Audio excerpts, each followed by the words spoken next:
Hello chat, welcome to the funny AI Autochess Cup, which was an idea I had in a conversation with someone. I totally forgot who it was, but they were like, hey, this would be a funny concept for a tournament. Creating an army for the AI to control. Oh, was it you, J-Dog? No, I don't think so. I was telling you about the idea, and then you were like, yeah, that's a good idea. But I had the idea when I was talking to someone else. Like, that person gave me the idea. In any case, it doesn't really matter. So we have quite a few people who entered here. We also had a late entry by Tank, so let me add him to participants. He will be participating. I was gonna say playing, but you can hardly call it playing in this context. I'm gonna add him to participants. He will be playing as the vampire accounts. The vamp AI accounts, as I put it in challenge. Ho ho ho. So we have Protocol Wired, Cimmerix, Ludwig, Amove, Somo, God of Gobos, Tiki, J-Dog, who will also be joining me as co-caster today. We have Davina, representing my clan, of course. RTK. We have Rubber Duck of War, who entered today. And now Tank. So 11 people.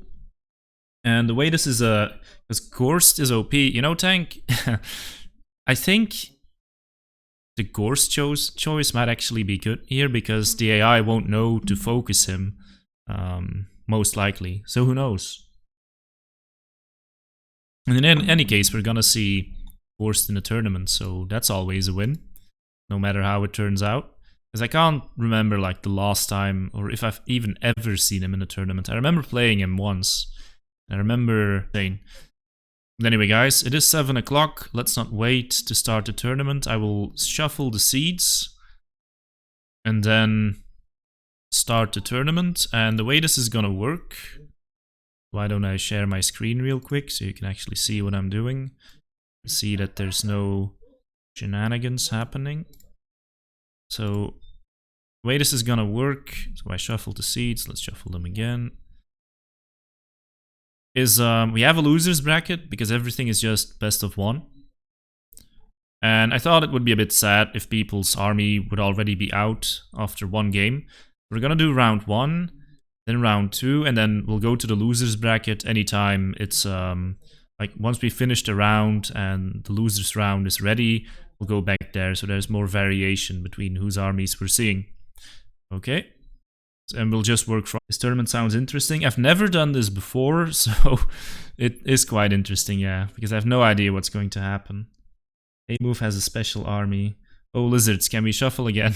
Don't worry, there's a loser's bracket.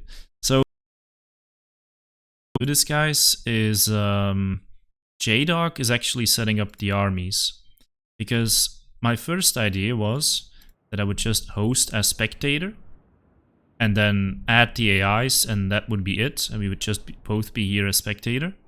But if you're a spectator, if you're hosting a spectator, you can't add AIs for some reason. So J-Dog is just gonna have this 300 gold shaman and just make sure he doesn't interfere with the battle. He's setting up the armies, and I will be spectator because that's of course the best thing for you guys, so you'll be able to see everything and I will be able to see everything. Now, let's call up J-Dog. He's actually already here, he just has to unmute himself. Hey guys, how's it going? Okay, J-Dog, explain to us where you've been all this time. Well, I mean, after I left the Total War scene, I just kind of like wandered around for a bit, and then I had a brief period of like running my own guild on Kingdom Under Fire, so that took up a lot of my time, and now I'm just waiting for New World to come out because I'll be taking the guild there. So, alright, yeah. Sounds good. You have returned to co-cast with me. First match we have here is A-Move Hackers Lizardman versus Tank's Vampire Counts. Let's roll the dice, J-Dog.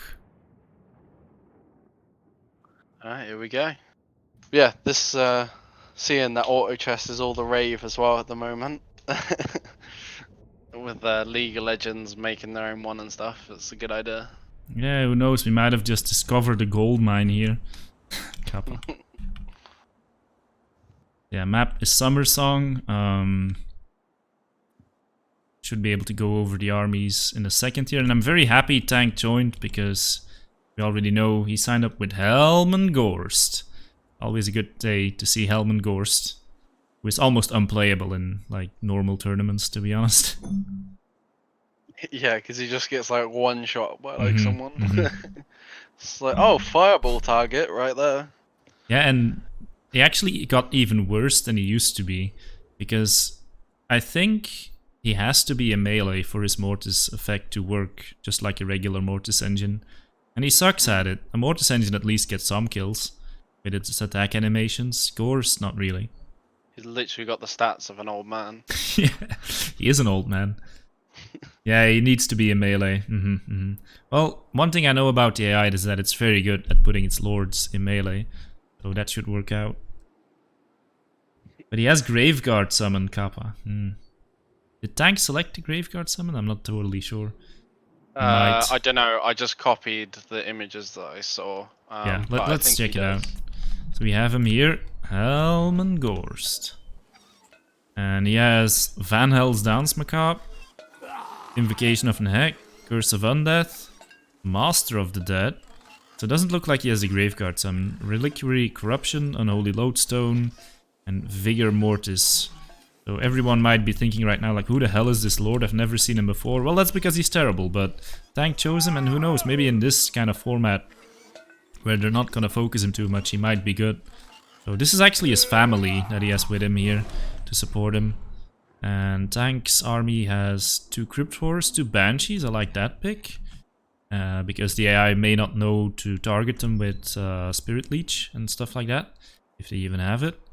Graveguard, great weapons, regular Graveguard, so 2 great weapons. I see 4 great weapons in total, 5 great weapons in total. 2 zombies, and some 2 regular Graveguard, and 2 zombies. Okay, and we also have the Sternsman up front, so a big mass of Graveguard. And on the other side, we have A-Move's army. Yerog, do you want to go over this army? Yeah, because I can actually see it. Yeah, so we have 3 units of the Chameleon Skinks. We then also have 2 units of Cold One Spear Riders for those for that mobility. We then also got the Legion of Chakwa, I think that's pronounced. Yes. The Star Chamber Guardian Temple Guard, and then a unit of Ordinary Temple Guard. We then also have a Feral Carnosaur, and then for the Lord, we've got good old Mazda Mundi, and he here has got the Ruination of Cities, Banishment, Shield of the Old Ones, Arcane Unforging, the Net of Amantok, Cold-Blooded, Sunburst Standard of Hex Total, and Greater Arcane Conduit, and he is of course on Zlak. So, all ready to go? Yep, let's go. So lots of AoE from the Lizardman here. A-Move seemingly counting on, you know, the fact that the AI usually tries to put its units pretty close together. And yeah, there will be no draw kiting in this battle, guys. For this tournament. Looks like the Cav is making its way to the flank straight away. Just gonna be a heavy flank rather than spread it out. So. Oh yeah, they're actually keeping the Cav together. Nice control there by the AI, or by the blue AI, I should say. Looks like some spell is going down here already. Oh, that's a banishment. That'll be Ruination of Cities, I think. No, it's the banishment. And did you see how it followed to unit? That's something the AI can do that we can't. Oh, there's the Ruination of Cities. It is tearing up those zombies and the. And they got netted, man. Those are some pro plays by the AI, using net and AOE together. I mean, usually you want to use the net first, but we'll let that slide. I also like this Shield of the Old Ones that he put on himself, even though he's not being attacked. Yeah, his front lines are kind of clashing. The zombies are going all for the Carnosaur, and the Legion of Chakra flanking in there, but starting to get overwhelmed. But look what the red AI is doing. It's sending the Banshee after the Carnosaur. That's really smart. Oh yeah. The other Banshee though going after the Star Chamber Guardians. That's not as smart because they have magic damage. Yeah, but the Star Chamber guy is starting to take a decent amount of damage here. The AI is actually keeping Helmungand's out of combat. Oh no. Well, maybe he's just really slow. It looks like the on the flank as well, the Spear Riders have been caught by Graveguard and the Crypt Horrors, but they're not doing too bad in that engagement. Nope, So, they do have that anti-large against the Crypt Horror, so that's not too bad. There's Arcane Unforging on these Graveguard with great weapons as well. Yes. By Master Mundi. Of course, very effective against high model units like that.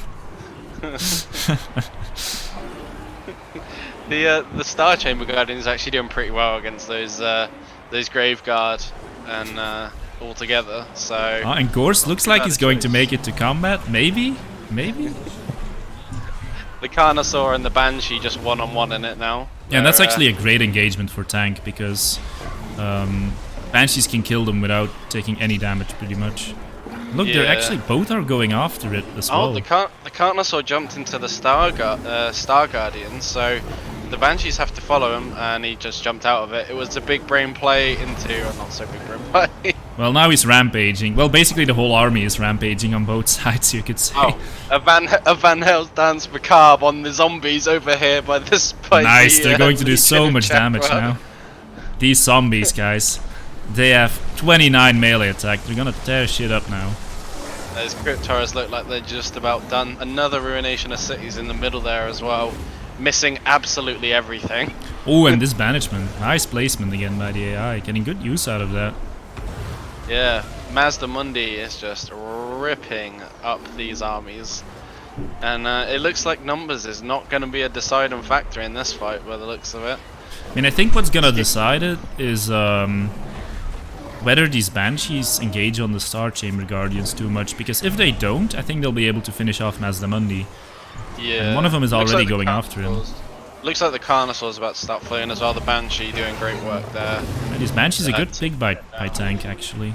What is Gorse doing? Oh, look, he's going. He's going. Gorse is going to chase the chameleon stick. Oh no, he's changing his mind. Oh, he's going for the other ones. Gorse charge, guys. No, he's turning around again. He's turning around again. He's going in a circle. Yeah. I don't know what he's doing, and he probably doesn't know either. The Banshee's on Master Mundi now, so that could turn this fight really if. It's still really even, actually. Yeah, it looks like the Cold One Spear Riders have all been dealt with as well by the combination of the Graveguard and the Hot Crypt Horrors. Van Hell's coming down as well to break the Spear Riders, so no impact whatsoever by the cavalry, unfortunately. Yeah, and it's actually big, because if the cavalry had won that, I think the AI would have been able to pull off a flanking maneuver. I haven't played campaign in a while, but I think they're actually decent at flanking with their cavalry when they have the space to do it. Looks like the Banshee is trying to tank the Chameleon Skinks to stop them getting out the fight, but it's pulled both Banshees off to fight them rather than go for Mazda Mundi, so we'll see how that one turns out for it. But I think overall the Lizardmen are coming out with this one for now. I mean, if Gorse decides to fight this Carnosaur and Mazda Mundi by himself, he might still throw this battle somehow. But yeah. Right now it looks like the Banshees should be able to clean up here.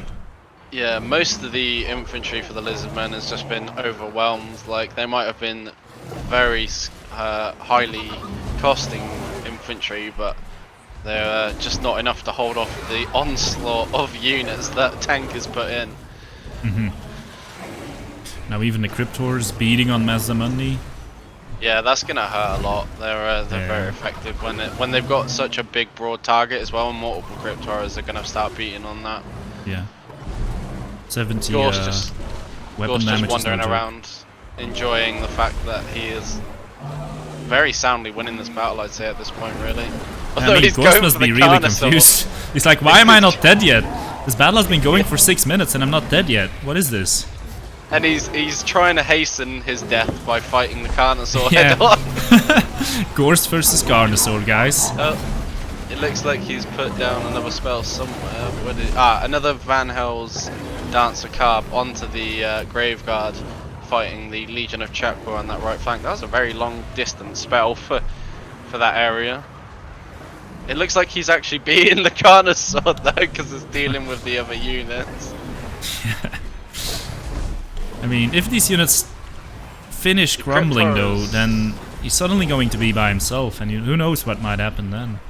Yeah, the Crypt Horrors were heading towards the the Cold One Spear Riders that had come back in, but then they routed. Gorse now deciding that his new best target should be the Cold One Spear Riders, according to the little lines. We're not using any mods, just for fun game. We're just we added AI players to the lobby. That's how we did it. Oh, it looks like Mazdamundi is going to start breaking. All the other units are done, and that is that. Tank coming out with the win. That's very nice. Game number 1. So yeah, the Banshee's a solid pick here. Yeah, definitely. They did a lot of work, killing as well. 40 Even the moral support of the Goblin Great Shaman couldn't change the tide here for the outcome. I mean, Mazdamundi got 327 kills, so I mean, he did decently, and the infantry did very well as well, but just with the sheer amount of numbers, like, you know, it's a bit of a kick in the teeth of the Spartan theology. Quality doesn't always overcome numbers. Yeah, and actually Graveguard Great Weapons, they're a lot better now as well than they used to be. Yeah, they did seem to carve up quite a lot of that infantry fairly decently. They held their own, which usually they're very dog shit most of the time. Yeah, they got more expensive. They used to be 900 gold, but they got some buffs instead. And it seems to me that now they can actually trade cost efficiently against those elite halberds. I'm not totally sure, but I think they can. Yeah, tank will advance, and the next battle will be... Oh, it's you, J-Dog. It's me versus Somo versus J-Dog, the battle of the century. The Vampire Counts versus the Beastie Boys. Generally a difficult matchup for the Beastmen, but who knows, if it's the AI, then it might turn out fine. That was Samurai's army, wasn't it? Yeah, Vampire Counts, yeah. And then me over here. Me. Yeah, that's true, Tank. I use them like that as well in, you know, actual serious games. It comes to the AI not knowing what to use magic on. Yeah, exactly. Like, that was... Although, to be fair, like, apart from the first, like, banishment and ruination of cities, the spells were pretty on point. Unfortunately, yeah, I like that fan elves on the zombies. That's something I need to copy into my own gameplay. Yeah, right. Like, hey, they killed the Legion of Chakwa, so you know. Can't argue with that. Yeah, there's something to it. I mean, you're basically increasing the effectiveness of the unit by like 300%. So where are you gonna get a better deal than that? You just turn them into skeleton swordsmen instead of zombies. Yeah, instead of 0 damage, they'll lose 0.1 damage. You know, all the little things matter. Okay, let's go for the next battle. Alright then, here we go. Vampires vs Beastmen. Somo versus me. The battle of the mods, actually. I mean, one mod was already taken down with a move there, but... He's got a second chance later, but who's he going to be fighting, me or Somo? That's the question. Oh, I imagine Vampire Counts mirror. in AI, man. That would be hilarious. But yeah, let's see what happens here first. I mean, I think because the AI doesn't use Invocation of Nehek on Overcast, the Beastmen with their high impact damage might actually be able to overwhelm the Vampire Counts. I did notice in that last one that he had it seemed like very little use of the Invocation of Nehek. He's gonna, like, if a zombie takes damage, he's gonna heal the zombie. Okay, J-Dog, I'll go over the Vampire Army, and then you can present your own glorious forces. I can't do my own forces, because I can't see them. Oh, right, I'll present your glorious army then. I've been trying to keep Good point. Yeah. So, you could have just put them on the other side, you know, it doesn't really matter. Well, I wanted to keep it in line with the tournament stuff, okay? Okay. I gotcha. So J-Dog, with the big brain plays here, is bringing the Beastman, faction he used to be pretty good at playing, as he likes to remind me. And he has Minotaurs with great weapons. He has 3 Bestigors. One of them is Korok's Man Rippers. Very good anti-large unit. He has regular Gorher, 2 of them. And he has 2 units of Ungor Spearmen. So also a melee-centered army, as we kind of expect in this cup. And his lord is Malagor, the Dark Omen. My favorite Beastman lord, as you might know. And what is he bringing? I believe he has, oh yes, Arcane Conduit, Savage Dominion. He has the Icons of Vilification for that leadership bonus, going to be very useful at keeping that Bestial Fury up. Also has improved power recharge rate. I thought you had Brace Scream as well, but it seems you got rid of it. Anyway, Yeah, I was gonna take it, and then I figured I'd rather just put experience on units rather than. yeah, because the AI might blast its own units with it. Okay, let's look at Somo's army. Okay, so it looks like we have 4 units of zombies, one of them being the Tithe. We then have 1, 2, 3, 4, 5 units of skeleton warriors. We then also have 2 of the black coaches. Oh no, 2 corpse carts, sorry. And then we have 1 black coach, 1 mortis engine, 2 units of blood knights. We then also have, oh no, there is 2 black coaches, sorry. Yep, 2 black coaches. A white king with the what's he got here? The heroic killing blow and foe seeker. We then also have a necromancer who has the forbidden rod and master of the dead. And then for our lord, we do have good old Henrik Kemmler. He does have Lord of Undeath, so Krell will be joining him today. Cloak of Mists and Shadows, Undeath Resurgent, Wind of Death, Raise Dead, Invocation of Nahek. He has his Chaos Tombblade and the Curse of Undeath and Master of the Dead. Okay, so Gobbo's in chat is just pointing out that it's on ultra settings. Now, I guess we can just do this battle and then change it afterwards. Oh yeah, it'll be because I uninstalled uninstalled the game. Sorry, that's my fault. Yeah, it's probably because that's like your standard settings, but we'll fix that for the next battle, guys. Because it could actually impact the outcome a little bit, because the balance between single entities and multi-entity units actually changes a little bit. Also, if there's artillery, it matters. We can go back now if you want. We've not started the fight, and it takes 2 seconds to do. We've got all the builds saved. I mean, yeah, we can do that. It's not like it's gonna take very long. Okay. Sorry about this, guys. That's because I didn't check it when I reinstalled the game. That's on me. J-Dog changed it in his graphic settings and then rehost, I guess. Yes. It's because my system's like, you can run it on Ultra if you want. Yeah. I know, right? But we all know the game is balanced for large, as it should be played on there. The game is balanced. Yeah.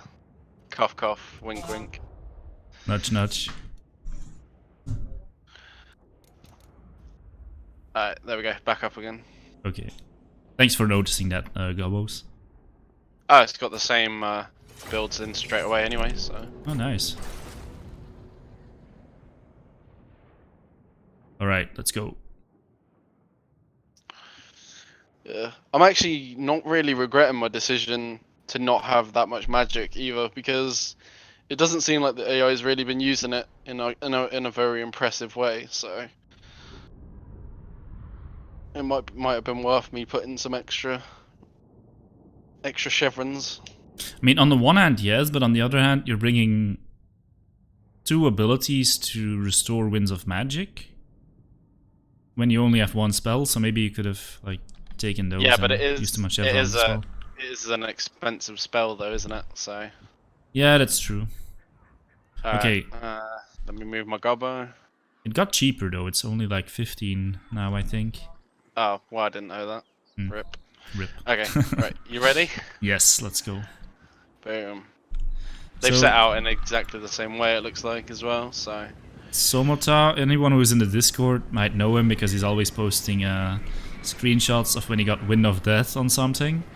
So he's actually relying on the AI to get a good Winds of Death here for him as well. So let's see how that Which, works out. to be honest, might be possible, because my units seem to be lining up all of a sudden. Yeah, but I think they always shoot it in a straight line and not like properly down the line, but I'm not sure.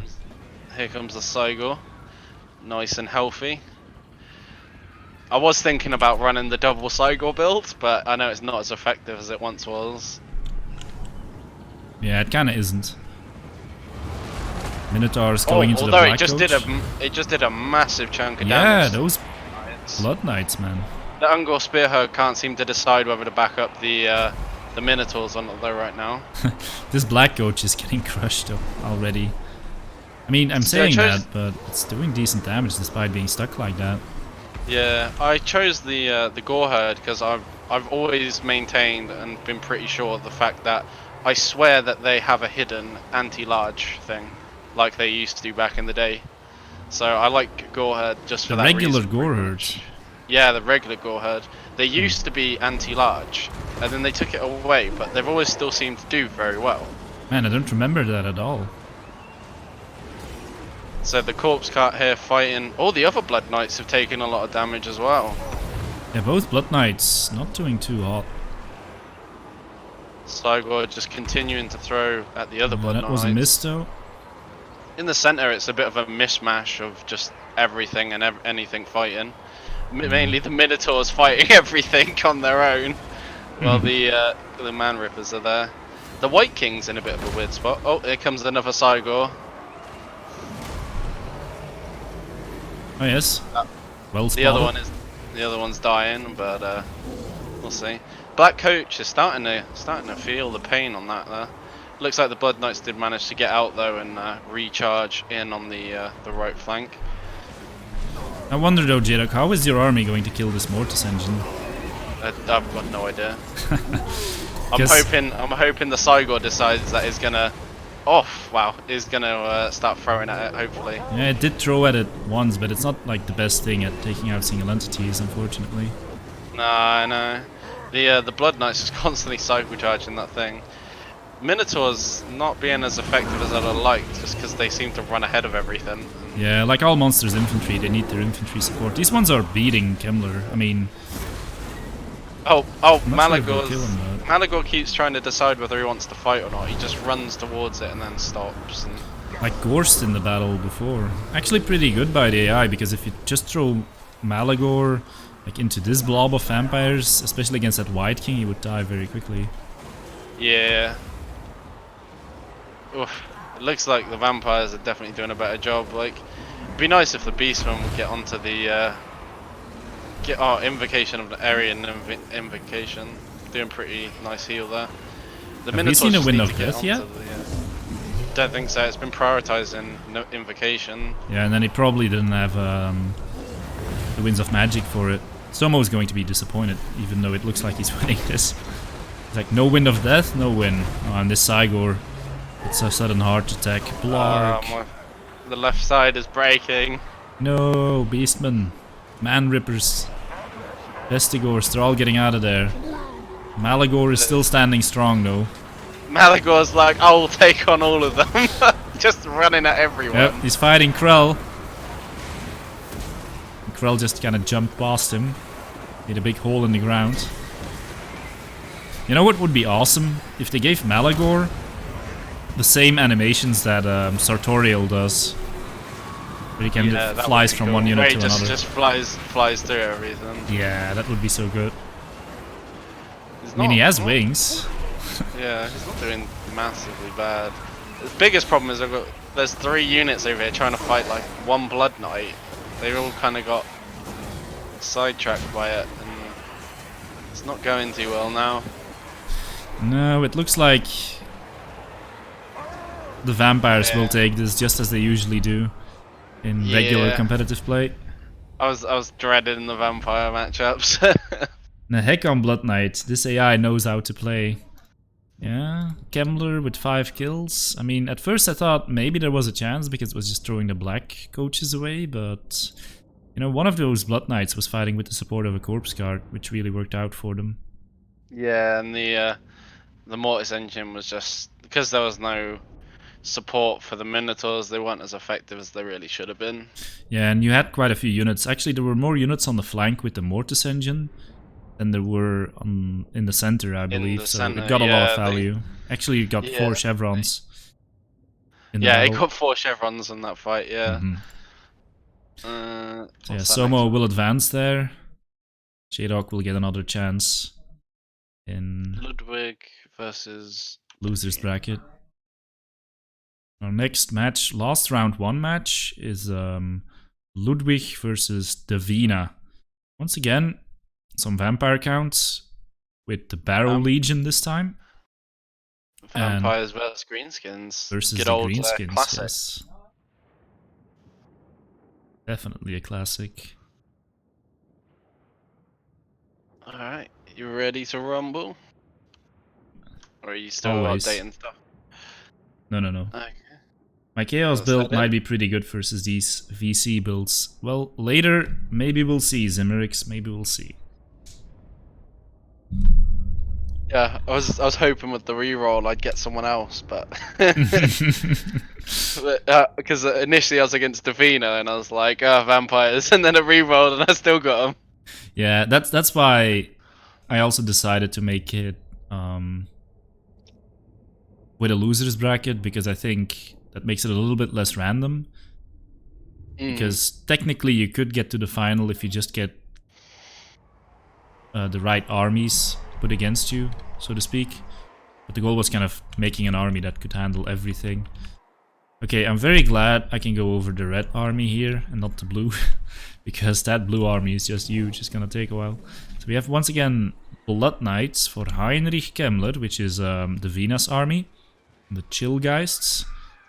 There's some Graveguard here as well, I think 5 in total if we count the Sternsman, yes.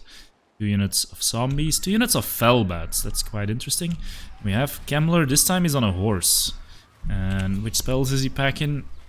Just the regular cheap spells, it seems. Invocation of Neck, Dance Macabre, Raise Dead. Also has Undead Resurgent, Cloak of Mist and Shadows. We are also going to see Lord of Undead here. Krell, he has the Chaos Doomblade, gonna replenish units around him as long as he's in combat. And it seems Kemmler gets thrown into combat, which means Master of the Dead may be less useful, because that doesn't work if he's in combat. But either way, he's gonna be healing units around him. There's also a Mortis engine, and finally the Dire Pact, those anti-large doggos. So this Greenskin army looks quite big. J-Dog, what is it? What does it have? So we've got 3 units of Savage Orc Biggins and 2 units of Orc Biggins, accompanied by 2 units of Orc Arrow Boys and a De Rusty Arrows Night Goblin Archer. And then for the flanks we have 2 units of Nasty Skulkers, 1 on each side, 2 units of Forest Goblin Spider Riders, 2 units of Goblin Wolf Rider Archers, 2 units of Goblin Wolf Riders, and a unit each, and 1 unit of the Forest Spider Goblin Riders.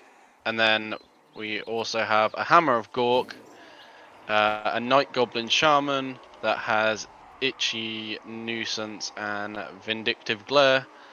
And then for our Lord, we do have Grimgor Ironhide, and he is sporting Wah and Stand Your Ground. Yes, Grimgor, the one, the only.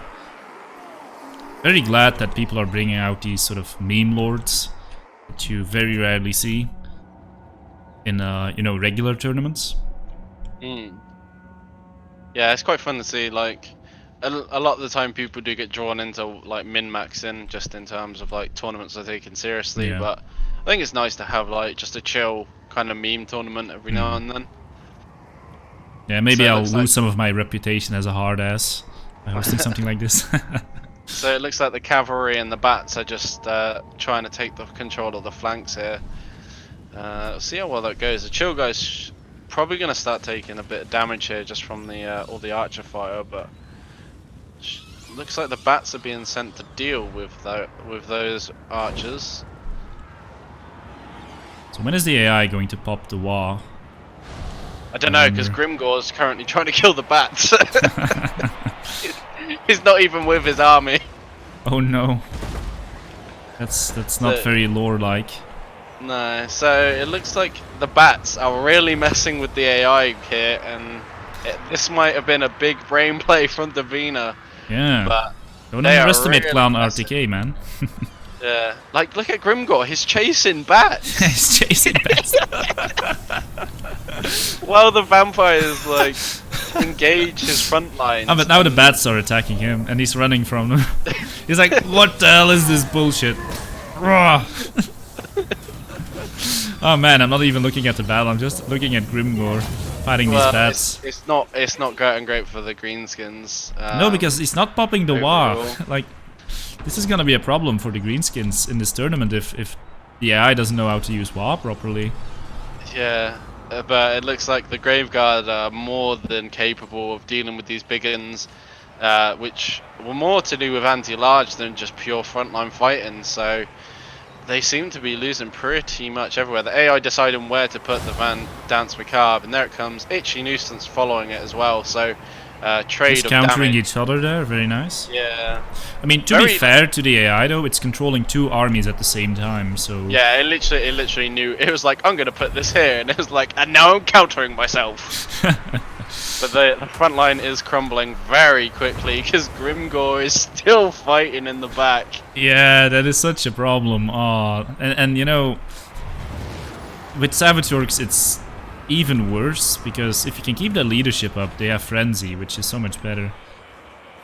Yeah, they're the only one standing, really, at this point, is the Savage Orcs. And the Night Goblin got eaten as well by the Dire Pack. Yeah, like the Nasty Skulkers just having almost no effect. They have managed to get into the fight on one flank, but on the other they're just non-existent anymore.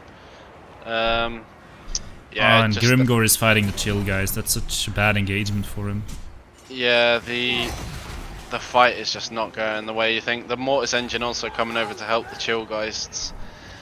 Yeah, someone in chat was saying like Mortis Engine seems insane in AI versus AI, and I do agree, but because, you know, it's always a priority target, but the AI doesn't really know to focus it.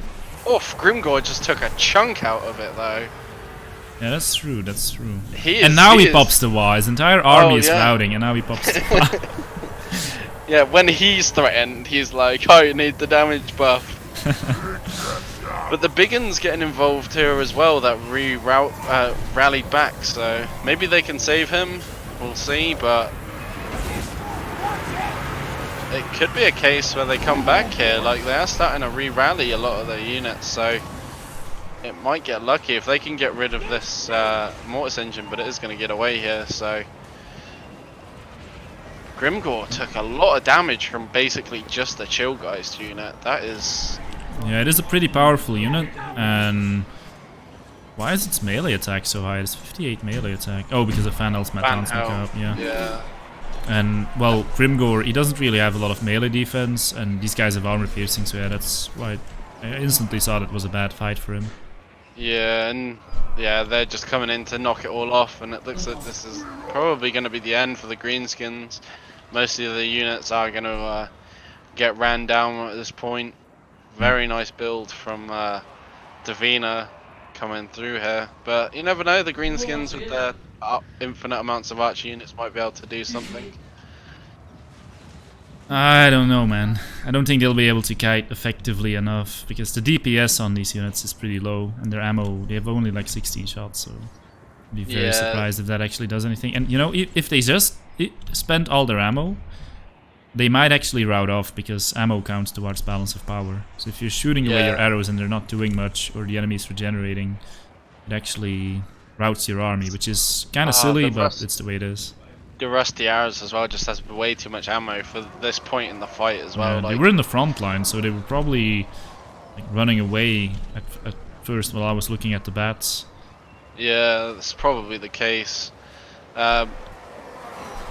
Grimgor has rallied back, but has gone straight back into those Graveguard with his Biggins, but Looks don't think like that's going to go VC too well. dominating, Migotka says. Yeah, so far, definitely. But, you know, there might be some armies that we haven't seen yet that could take on the vampires. Yeah, and Yes. I think the bats really messed up what was happening with this greenskin army. Like, Yes. the AI just was like, these bats need to go. Like, Grimgor needs to get on them right this second. Yeah, Like, that was actually hilarious. That's my favorite moment in the tournament so far. Grimgor just surrounded by bats. and there we go. There's the mass route, and my little goblin in the corner can just surrender. Yeah, I don't think he could have turned his battle even if he tried. To be fair, Probably should have his sent greenskin him in won. right at the end, just through a glorious send off. So Yeah. Oh, the blood knights and the chill guys. Even though the chill guys were on Grimgor that entire time, pretty much, they still came out with 153 yeah, they kills. chased some routing units as well, I believe. Yeah. That was the Venus win. Plan RTK going strong. Okay, and then I mean, we'll... some of the biggins, some of the biggins did alright. The Savage Orc ones, they killed a lot of unit models, but they weren't important enough. The Hammer of Gork got 10 kills. It was null and void almost instantly. Yeah, just not coming out on top there, unfortunately, for Ludwig. No, but he has another chance in the lower bracket, so we'll see him again. And yeah, his army might do better then if there's no bats to mess it up. And you know, I was thinking the bats would be so bad because they're a very difficult unit to micro and the AI would just throw them away. But yeah, as you said, had a good impact there. So we're gonna have another greenskin versus vampire counts as well, with Tiki versus Tank. So Chad is saying that the greenskins did use the Wa, but They did when they were running, but I didn't see them use the war I during didn't see the it fight. before either. It would have been pretty strange if I missed the entire army going green, but maybe they used it while Grimgor was fighting the bats. That could have... I don't recall seeing it, but maybe. They did it twice, really, chat. Whoa. Well, Oh, we must have missed it once. Oh, they used it when he was fighting. Ah, right, okay. okay, That's why we when I was missed it. distracted by the bats, yeah. We was both watching the back Grimgor fight. That'll be why. Wolf said "wah" when fighting chill guys. Yeah, now I understand why you said didn't matter. Okay, so next match we have Tank once again, and he's fighting Tiki's greenskins. Let's see if vampire counts will keep dominating this tournament. I've got to change the map now, haven't I? Yeah, change it to Tower of Oath. Tower. It's not really round of 8 yet. Well, it kind of is. Yeah, it is. Yeah, it would be, yeah. Yeah. Tower of Hope used to be one of my favourite maps. That used to be my sneaky stabby goblin map. Yeah, apparently there's something weird you can do with the terrain as well, where you can like camp units in the space between towers or something. Yeah. Yeah, I always used to run my sneaky stabby army on this and deploy behind the enemy and photo-gork them. It's definitely one of the prettier maps in the pool. That's probably the army I should have used. It would have been hilarious just seeing the AI try and vanguard somewhere.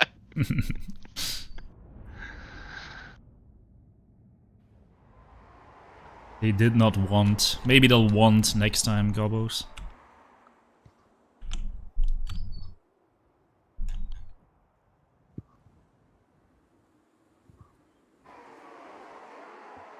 Okay, the red army. It's Tank's army, we saw it before, so I'm not going to go over it in detail again. But Tiki's army, we haven't seen that one yet. So J-Dog, go ahead and tell us what they've brought. So it looks like we have... Just trying to see if there's another unit. So it looks like we have one unit of Boar Boy Biggins. We then also have a Forest Goblin Spider Rider, 1 unit of Nasty Skulkers, 2 units, sorry, of Nasty Skulkers, or 3, sorry. We then have they've got units layered on top of units. we've we've got 2 units of Night Goblin Squig Hoppers. We then also have looks like 1 unit of Night Goblins. Then 4 units of Orc Boys. We then also have a mix of Arab Boys and Savage Arab Boys. And then we've got 1 Giant. Then for the leadership icons, we have 1 Orc Shaman who has the Brainbuster and Power of Dawar. And then we've got a Goblin Big Boss on foot, just a plain old Goblin Big Boss, nothing special about him, no abilities. Then we do have Grimgor Ironhide, who has Gitsnik, his famous axe, Wa, and Stand Your Ground. Yep. So let's see how it goes. Remember to remove your shaman. Oh, yep. I'll run him the other way. Yeah. So they're going forward. There's no bats to mess with Grimgor this time, so I think it will be a better charge. And yeah, I think this army may have the tools to take out the important units that it needs. Like the giant could slap Gorst. Oh, a Brainburst, they're coming in. They're doing a decent amount of damage there. Getting an invocation of Nahek. Yeah, that's actually a good trade for the Beastmen, for the Greenskins. Yeah, and it looks like the Crypt Horrors are getting a bit ahead of themselves. And like I said, with no bats to worry about, the archers could take these out before they do anything.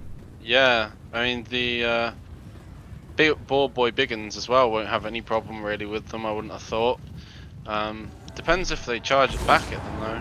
Oh, Van Tail's Dance Macabre coming out. The Squig Hoppers actually deciding to go for them, but the archers are coming out here and peppering them as well. I love Squigs, man. They look so funny. I always call them killer tomatoes. The Boar Boy Biggins just kind of stood there like watching the thing they should be attacking, going, nah, the Squigs got it. An upgraded invocation of Nahek on the Crypt Horrors, who were all by themselves. I thought the Banshee was going for the Giant then, but she's not. She's going for the Boar Boy Biggins, who look like they're trying to flank around to get to Gorst. But the zombies cut them off. Nope. They decide the zombies are a better target. Now the Banshee is once again going for the Giant. Oh, and this is a well-timed Wa. Yes, very well-timed by the AI there. No, the horrors are going down. He's going straight for the. Oh, he went to hit the Banshee, but he went through her. But it looks like Grimgor is going for her. So we'll see. Brainbuster once again well used. Yeah, right in the middle of like 3 or 4 units of Graveguard there. So very, very nicely done. The Giant just right now is not in combat, so he's not really doing much. Yeah, the Banshee is not doing too well against the Giant either. Like, usually this is the matchup you want for the Banshee, but she's doing it without any infantry backup into 2 Orc Boys as well. So yeah, she might crumble here. She's starting to crumble already. They're very much having their way with her. On the flank as well, the Stearnsman Graveguard being pulled to the side to help with the Boar Biggins, who are fighting the zombie unit. Although the other flank seems to be going quite well for the vampires though, in retrospect. The Graveguard starting to cut through things there. Yeah, the Greenskins definitely don't have what it takes to hold against this. It looks like the Banshee versus Grimgor as well is fairly even. Grimgor just slightly coming out on top of this.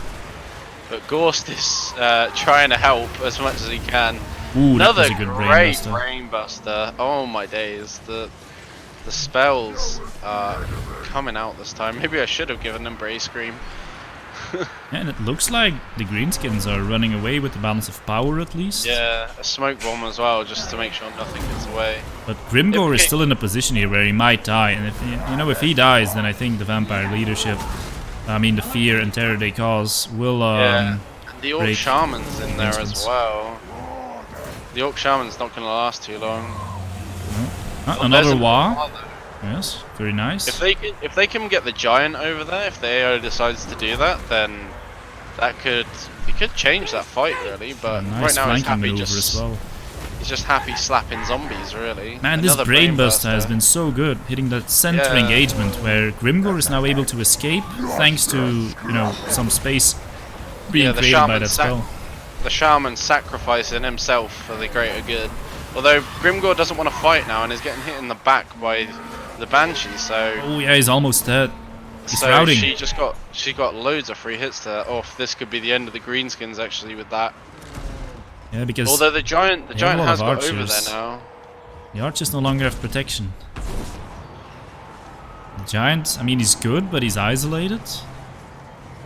I think as long as Grimgor doesn't die, they could be fine. Yeah, I think the Banshee will be able to do quite a bit to him. Didn't she just grumble out? Oh no, there's still a... There's the second one, yeah. Don't think they're going to recover from this, to be honest. Oh, Grimgor is out of this. I don't see him rallying on 400 hit points or 500. Oh, and as I say that, he rallies. Yeah. He's going straight back in again, though, so he might die very soon here. There's every possibility with that. And there's no more Brainbusters. That's unfortunate. And see the difference between the Banshee fight though, with infantry support. Like, it's going very much her way for the most part. Oh, but now she took a big hit, so she might crumble out here, and that's important. Yeah. Because if anything is going to carry this, it's this giant. What Tiki has to hope for is that the giant will somehow be able to engage on Gorst. Oh, Grimgor's gone. Grimgor is running once again. Yep. He is broken and exhausted. So long as he doesn't die, though. Banshee's down. This giant, man, he's going ham. Giant coming out with 2 Banshee kills. Don't usually see that very often. Usually the Banshees are there to counter a giant each, really. So. Ah, and Gorst is going to take on the giant, it seems. No, he's changing his mind. He's decided the smart play is to not do that. He's actually just going he's actually just walking around in circles at this point. And screeching like a madman. I think he is going towards the giant. Gorst versus giant, guys. Here it goes. Here it goes. The battle of the century. This is even. Oh, he turned away. No.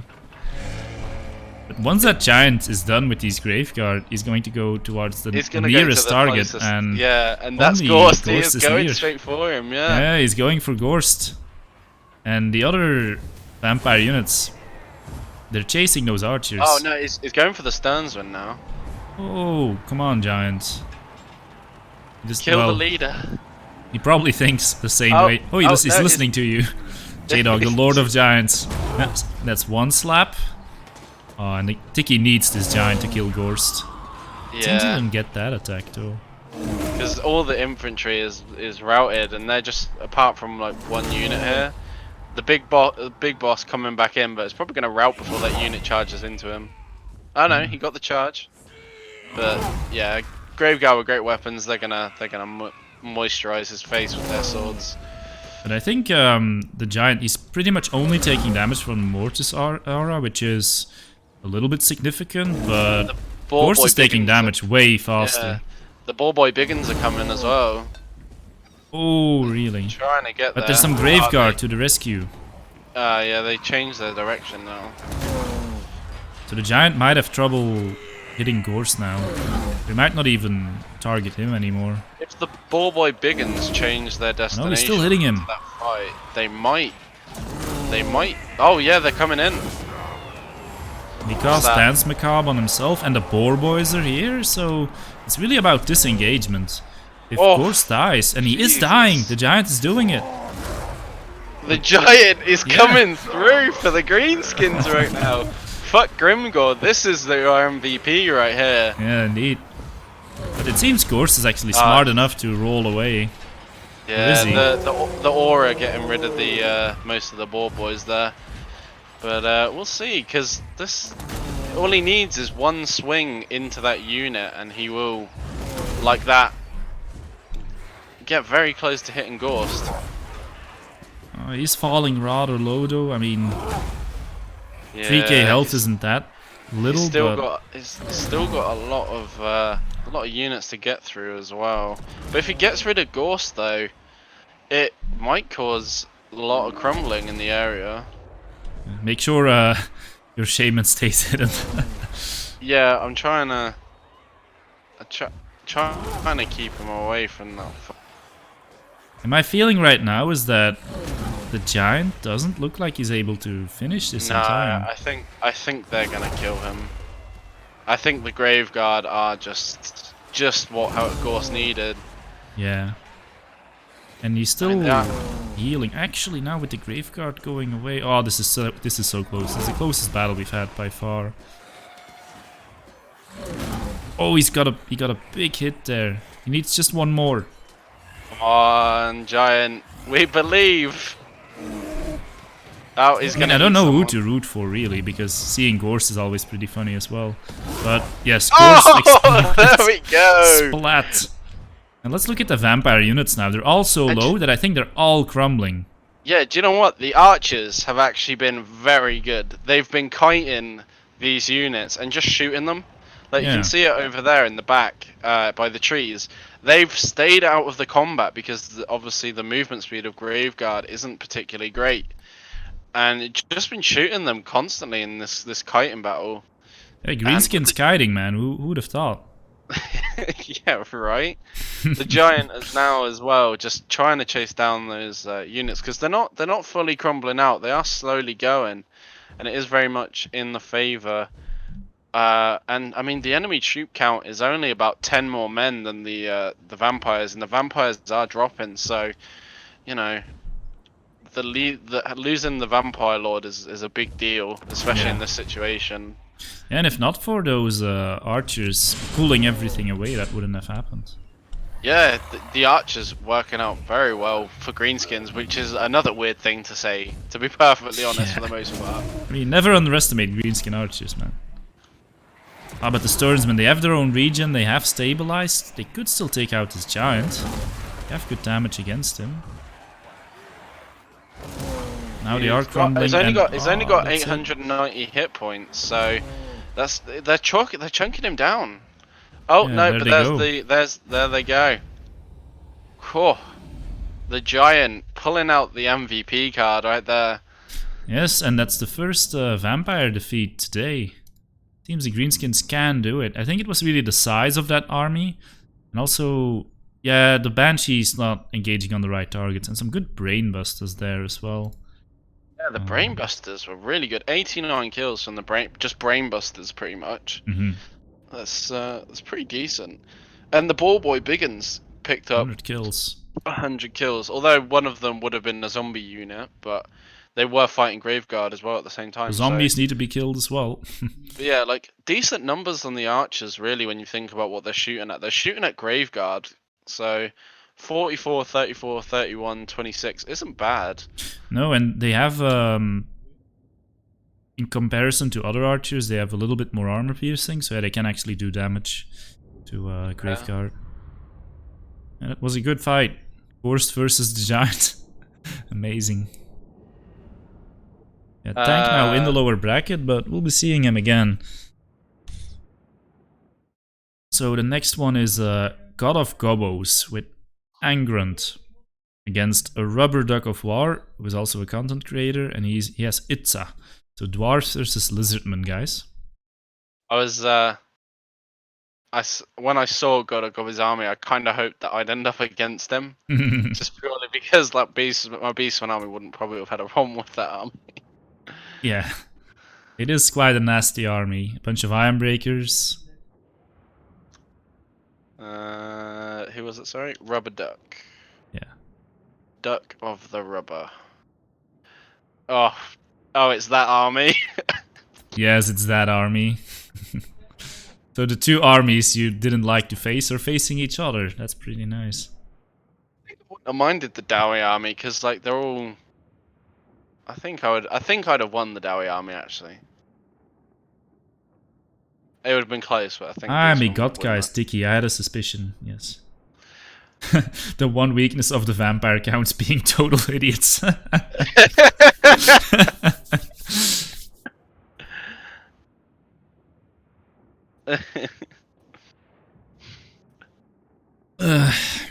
Okay, let's go. Let's go. Okay. So Itza versus Angrand. And a rubber duck of war is here. Very nice. I think people are going to be surprised by this Itza army.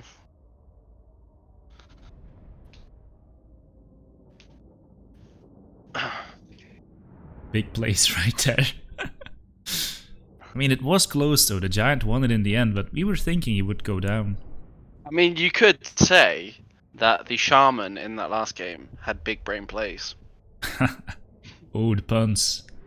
6 dinos, isn't it? No, he doesn't have that many, because there are, like, we're just using quick battle restrictions, and they do restrict dinosaurs. I wish, Robert Darkafar says. Well, we have Temple Guard, which are the next best thing. So let's see. It's very on the limit, I think, if I remember. Okay, so the Red Army here, a Rubber Duck of War, they have the Thunderous one, who's going to be very useful in blobs, I think, because he's going to call down the Thunder. And he has the Star Chamber Guardians, which we saw earlier, with 3 units of Temple Guard. He has Gore Rock. Now this guy has a bunch of abilities that I don't even know about. Like the Lizardmen, they have so many units, man, I still need to learn them all. Mace of Ulumak, which he's going to use on himself, hopefully in a more timely manner than Grimgor did. The Wa. The Shield of Aeons, that could be quite good, giving armor and expert charge defense to everyone, although they probably won't stand still to receive a charge. He has Stand Your Ground. What else does he have? He has the Rock of Itza, so he's basically bringing all his stuff. So if he's engaged in melee, he can give himself physical resistance and vigor. So yeah, this Gorok is not going down easily. On top of that, he has To the Death, which is going to give him leadership and melee attack. So if he falls below 50% health, he will get stronger. We have Saurus Scar Veteran, his King Priest, who is just a Manticore summon, so certain value there. Okay, and what is God of Gobos, who doesn't even have the game installed, by the way. What is he bringing with his Angrand, G-Dog? Just to start off to say, like, the one time that the Dowie probably really needed artillery is not the time they brought it. So we have 5 units of Iron Breakers, one of them being Norgum Rim's Iron Breakers. So 5 very heavy infantry units there. We've got 2 units of miners with blasting charges. We've got 3 units of dwarf warriors. We've got the Grumbling Guard as well with their green armor and great weapons all ready to kick some young'un butt. We then have the Slayers in the back, and then for our leadership icons we do have Halkin Half Stonebeard, and he's obviously unbreakable and got Strider, and he's ethereal, so he's going to be causing that terror. And then for our lord we do have Belagar Ironhammer, and he has nothing on him, he is just pure and ready to rumble. Alright, let's go. So, God of Gobos, he actually explained this army to me. He said, well, I'm going to just make a very slow army, so that it can't get pulled apart, even if the AI wants it to. So in that last battle we saw the Vampire Count sort of throwing their Cryptors away and getting their Banshees, which are also quite fast units, out of position. For this Dwarf army that might be difficult, because they're all moving at sort of the same very slow speed. Yeah, the Lizardman popped, I assume that's like Foe Seeker or something, I don't know, but it's only on his generals. But yeah, this, I've never seen the Oh, it's the this weapon. It's the physical resistance buff from Guardian. Oh right, okay. Yeah, it's the Star Chamber Guardians have, which makes sense. I've never seen the Stegodon stuff, so like, if I like overreact, I apologize. So this could be a good fight though. Like, the dwarves obviously have a lot of infantry, but they don't have that much in the way of anti-large. Like, obviously the Slayers are there, but you know, maybe they'll be fine. Oh, it's like a machine gun. Okay. yeah. Wow, that was not as that was a bit less. I thought it was going to be like a big electricity blast. Looking at the Well, once he gets into combat, he actually throws down thunderbolts, as you're about to see. Just taking those blasting charges. That's a very good, you know, strategy really from the AI. Throwing in the heroes first, just to get rid of those, get their infantry in safely. Yeah, the AI is smart. Davina is saying it in chat as well, that they're quite good at gracing their units. These players may know more about the AI than we do. Oh, there's the Manticore summon as well coming out. See, he's bringing down the thunder into those. The skink priest in the middle of combat where he really shouldn't be. Yeah, fighting Belagar and Halkanaf Stonebeard. So the Ethereal Dwarf here, a very good choice, I think, because we saw the Banshees being effective, but we also saw that if they get caught out of position, they can still be killed. If you actually have a look, the AI is trying to break the Iron Breakers out of combat so they can throw their blasting charges. Ooh, that's nice. Yeah, they are doing that. The question is, are they going to hit their own units? Oh, yes, very much so. Oh, yes, indeed. On that left flank, they did more damage to the Grumbling Guard than the Star Guardians, but the Grumbling Guard are really taking it to these Star Chamber Guardians, who are worth a lot more money. So. Yeah, they are kind of an anti-large unit, so they're not on paper totally effective against infantry. Although, of course, Temple Guard are like more a hybrid unit. Can also tangle with most great weapon units. Yeah, I mean they're more of just the best option to have with a monster mash kind of thing. Oh, I see what you mean about the lightning. Yeah. And that's actually doing quite a bit of work here. Also, that second Manticore came in, so Rubber Duck no longer has to worry about his King Priest getting killed. He has done his value because he doesn't have other spells. It looks like the Temple Guards are really taking a beating at this point, though. Like, yeah.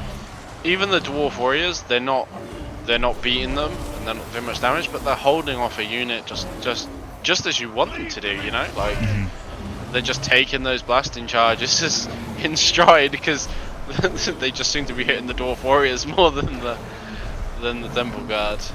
Yeah, it's gonna come down to what you said, though. Like, the infantry fight, it's quite obvious that they're going to win it, because they have so much.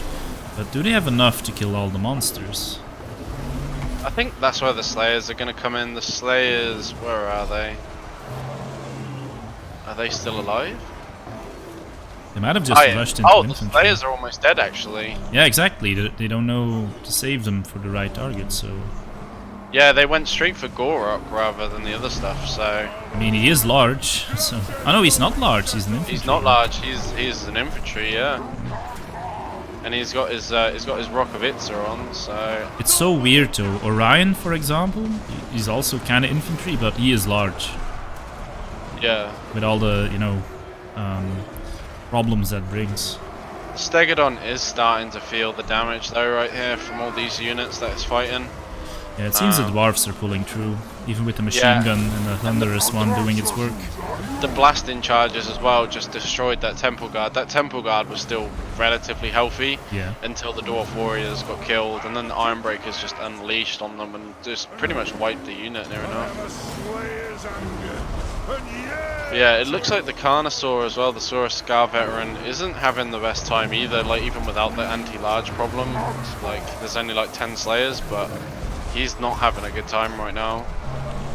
Even with Stand Your Ground on and Cold... Oh, we popped Cold Blooded! I mean, the Star Chamber Guardians are almost dead, so they're gonna... Yeah, they will not get that physical resistance buff anymore in a second year. Yeah, although, 14 there is Cold Blooded, so the Star Chamber Guardians are going to stick around a little bit. Does Cold Blooded not weaken the unit anymore? No, it gives leadership and... I mean, it says Rampage stops Rampage, so I think... I actually don't know how it works.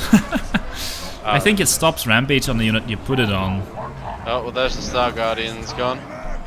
They're routing. And the Carnosaur as well, it's just the Stegodon and the... and Gorok here. Gorok probably could fight an army on his own, to be fair though, so... Although Belagor is having his say. Whoa. He's getting out of there. Yeah, I think Rubber Duck's army is very good, but in these sort of list tournaments, it always comes down to, dwarf armies, and usually you need specific counters to dwarves that you don't really need against other factions. Yeah, the lack of armor piercing infantry, like anti-infantry stuff, was probably the biggest problem there. Like Carnosaur is anti-large as well. They're not particularly the best choice for killing infantry, especially highly armored infantry. So maybe that's where the issues spawned from. I think we'll see this build do well in the lower bracket, though. I have this feeling. We shall see. Yeah, Gobbles will advance. Let's see what chat's been saying, because I've been wanting to catch up with them. So Rubber Duck was cheering there for his army. Kemmler gotcha. Yeah, the vampire count so far pretty dominant, but Greenskins, or Tiki's Greenskins, they managed to knock down the vampire counts for the first time there. And Rubber Duck, don't worry, there is a lower bracket. You will be up against J-Dog's Beastie Boys, and something tells me that you have a decent army against his Beastmen. Prepare for some Flamestorm. Oh yes, we have Zimerix's Chaos, and Zimerix earlier was saying that he thought his army could counter vampire counts pretty well, so we're gonna see that being put to the test here in Somata. It buffs leadership and stops rampage. Okay, so what is the rampage, like the red, or the thing with the triangle that says rampage exclamation mark? What does that mean? Does it mean it gives rampage to the unit that costs it or something? Because they could just leave that out, I suppose, if all it does is remove rampage. That dwarf army will be super hard to take down. I think so as well. I think what we saw there was that Gobos' theory of the dwarves being slow and staying together worked. And they did nuke a lot of their own units with those blasting charges, but they did kill a lot of enemy units with them as well. Bowling pins. It's just like all the builds which I think my Beastman would have done well against are just the ones that are not getting a chance to fight. Oh yeah, that's part of the challenge. Creating an army that can deal with most things, which is of course very difficult. But let's see how the Chaos army does. First time we're gonna see Chaos today. It will be Zimerix against Somota, our very own moderator on this channel. Of course, no bias from our side. Yeah. And Somo, you'll be disappointed to know that it didn't look like Kemmler was using Wind of Death in that first battle. And to be fair, if there was bias, it would be against Somata. Yeah, that's true.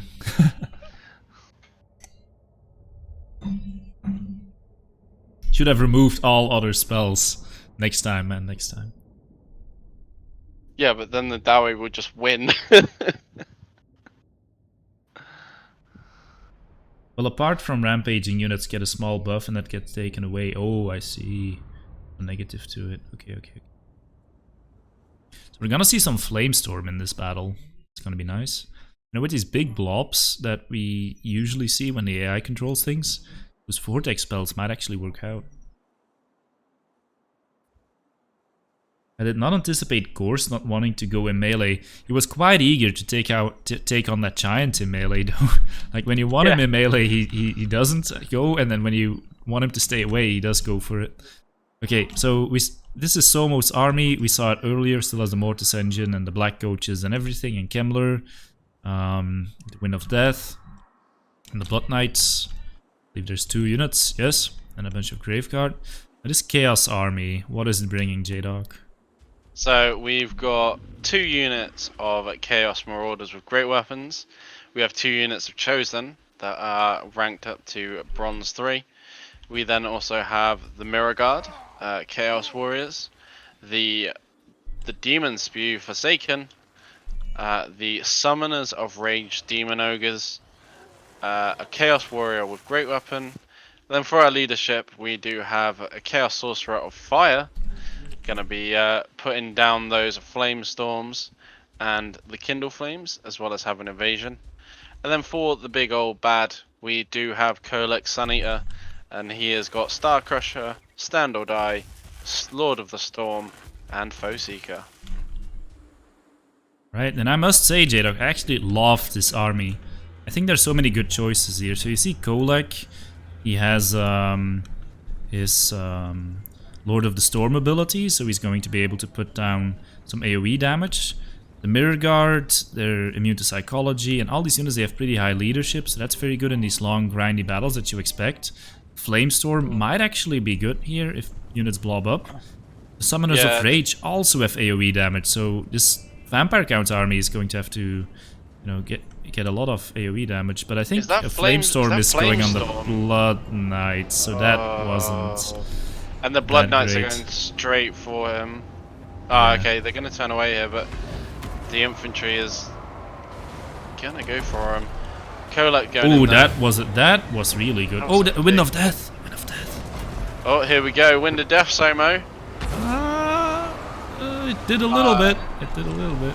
But that wasn't overcast. That was just a normal one. So I hope so, because it was kind of a waste. Oh, that Flamestorm's still going through them like skeletons. Yeah, it's actually doing good damage. Look. The zombies are getting burned, the skeleton warriors are getting burned, and I know they're just zombies and just skeletons, but they take a long while to cut through and they tire out your units, so it was actually pretty good.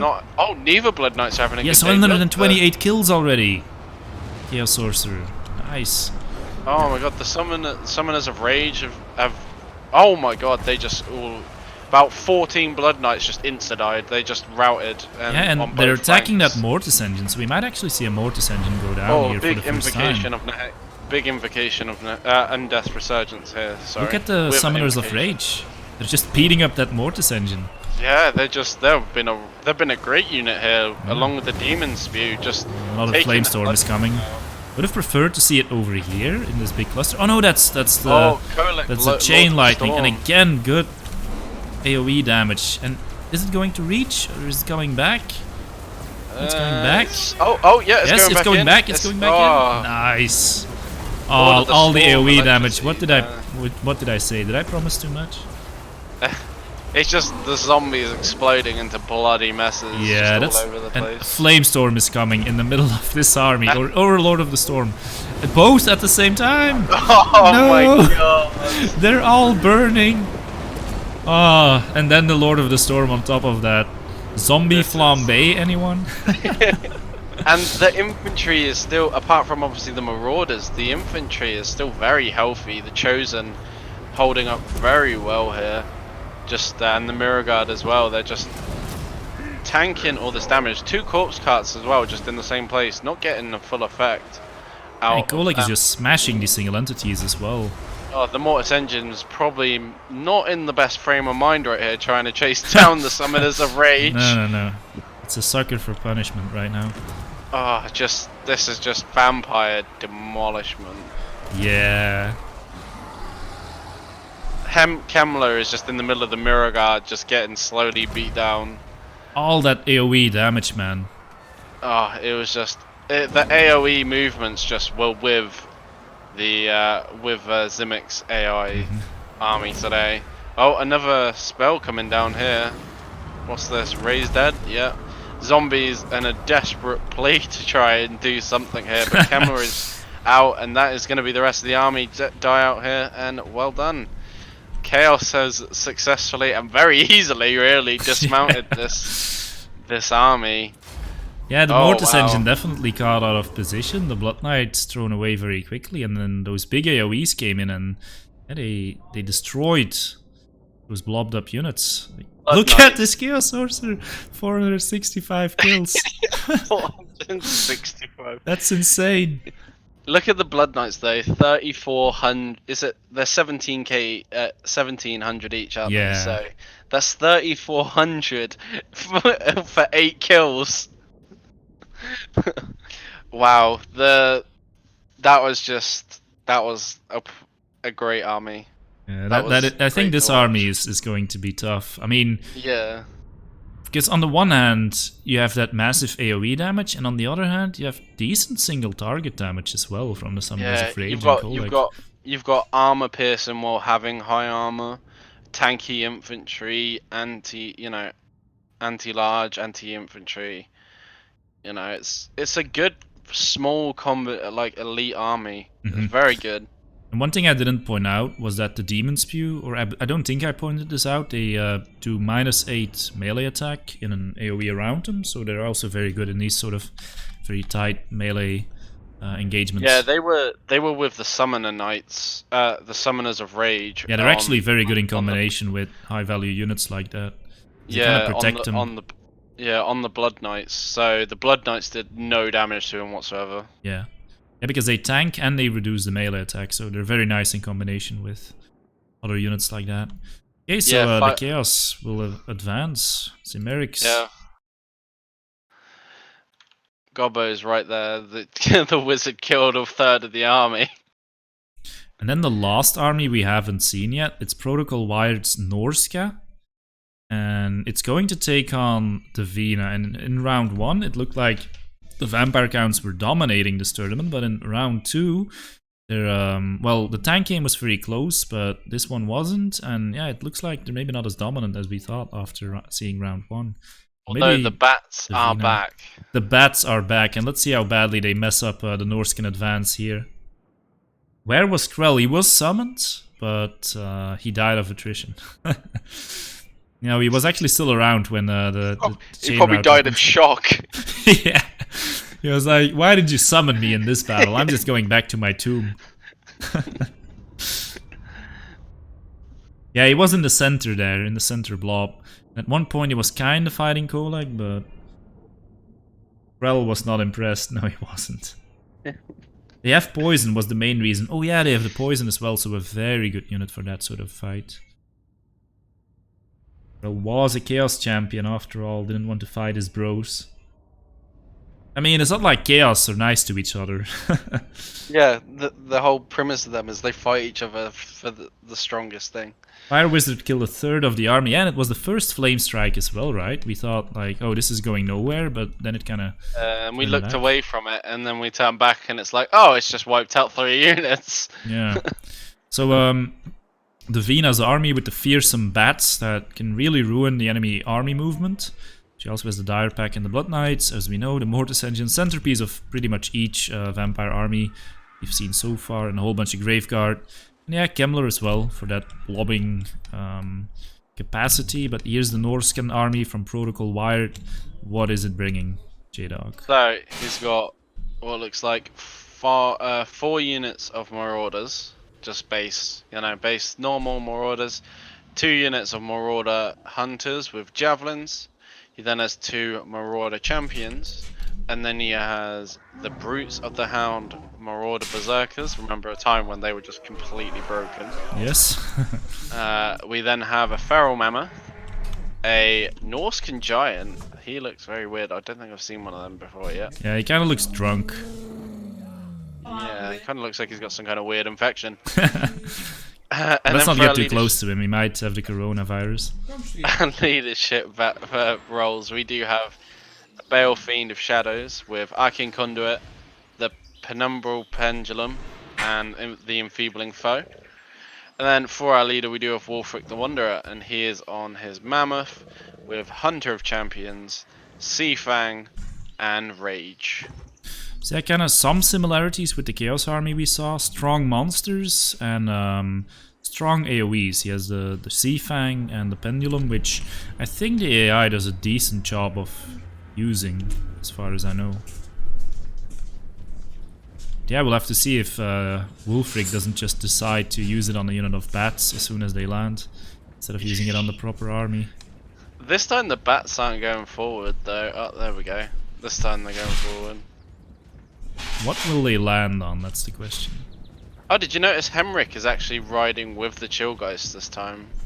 Yeah, he's on a horse. I think in the other build he's on foot. Yeah, on the other one, yeah.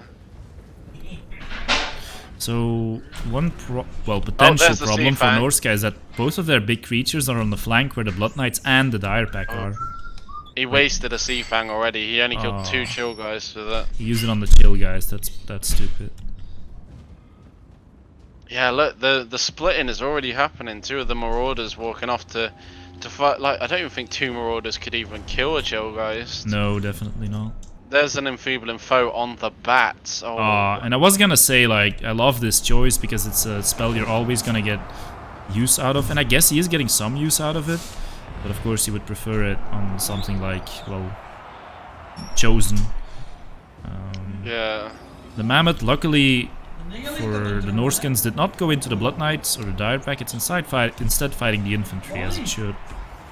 Yeah, but the Blood Knights are coming in on it though, so... Oh. Yeah, it might get isolated here. And Wulfric is going right through. I believe Krell has been summoned. Krell has been summoned, yeah, right by Hamlet. And he's fighting the Brutes of the Hound, so he's not entirely wasted.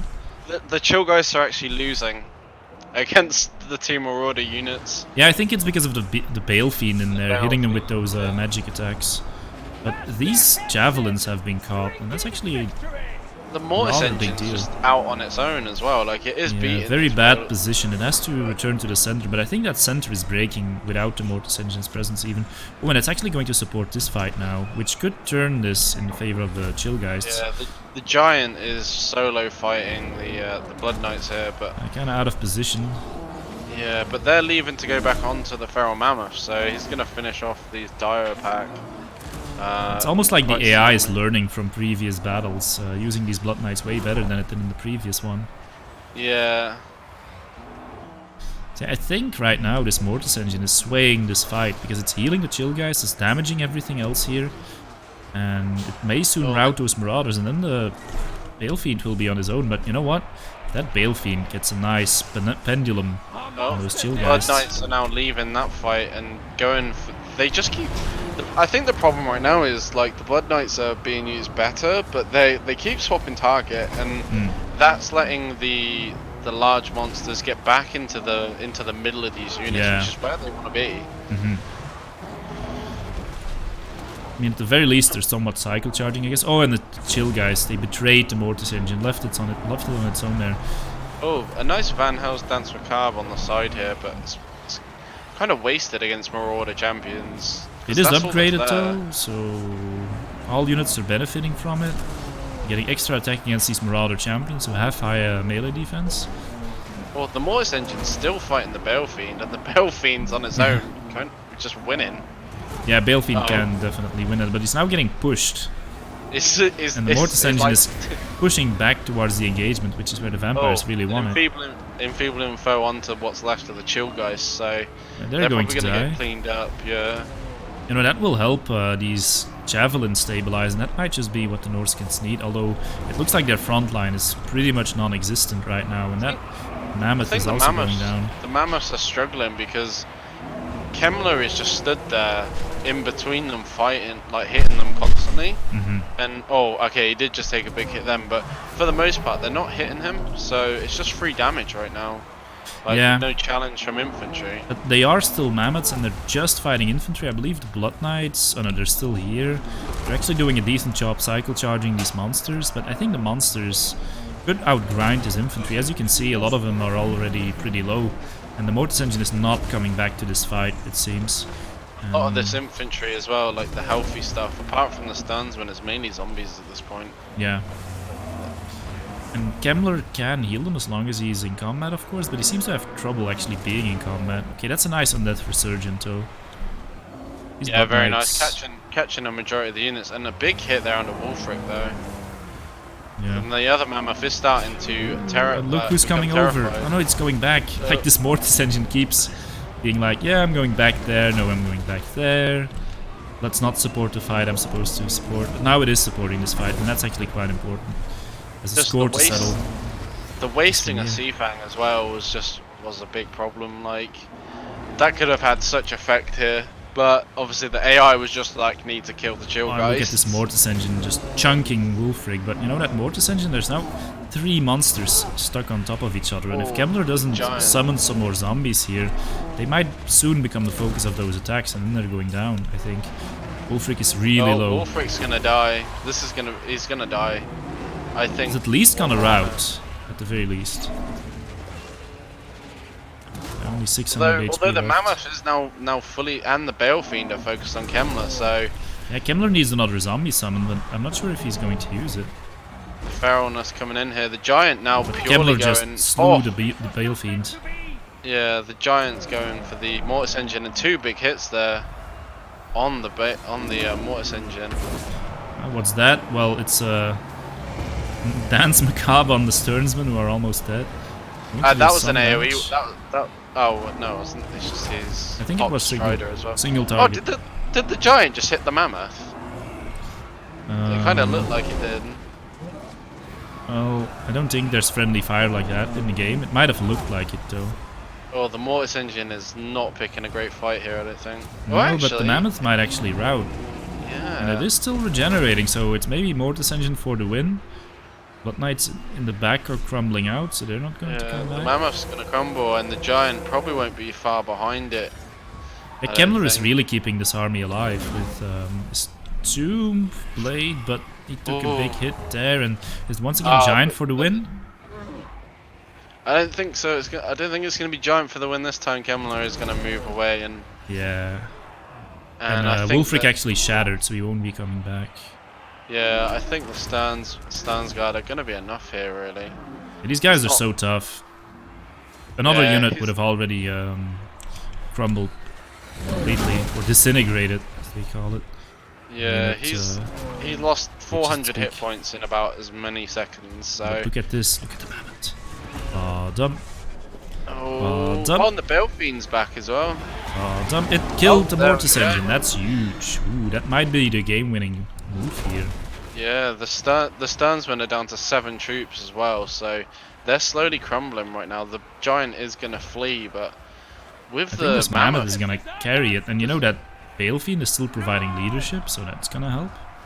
Yeah, this. Oh, the mammoth. Oh, if the mammoth went for Kemmler, it could probably end this fight, but it's gonna go for the infantry here. But I think if the mammoth gets one hit on Kemmler, he's gone. So I don't know if the leadership is gonna hold up though. I don't know either. Oh no, he's winning the fight, which is giving him plus leadership. But if Kemmler gets like one good hit though. Yeah, I mean, oh, look everything. Look at the balance of power going back and forth. But it routed. But what's keeping? Oh yeah. Yeah. This looks like a vampire win for sure. The only reason it's not a shatter. I mean, we can go on for a little bit. See if they fully shatter because the giant did rout before, I think. So maybe that's what's keeping it in. Yeah, let's just continue for a little bit. Because I think the giant would have rallied no matter what.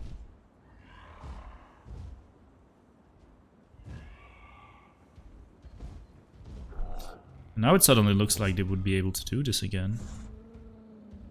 I don't know, Kemmler might come back and hit something here. Like, if he can avoid the charge. What was that? What did he just do? Undeath Resurgence and Strider. Yeah. Oh, there's the pot. Oh, there goes the... This is very close. Yeah, this is very...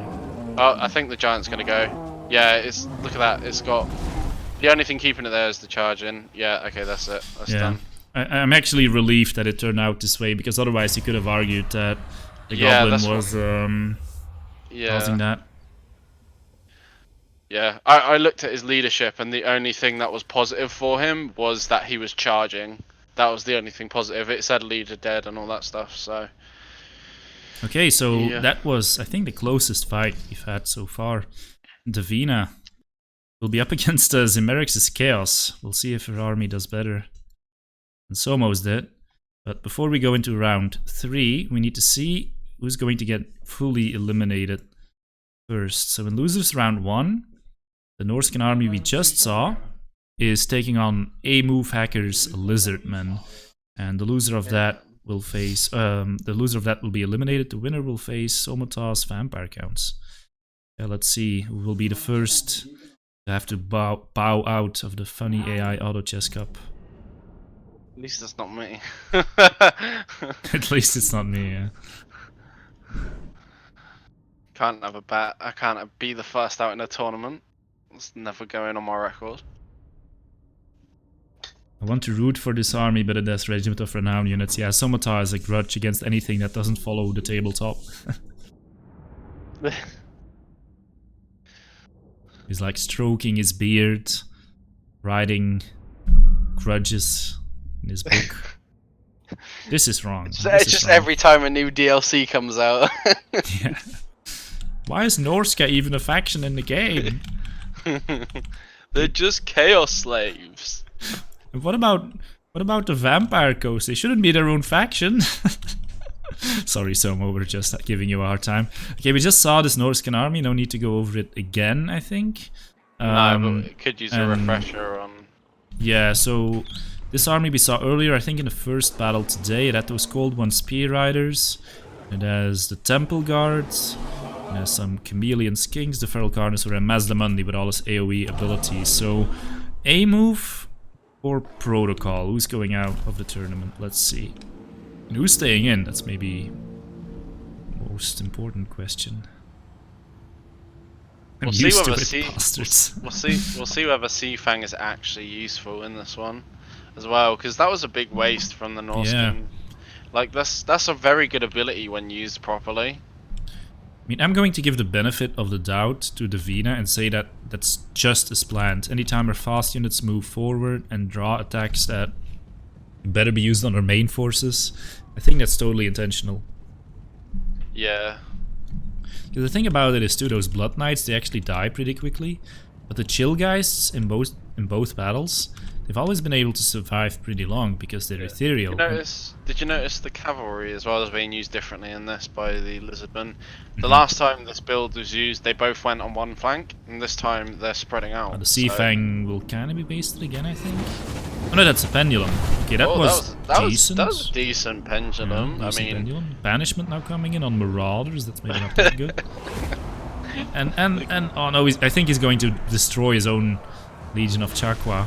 Oh, that was a very nice ruination. No, that was actually bad. That was actually not bad.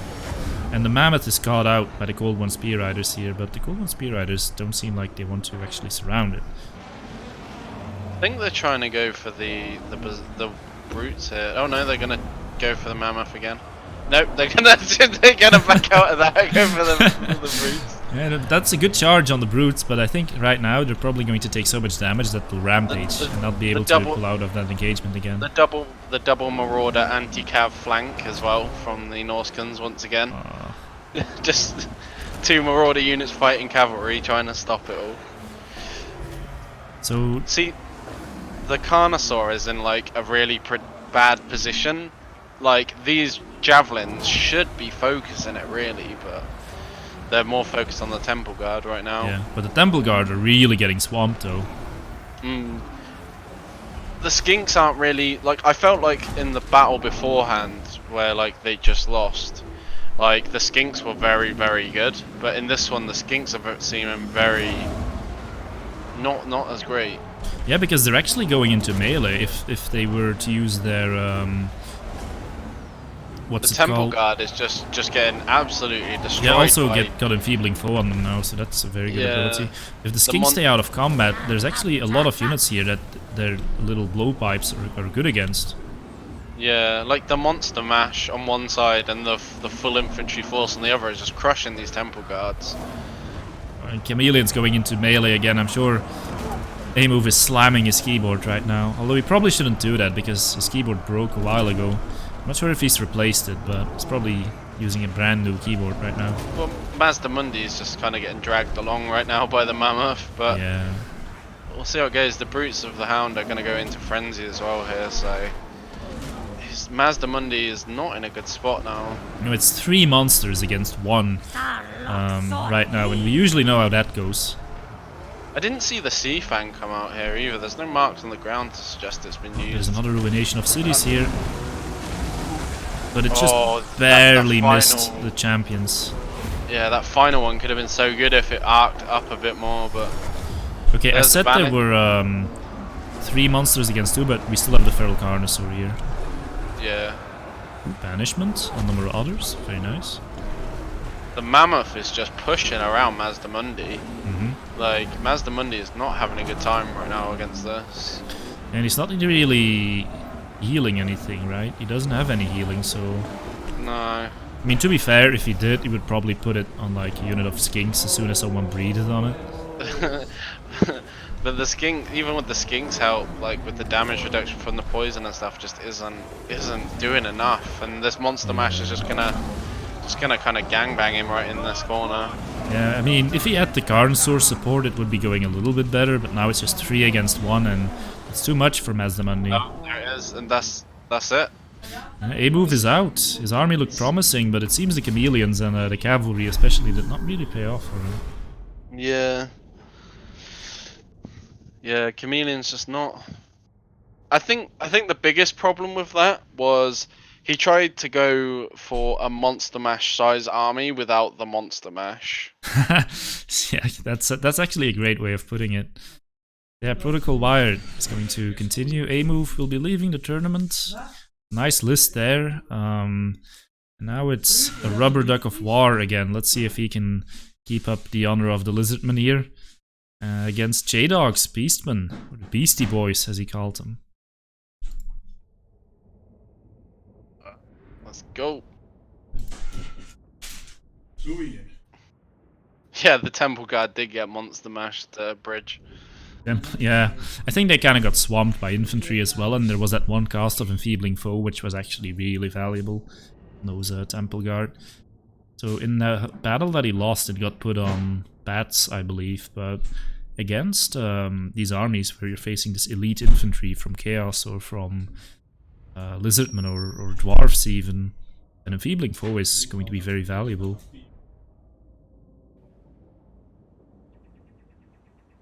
Okay, so a Rubber Duck of War.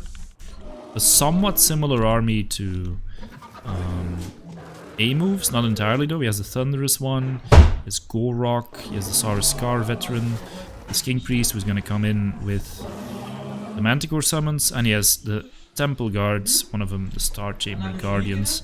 They're up against J-Dog's Beastmen, which has all the tools, I think, to beat this.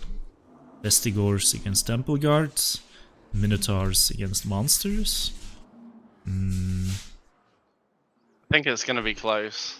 Yeah, I mean, it really depends on whether they engage on the right targets. Yeah, if the Minotaurs stay with the infantry, but they didn't do that last time, then I think it will be mine, but we'll see. My prediction is that the Minotaurs will run straight into the Temple Guard. Mine is as well. Okay, I think let's that's see. gonna happen. Let's see if that happens. I think Duck got this. It's possible. Wow. If his army gets really spread out too, but I think it's interesting how the AI is positioning these Temple Guards, sort of like, you know, it's almost like the armies you meet on Quick Paddle, where they're like in a square formation. Where are my Bestigors going? Okay, it looks like it's trying to surround the enemy right now. Yeah, that's an advantage your army definitely has, J-Dog. Should be able to surround. Huh? You know that summoned Cygor could come in with some big hits on these Temple Guards. They're going straight for the Temple Guard, of course they are. What did I say about the Minotaurs? And they didn't. They didn't even charge properly. They were going for this unit, and they got caught up on the side of this unit. Stupid Minotaurs. I mean, one of your Minotaurs is at least fighting the Thunderous one, but also getting demolished by Temple Guard. Oh man. This is embarrassing for the Minotaurs. And I actually wanted to tell you. Ooh, that was a good hit on those Temple Guard. They pop cold-blooded straight away though. What's Malagor doing? Just running in there like. Oh, he's like, give me a piece of that Gorok. It really is. It's like I'm gonna fight the deadliest thing here. I mean, as long as the Bestigors are distracting him properly, it should work out, but if Gorok turns around, this is going to be like the fish slapping dance. Oh, please, Carnosaur, move him away. Thank you. Oh man, I don't even know what's happening right now. Okay, so the Cygor is coming in and he's gonna lay the smackdown on the Saurus. Oh no, on Gorok actually. So Gorok right now not doing too hot. But yeah, it seems the Minotaurs, they're not exactly doing what you would want from them. Oh yeah, these Star Chamber Guardians Or at least time. Fight's not going too bad. No, your Minotaurs are sort of saturated in their own infantry, so despite a bad early engagement, they're doing nicely now. Oh, but Malagor thinks he can take on a full unit, like a half unit of Temple. I mean, Guard it's better than fighting Gorok or this Scar veteran, I would say, but oh, he's actually losing health even now pretty quickly. The Cygor just throwing a rock straight into the Stegosaurus thing. Yeah, into the Thunderous one. One of I don't know if you saw, but the other one he got some decent hits on the Temple Guard, which is actually pretty huge. Yeah, are the Star Chamber Guardians? Are they like unbreakable? Not technically, but they have very high base leadership, so they're almost unbreakable. And you see, they also have Cold Blooded on them, which gives them plus 16 leadership, so it's actually really good. Makes them, well, for all intents and purposes, it makes them unbreakable. Oh, my Bestigors are just running away. Yeah, but don't worry, Malagor is fighting Gorok again, while he has his buffs on. Wow. I mean, those Star Chamber Guardians might as well just be invulnerable, unbreakable.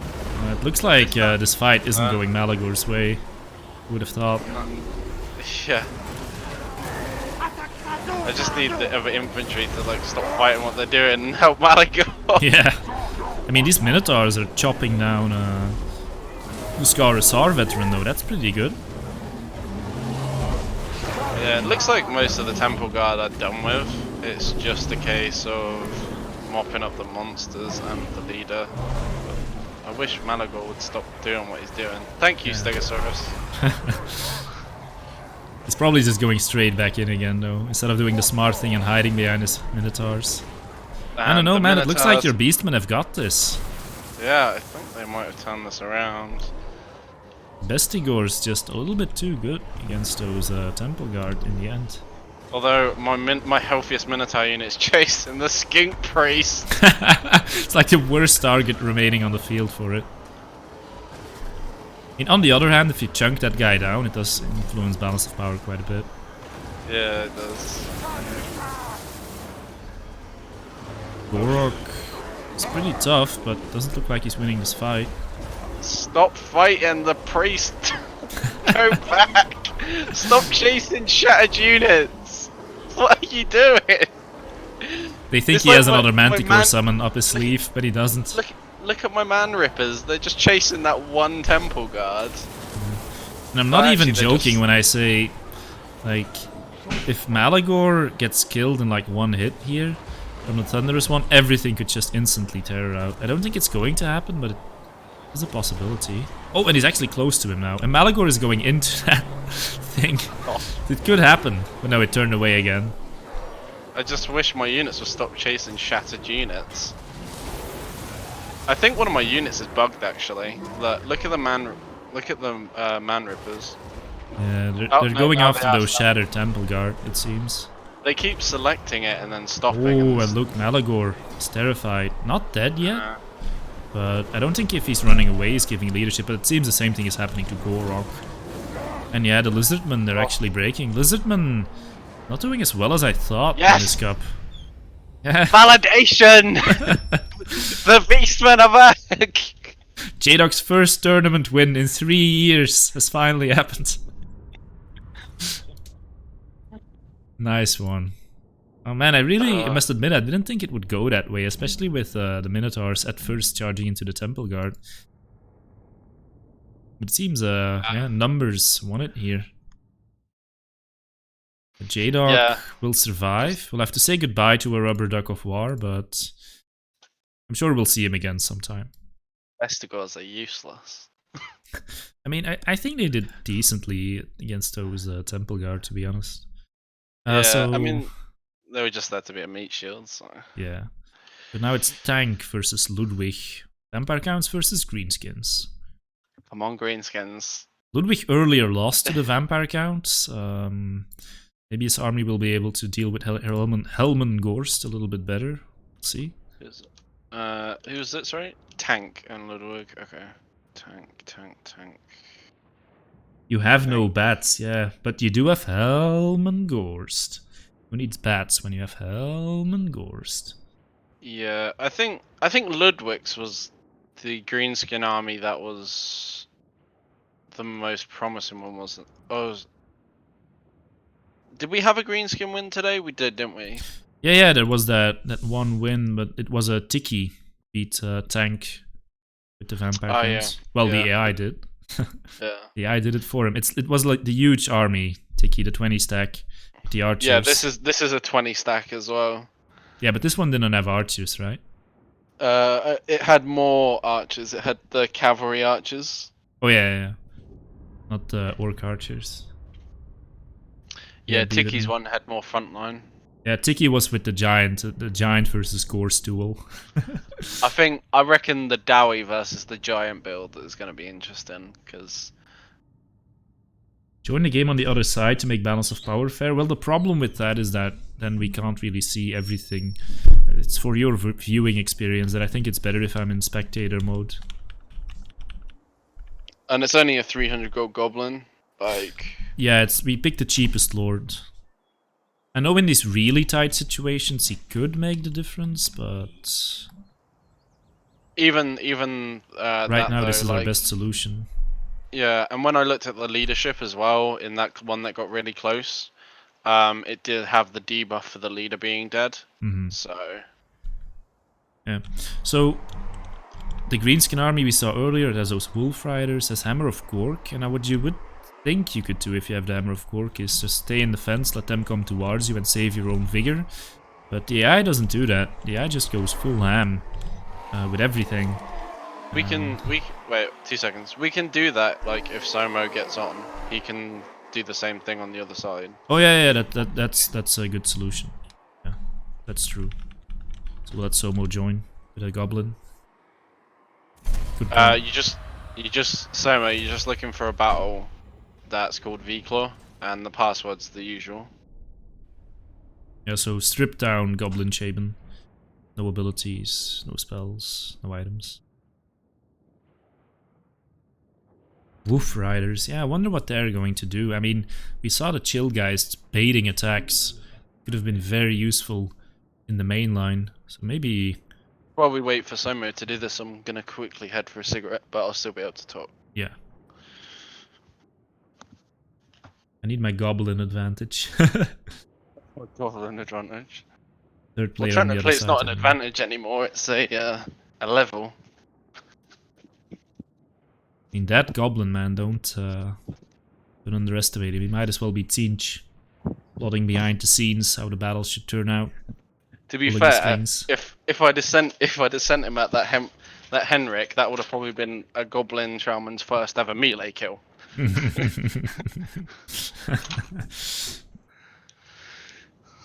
Because he was about one hit, it was very close. 3 archers, okay. Yeah, Vampire counts versus Greenskins third time because we have quite a few vampires. I believe there's 3 in total in the tournament. And we have 2 Greenskins as well. Did you know it's been almost 5 years since I last won with Beastmen in the tournament? 5 years, oh my god. Yeah, because obviously they fell out of meta, so I stopped using them. Yeah, but lately they're actually stronger. The Minotaurs are stronger. And they are actually very, very difficult to just hold the line against because they have this tactic where they use Morgur and 2 Bray Shamans, and then they summon 2 Cygors, 2 Manticores, 2 Chaos Spawns. So it's like 6 tough units show up to fight you. Yeah. I'm not saying, I mean, I played that tactic once against a Guiding Dark Elf list, and of course against Guiding it's not that good, but, you know, the fact that, you know, people might not want to take a standing army against you anymore could be an advantage. And also the Gores are actually stronger. You may remember when they were total trash. They're actually pretty good now, the Gores. Yeah, the Gores have always been up and down with Beastmen. Like, they went through a period of being useless, and then they became really good, and then they nerfed them again, and... Yeah. Okay, Somo is here, so we can get into the fight. I've just spoken, I said. That'll be like 2 minutes. Because I've got to press enter, haven't I?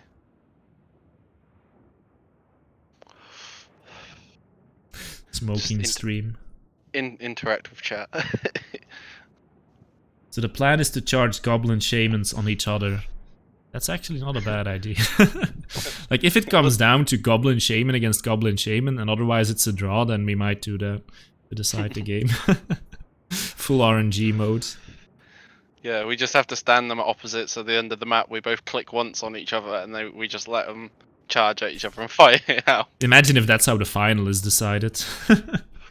That would be a great final for the AI.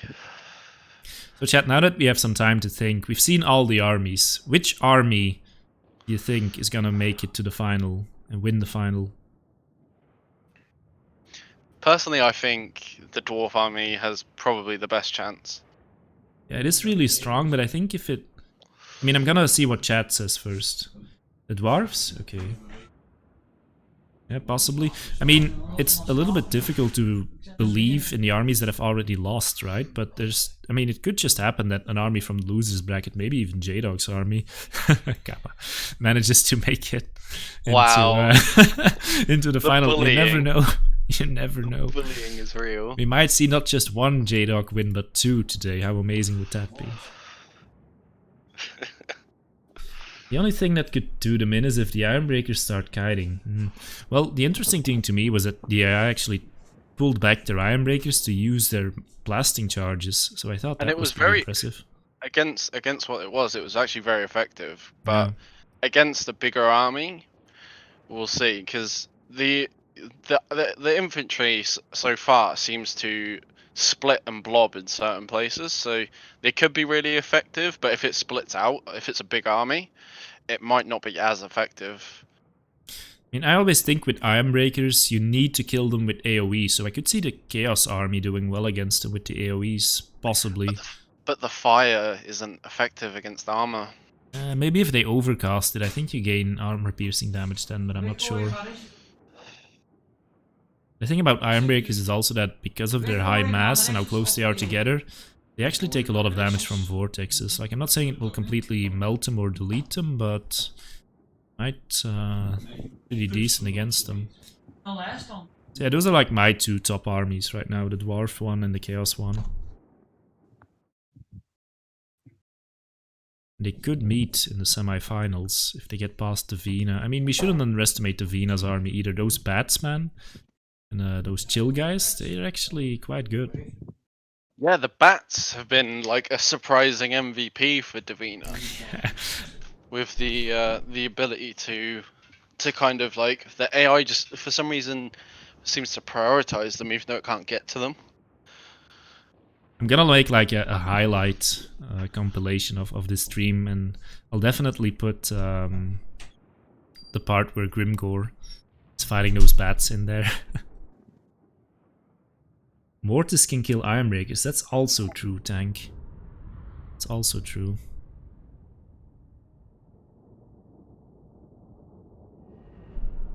Yeah, the Mortis engines have been sort of hit and miss. Sometimes we saw them...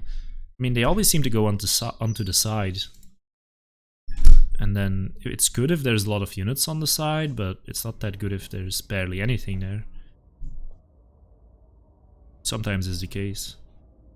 I'm kind of worried for the Vampire Count's armies as well, because they seem to throw away their Blood Knights very quickly.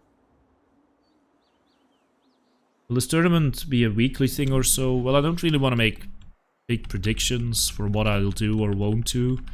For now, it's a one-off thing, but maybe we can do it again sometime. Yeah, I mean, if it's popular, we can do. We could do it maybe like once a week. While people want to do it.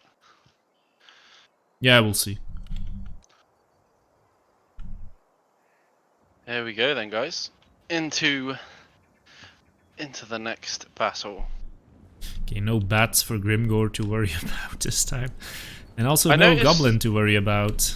I noticed straight away that Ludwig's AI this time has gone different. Like, it's now going forward with its skirmishers to try and do something with them, and is holding its main army back. That's actually interesting, because I was talking about that earlier, how it didn't do that, but it is doing that. It could be a vigor advantage to the Greenskin army here. And the first thing they're going to come into contact with is them crypt horrors, which is really the thing you want them targeting. On the one hand, yes, but on the other hand, if you shoot them this early, you're gonna have time to regenerate, so... Yeah, unless they can keep a constant DPS on them, it's... Yeah. Oh, well, there's a Dance Macabre coming in. Oh, that was an overcast one. So that was a bit wasteful, really, from the AI there. Yeah, indeed.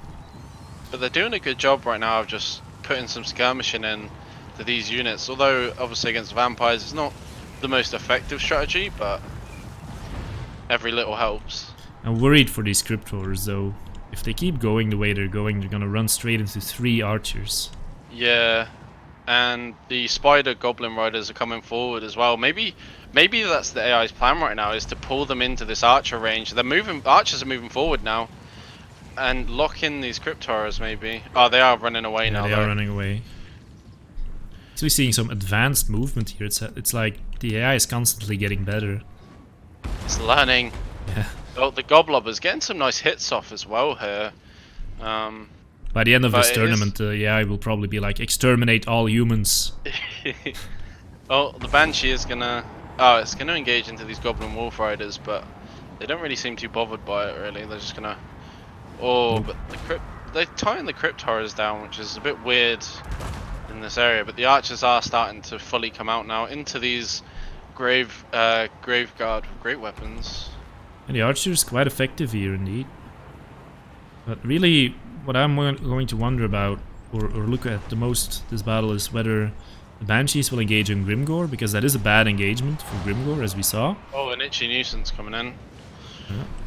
That's gonna help them kind of tie down these things for a bit longer with this cav. The better used once the real main engagement starts going, but at least it's not totally wasted. Oh, and at this time the Y is timed well, because there's no bats, which Davina in chat is just saying that you never go without bats, and that's actually something I agree with. Oh, nice hit onto Hellman there from the smart thing.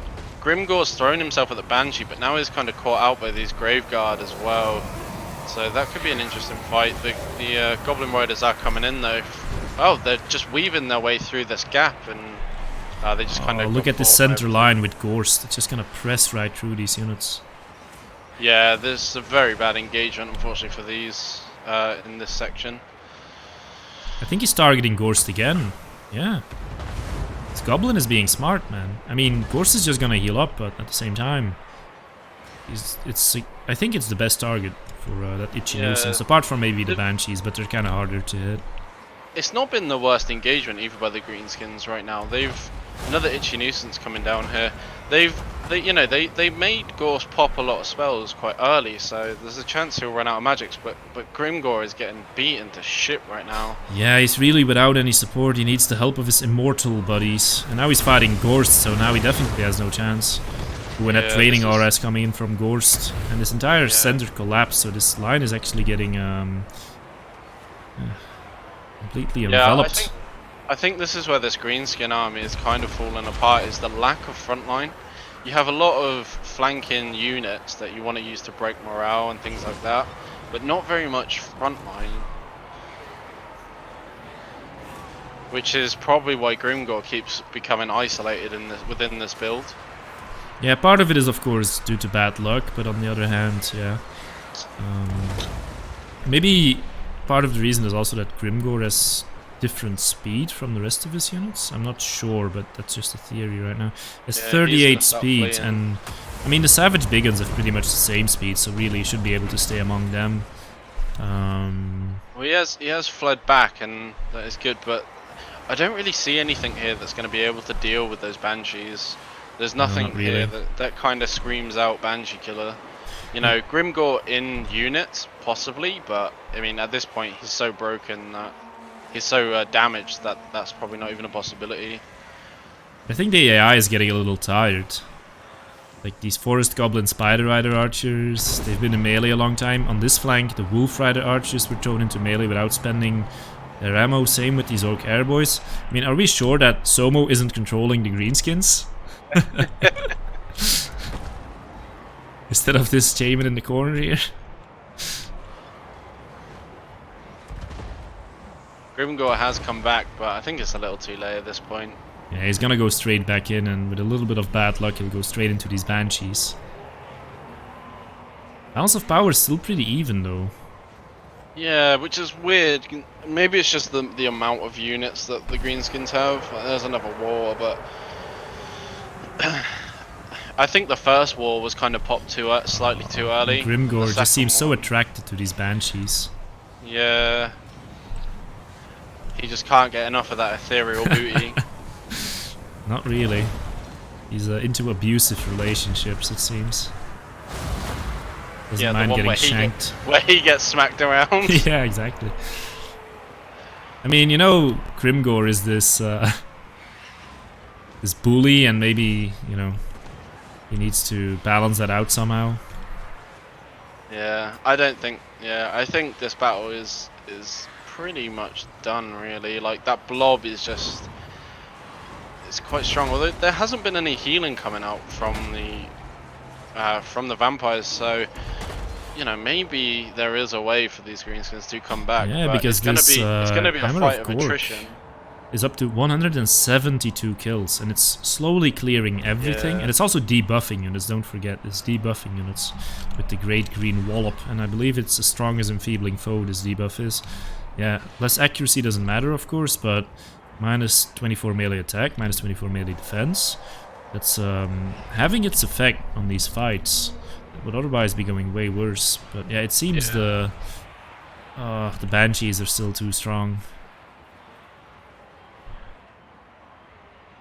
I think the Banshees have been a very key part of these vampire builds. They've been very good at seeking the targets they need to and dealing with them. Grimgor still being chased by his angry wife. Banshees. Just goes straight through his chest.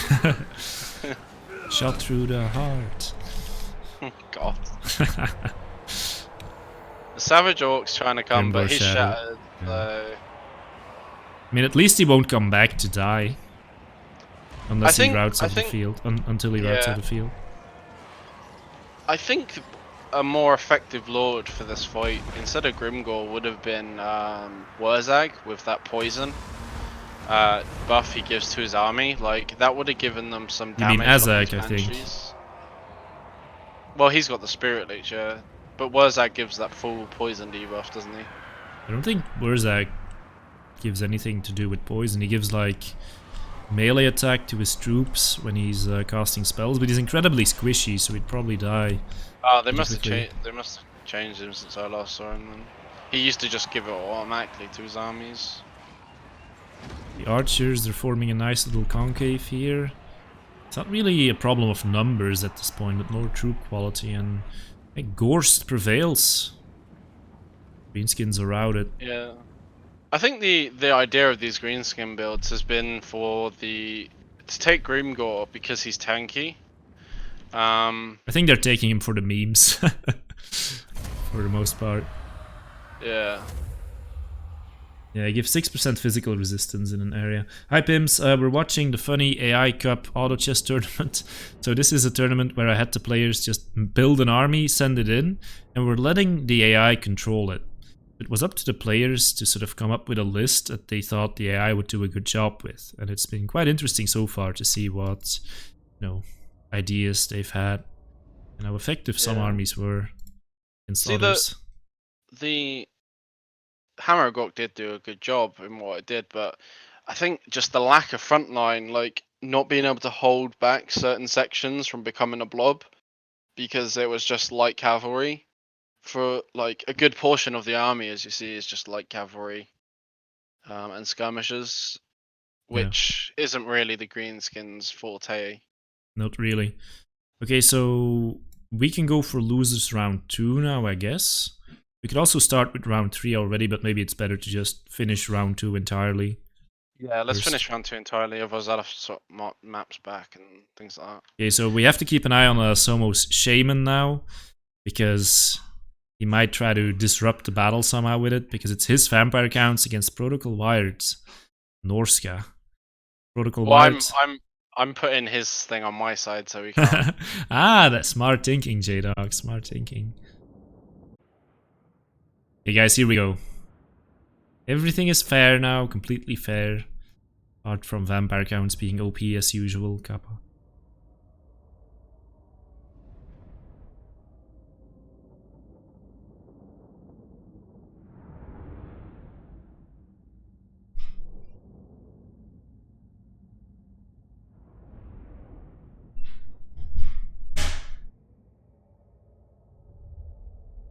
So, who's gonna leave the tournament? Will it be Somo? Or will it be Protocol Wired? Of course, if it's Somo, then we still have the Vina and Tank to carry the Vampire Count's flag. If Norska leaves, then there's no more Norskans. Do you mind just doing the rundown of both armies? Just I'm trying to see if I've still Yeah, no problem. got a box somewhere.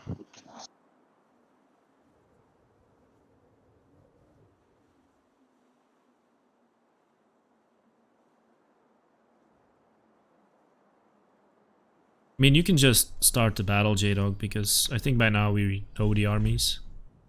I've seen them a couple times.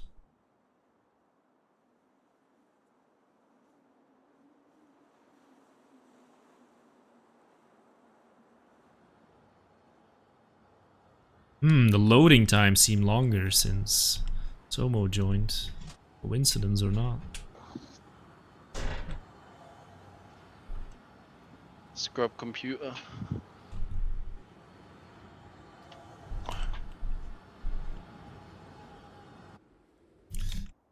So much for my climbing the stairs adventure. Okay, so yeah, Somo with his Kemmler army, which last time threw away its Blood Knights pretty quickly. And yeah, it's up against the Norskins, who have 3 monsters.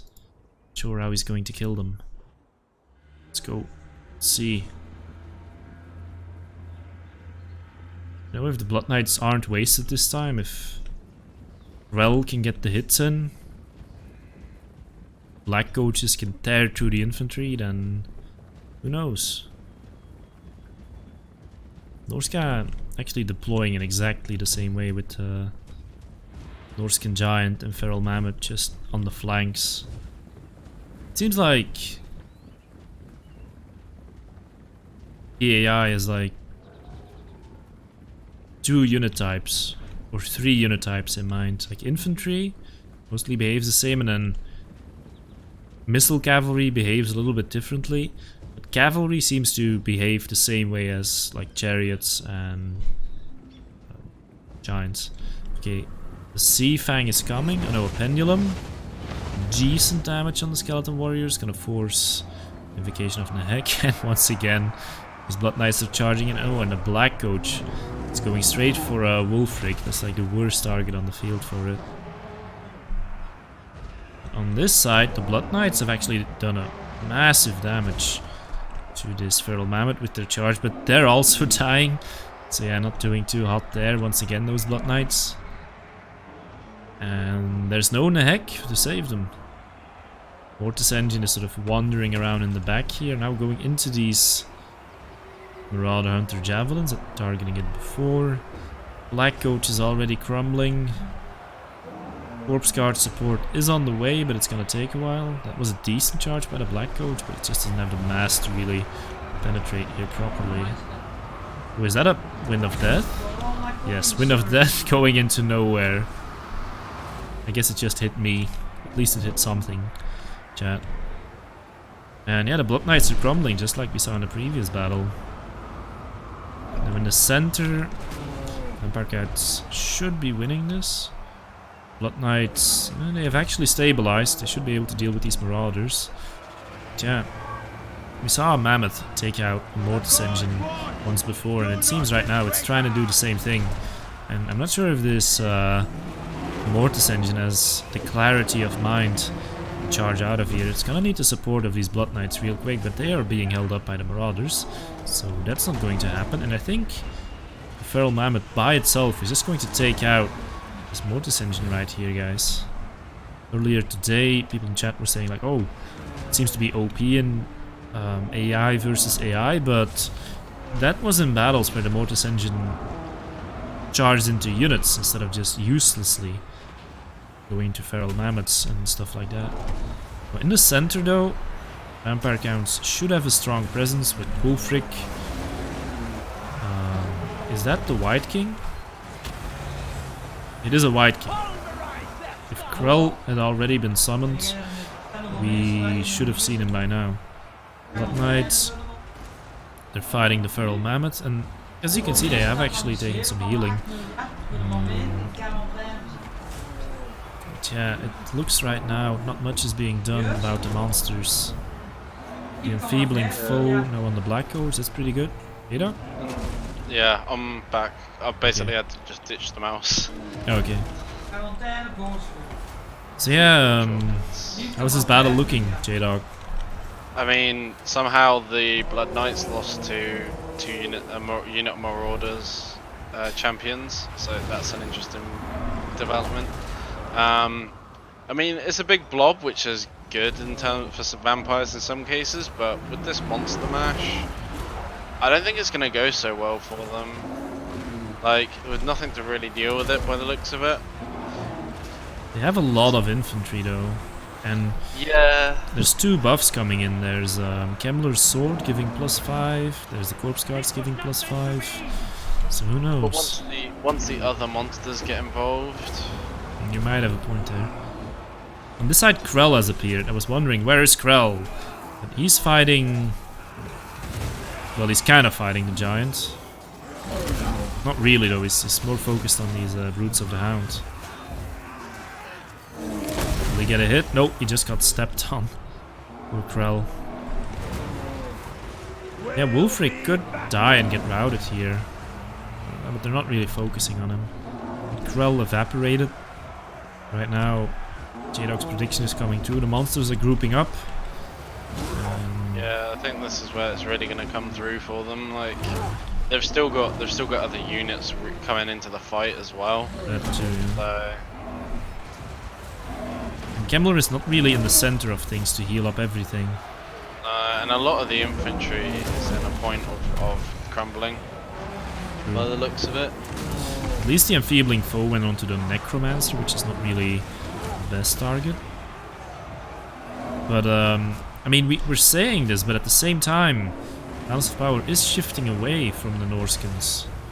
Yeah, I mean, Wolfric did just rout, and he is very low. I mean, if they can drop him, then that could be the win that they need, but...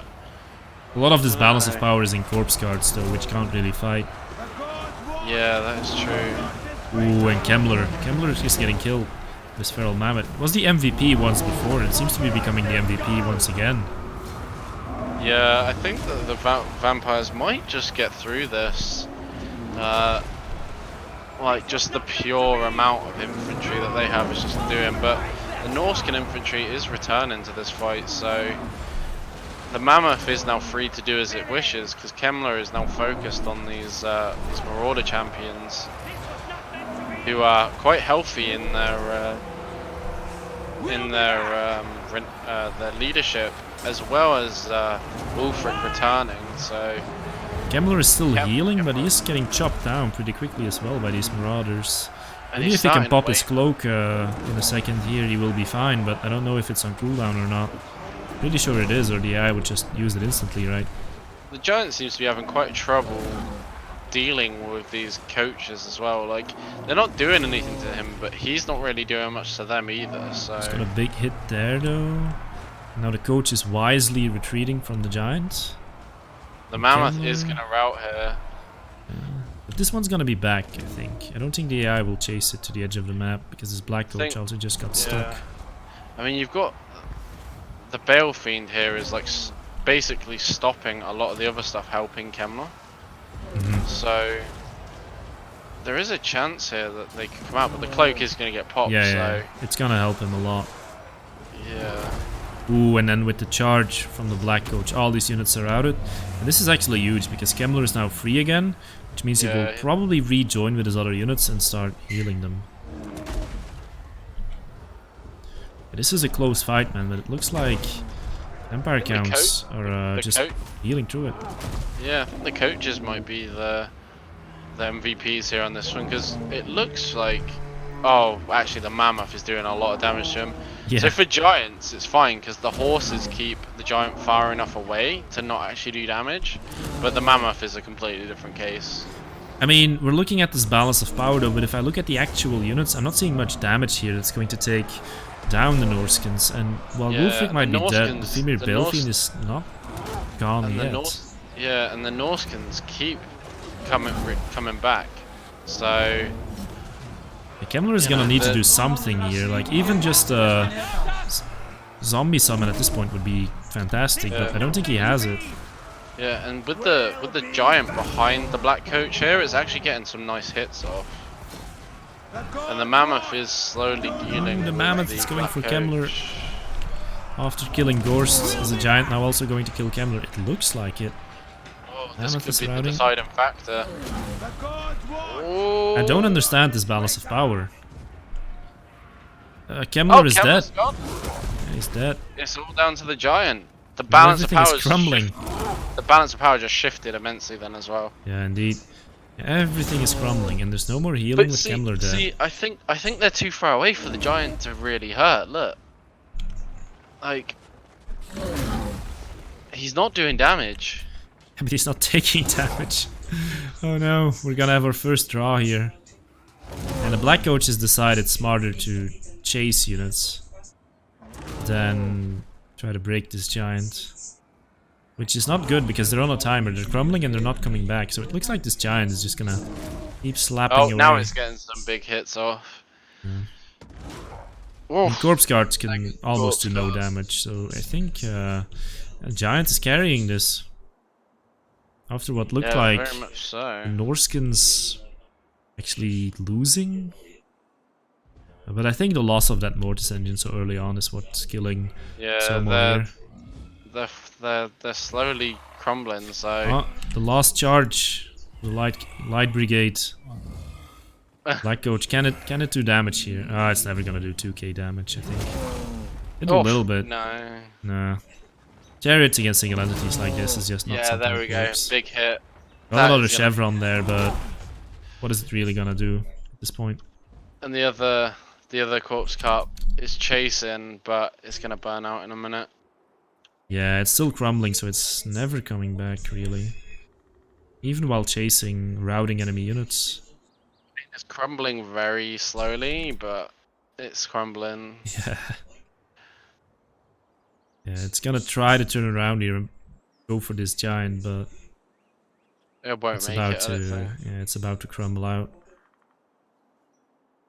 Yeah, that looks like Somo out of the tournament, and I think maybe what cost him the win here was that win of death. Like, imagine a couple more Van Hells, a couple more Invocation on just whatever. I think, made a and difference. through the tournament as well, the Wind of Death never really did anything in any of his other battles either. No. So it's a lot of Winds of Magic to use in one go. But to be fair, he brought it for the memes, not because he thought it would actually be good. Okay, so that's the second of my moderators out. Let's see if J-Dog can carry the day against tanks vampire counts. How are you gonna kill 2 beastmen, J-Dog? Banshees. How are you gonna kill 2 banshees? Pray to my gods that the Cygor like one-shots them with a big hit. It has to be one of your weirdest tourney ideas. I know, Kafka. I know. Coach saving Kemmler. Mammoth missed Black Coach like 8 times. Maybe it had its buffs on, who knows. Somo, you need to load up the tank army setup. Why have I been against like beasts against vampires like in almost everyone? Like before the rotation, it was vampires. After rotation, it was still vampires. And now I've got to fight vampires again. It's like the one thing I wanted to avoid is the thing I'm getting the most. Yeah. At least you're not getting counterpicked intentionally. True. Did you select it, Somo?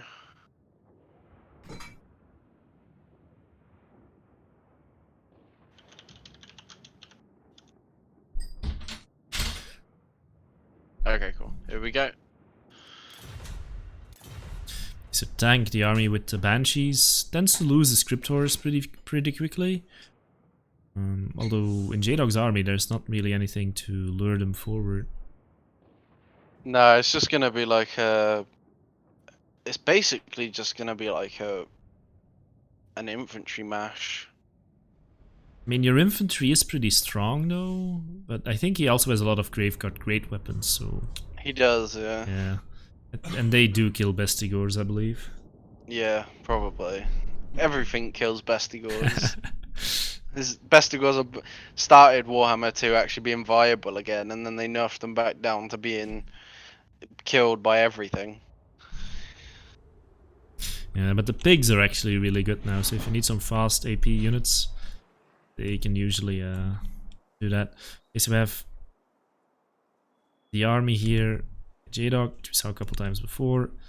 Minotaur's great weapons, which like charging onto anti-large units.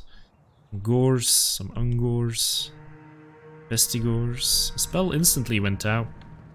What is it really? Ah, it's the Cygor. I thought it was a Cygor, but it was targeted on the Bestigors, which was the weird thing.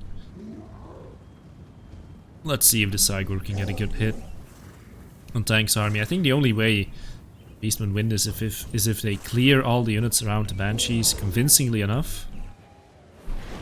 Oh, that's a good hit on the Sternsman. Wow, upgraded. Instant invocation. Yeah, upgraded one as well. Yeah, that was kind of wasted because only one unit got hit, but the AI doesn't know that. And where is Malagor? Oh, look at Malagor. He's actually staying behind the lines. He learned from his previous mistakes.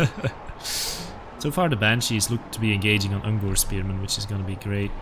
Your Minotaurs, once again charging ahead. Gonna get support from the Bestigors though. No, they're not. The Bestigors are just gonna stand in front there and watch the fight. They're just gonna watch the Minotaurs die. Oh, here we go, now they're going in. Next level tactics. Yeah, he needs Bestigors, like, he needs Minotaurs when you got Bestigors, eh? On the left flank you seem to be winning against zombies. Yeah. Banshee's not doing too much right now. If they were shanking your Minotaurs, it would be way worse. Cygor is doing work as well. Center looks decent now, but... And I think the problem with Tank's army is that Gorse never seems to engage in melee as much as he would want. I was actually talking about it in chat. Now he's going into the Minotaur's great weapons. No, he's going back. Oh, he spawned another Cygor on the fight. Yep, just as the other one gets a heart attack. And right now the balance of power is slightly in the Beastman's favor. I think they can actually clean up this right flank. And even the center isn't doing too badly, but now Gorst is in combat and everything is getting drained. At least it was a second ago. Yeah. Yeah, if this right flank can win and come around and attack in the center in the back, then it should be fine. Although on the left flank, with the presence of the Banshees, it's a lot harder for the Beastmen. Gorse is heading straight for the Minotaurs. You get the charge from Bestigors, they do really well. Yeah, that's the strength of Bestigors. They have good speed and very high charge. So, I mean, they can kind of be used to cycle charge somewhat, but it takes a lot of time and effort. And other units to stop the enemy so they can actually get away without taking too much damage. Yeah, I mean, personally, I think the Beastmen, I don't think I'm going to come out with this one. Cygor is actually taking a shot here. I mean, so far we can at least say they're doing better than expected. Yeah. They're actually winning, well, the right side of the center, I would say they're winning. I don't think they're winning the entire center though. No, and Gorse coming into the other flank as well. He's actually not doing too bad because there's no infantry around my Minotaurs. He's draining your best unit, which is the Korux Man Rippers. Yeah, just took overcast damage, that's something. Yeah, it seems to be slipping away. Yeah, it's very much slipping away now. Look how much damage this Banshee took though. I mean, I'm surprised to see them taking any damage at all, to be honest, but... Malagor at least didn't suicide, but yeah, I see... Oh, this is what tank wants to see. It's Helmengorst draining everything. Healing everything. Yep, there he goes again. Weird thing about him though, he doesn't drain constantly. It's like a couple seconds of drain and then none, and then a couple seconds of drain and then none. The Mortis engine, it seems way more constant. The Banshees are just keeping my Minotaurs like from crushing that flank as well. Like they're just not taking any damage whatsoever. No, not really. I mean, it was a very good choice by tank, as we've discussed before, to take these two Banshees. Yeah, that's me gone. My entire army's crumbling. Yeah, those damn vampires, man. If it hadn't, you would have gotten away with it if it hadn't been for those meddling vampires. Exactly. I knew I should have gone with my troll army. I mean, if we've seen how the Cryptors behave, I would almost expect trolls to also run ahead way too much. Yeah. Maybe you can try it next time and see what happens. Yeah. Beastmen are losing ground. Vampires seem very strong in the AI battles, though. Yeah. Well, two of them are in the losers bracket. One of them is eliminated already, but yeah, they do seem strong. Okay. You can leave.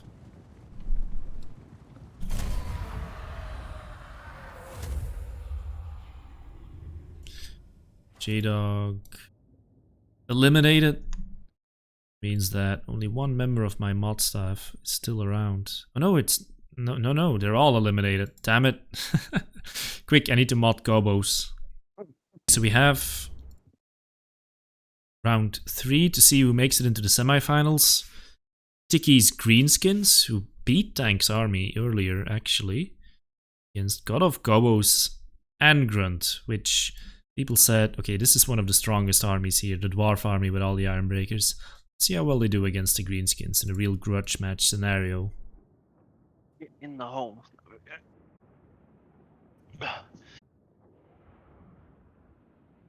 Maybe the easier question is, Somo, which DLCs do you have?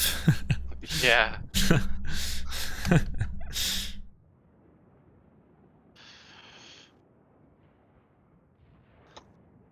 You only buy DLCs that involve vampire units. Well, you didn't buy Coast either, though, did you?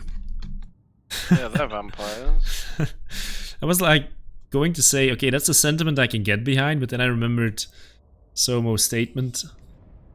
I mean, I shouldn't speak about this because I haven't bought Vampire Coast either.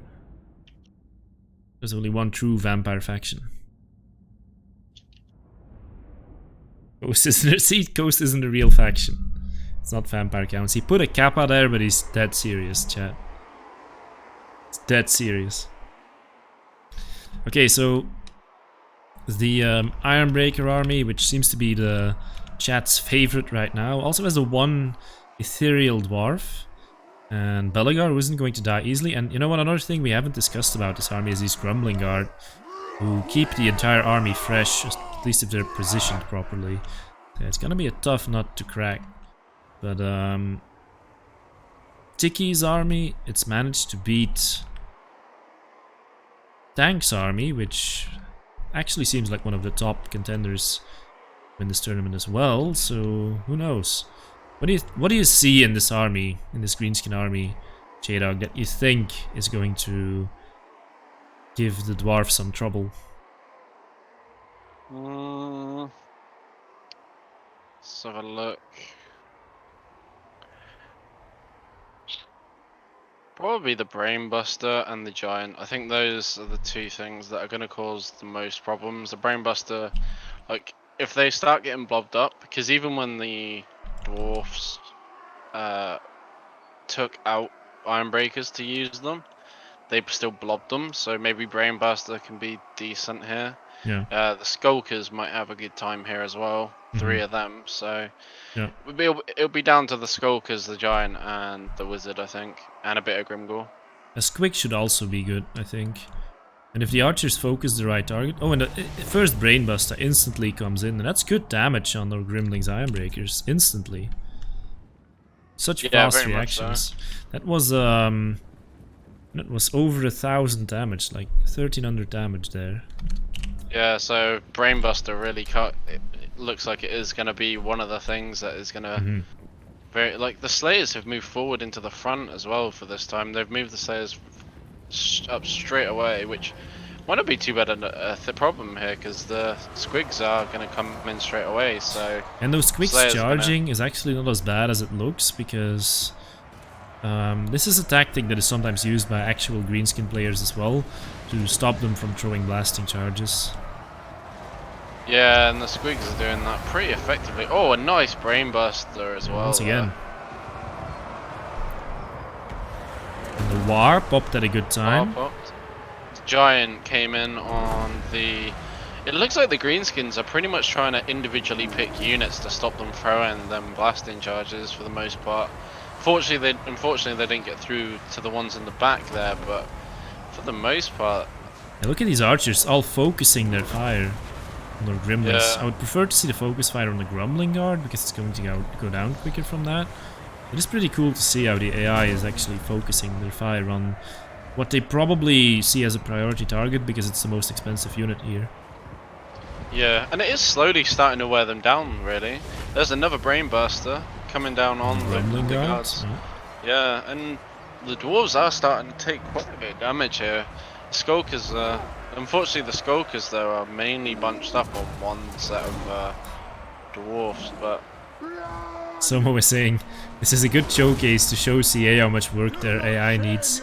I mean, it's like, it does some things so well, and it does other things pretty badly. Ironbreakers, the Norgalim's Ironbreakers are actually starting to really take a lot of damage though from these archers. You know how many blasting charges they've thrown? None. None! No. Oh, there we go. Oh, there they go. We jinxed it. Yeah, and they're hitting 3 units now, but I mean, a lot of them already died, so it's not as many blasting charges as you would expect. Oh, another big Brainbuster as well there. Big Boss got terrified, but instantly got They changed their target as well now. They're going for the Grumbling Guard. When do you see the duel, J-Dog? It's Grimgor versus Belagar. And Belagar is not doing so well. No, he lacks the armor piercing to fight Grimgor effectively, I think. Yeah. Even though he is a very tough lord.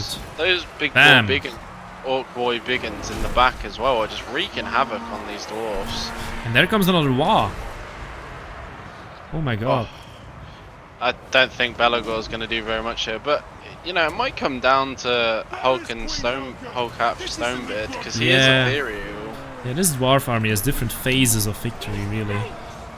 But if they lose too heavily, which they kind of seem to be doing now, then even that ethereal dwarf is not going to just tank and kill the entire army.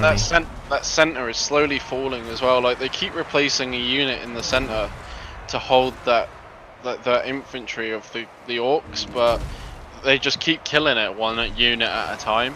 So we'll see. One of the Ironbreakers here is going to throw some bombs now, but it hasn't thrown any yet. Like, oh man, those Brainbusters are so good. And Belagor Belagor is running as well.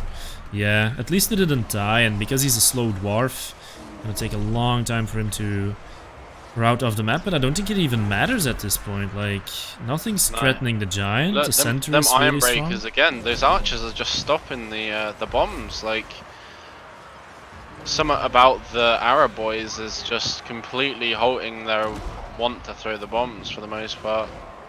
Yeah, very strange behavior here with some of the Ironbreakers just standing in the back, not doing anything, and not using the blasting charges either. Giant is going to go down though. They've been... The amount of Ironbreakers and stuff it's been fighting is slowly starting to wear it down. Yeah. It's going to be close. It's going to be very close. Belagar is back. He's going into that Grimgor is beating the ethereal guy. Yeah, but taking decent damage in return. It's quite close though, yeah. Although I think the big boss is going to kill Belagor. Yeah, it looked like a comeback was maybe possible here, but if Belagar dies, then I don't see this. Oh, there's another war. Yeah. That is so good when you can just... That is really the strength of Grimgore, I think. If you can just have him in the front line fighting all the time, that you get kind of wah after wah after wah. But yeah, in real games, of course, he gets targeted too often by magic, and slow melee defense also makes him suffer quite a bit. Yeah, a lot of the greenskins are starting to rout now, and the archers are slowly running out of ammo, and the blasting charges are coming in, and you know, this big boss, even though Belegar is on like a sliver of health, he hasn't been able to get the necessary damage done. Because Belegar is just in another league, but now he's dead. Oh, yeah. And Grimgore's having a bit of a trouble here with the Dwarf Warriors just kind of shielding the guy. But there's another stand-up. Oh, there's a Gitsnik pop giving him that extra 50% armor penetration, which is probably going to do it for the Ethereal. Gummo's cheering in the chat saying, come on, Ghost. Ghost is doing well, man, but he is up against the best. Grimgore. The biggest and the baddest. It's gonna be close. It's gonna be very close. Although the giant has just died. Oh yeah, it was isolated, so it got chopped down, and now there's a lot of. It was isolated the whole. It was isolated the whole battle, though. It's done very well, but it looks like Stonebeard has breathed his last ethereal breath soon, because Grimgore is taking the lead on this fight. And it doesn't seem to be too distracted by those warriors either. No, he's very much just focused on Stonebeard. And Gitsnik is lasted a long time. Yeah, he just got him. Yeah, boom. This is the best we've seen is... Grimgore in this cup so far. Yeah, he's very comfortable fighting the Dowie.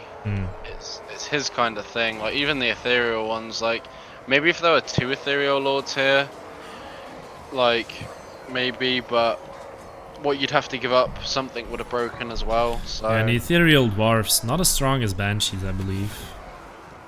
No, they're not. They don't have the armor piercing. Yeah, also quite a bit more expensive, I think. They're like 1,000 gold. You'd have to basically give up an Iron Breaker for it, and if he'd have done that, the giant would still be alive. Yeah, if that early engagement goes better, if they just throw their blasting charges instead of having the Gremlings sitting in the back doing nothing, then no, that could give other units the space they needed. Yeah, the big dwarf army, well, it's not such a big army actually, but the army losing now to Tiki's Greenskins, which really puts Tiki's Greenskins on the map as of the top contenders so far. Let's go.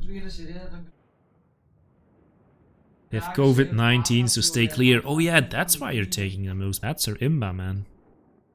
I'm not sure if Chaos Warriors really mind. I mean, maybe some of them are Nurgle like, worshippers. Nurgle, they've probably got, like, COVID-20. COVID over 9,000.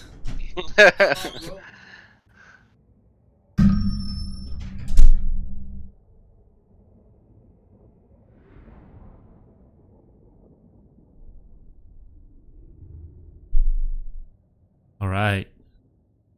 Very interested to see if this Vampire Count army will suffer the same fate as the other one. Kind of funny how, you know, in a regular cup, if it's vampires against chaos, we're like, yeah, vampires will win this easy. But in this AI cup, we kind of see the chaos army as the army that's, you know, potentially the best against all these vampires. Saying that, we've only seen the chaos army once so far. So that is true. That is true. The you know, for all we know, the vortexes might just all go in the wrong directions this time. The vortexes are very, very dodgy, but he does have a lot of good tier of infantry, so you know. But you know, at the same time, he has so many of them, so one of them is bound to get hit and get a lot of value, right? Yeah, and with not much anti-large, we saw how the Blood Knights suffered in the last time, and considering there's only one Blood Knight this time, it might not bode well for the anti-large fight. I mean, one thing that's already good for the Vina, I think, is that her Mortis engine is on her left flank, It's not going to be facing the Summoners of Rage. Summoners of Rage will be more likely to engage on the Dire Pack, the Blood Knights, which is kind of a decent engagement for them both, especially if the Chosen get mixed in with that. Yeah, the Chosen are looking like they want to... And it's happening again! It's happening again! The bats just aggro everything. And the Chaos Army is exposing its flank entirely, but here comes the Flamestorm. Melting those Grave Guards. Ooh, and it's going into the zombies now. Oh, it's so good. Oh, it's turned back! It's so turned good! Around. Ah. Zimerix, how do you do this? I want vortexes like this. Right. Oh, look at this, they're just blobbing. That was once again a good Flamestorm. Yes, the Venus Dogs and Blood Knights clumped up on the Chosen, that might not be so good. No, and the Summoners of Rage are in the infantry fight, which isn't a bad thing for them. Like, they're not, you know, they're not bad at killing infantry, and they've got support from these Demon Spew once again, so... Yeah, good combo there. And Kolek seems to be getting his hands on this Mortis engine. Yeah, and that's not a good thing for that Mortis engine, because he's very good at that kind of thing. Especially with Star Crusher, he's got that power on. I mean, at least the Mortis engine is among its own infantry and close to a lot of Chaos infantry and can actually drain them a little bit. You can also already see some draining coming in here. The Mirror Guard taking quite a brunt of that. Although the Summoners of Rage are not in the greatest spot right now. Yeah, right now it seems all the engagements are decent. I would say that the Chosen on this flank are doing well. Chillgeists are not doing so well, although the Mortis engine could once again come in and help them. The magical bats are slowly dying.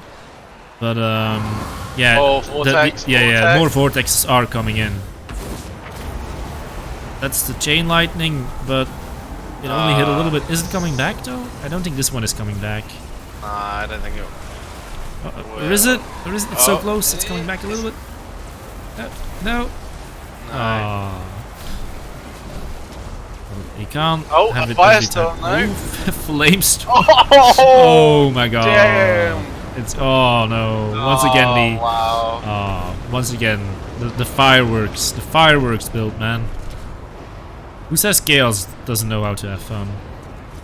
And the Blood Knights have disengaged from those Chosen, probably realizing that the Shock Cav, not infantry. And they are now cycle charging them, so they could come out on top here. But look at these Chosen, they've already gained another Chevron. They are really tough. Yeah, the Summoners of Rage and Demon Speed though are starting to fall. There's just too much infantry here for them to effectively take it. But Kolek is still very healthy, so is the Fire Sorcerer. Have you used the zombie summon here? Yeah, the infantry on that flank's not the worst thing, but you really want Kolek on them Chillgeists or on the Mortis engine if you're looking for your Chaos guys to win, you know. Yeah, I think the Chill guys are slowly dying though. Yeah, this middle fight though is not going the way that the Chaos would want. They're losing two very important units in this build. Yeah, if you look at the Blood Knights, they're actually cycle charging, but the Chill guys are not doing the same thing.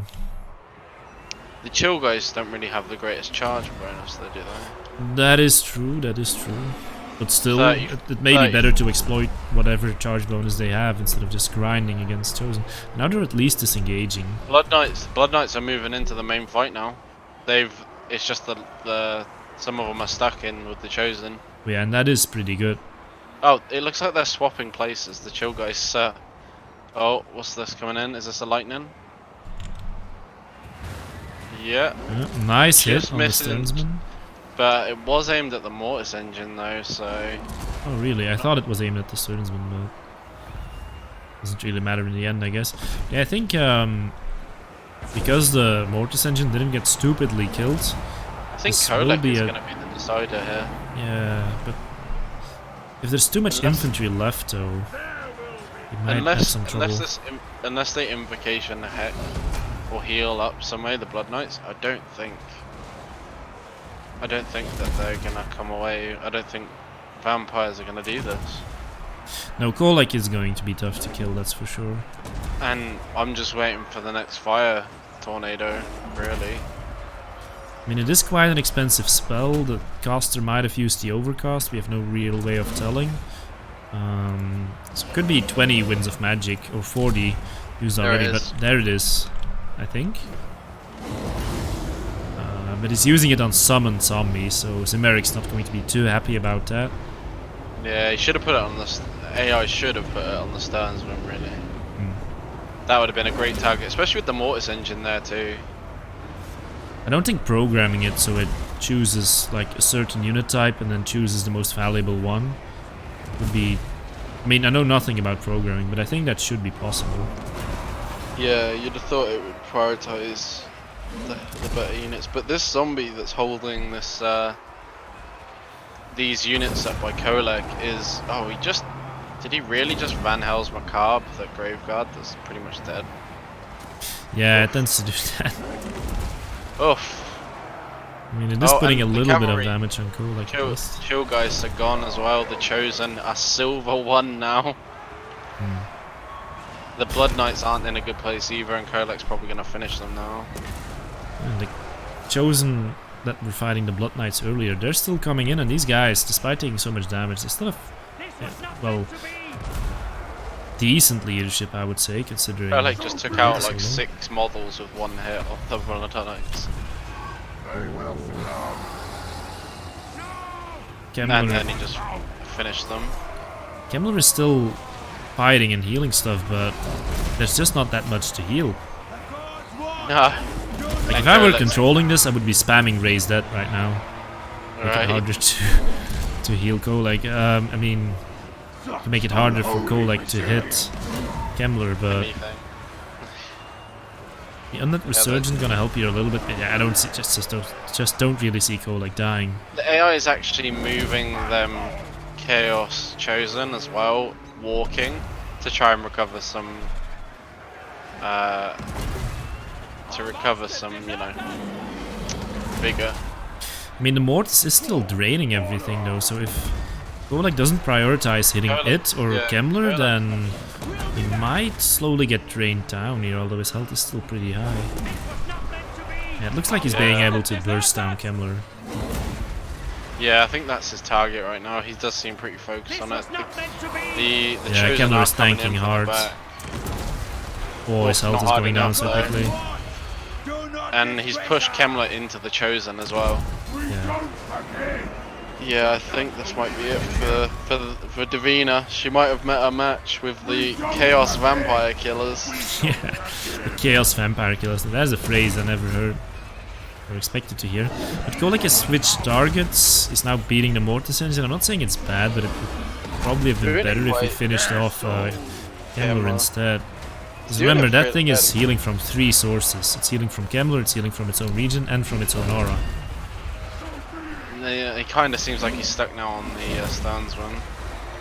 Yeah, so if he doesn't hit those single entities, he could still die here. Oh, Davina, are you doing it again? Oh, it looks like he's got Hemrick in his sights again. But he's just standing there.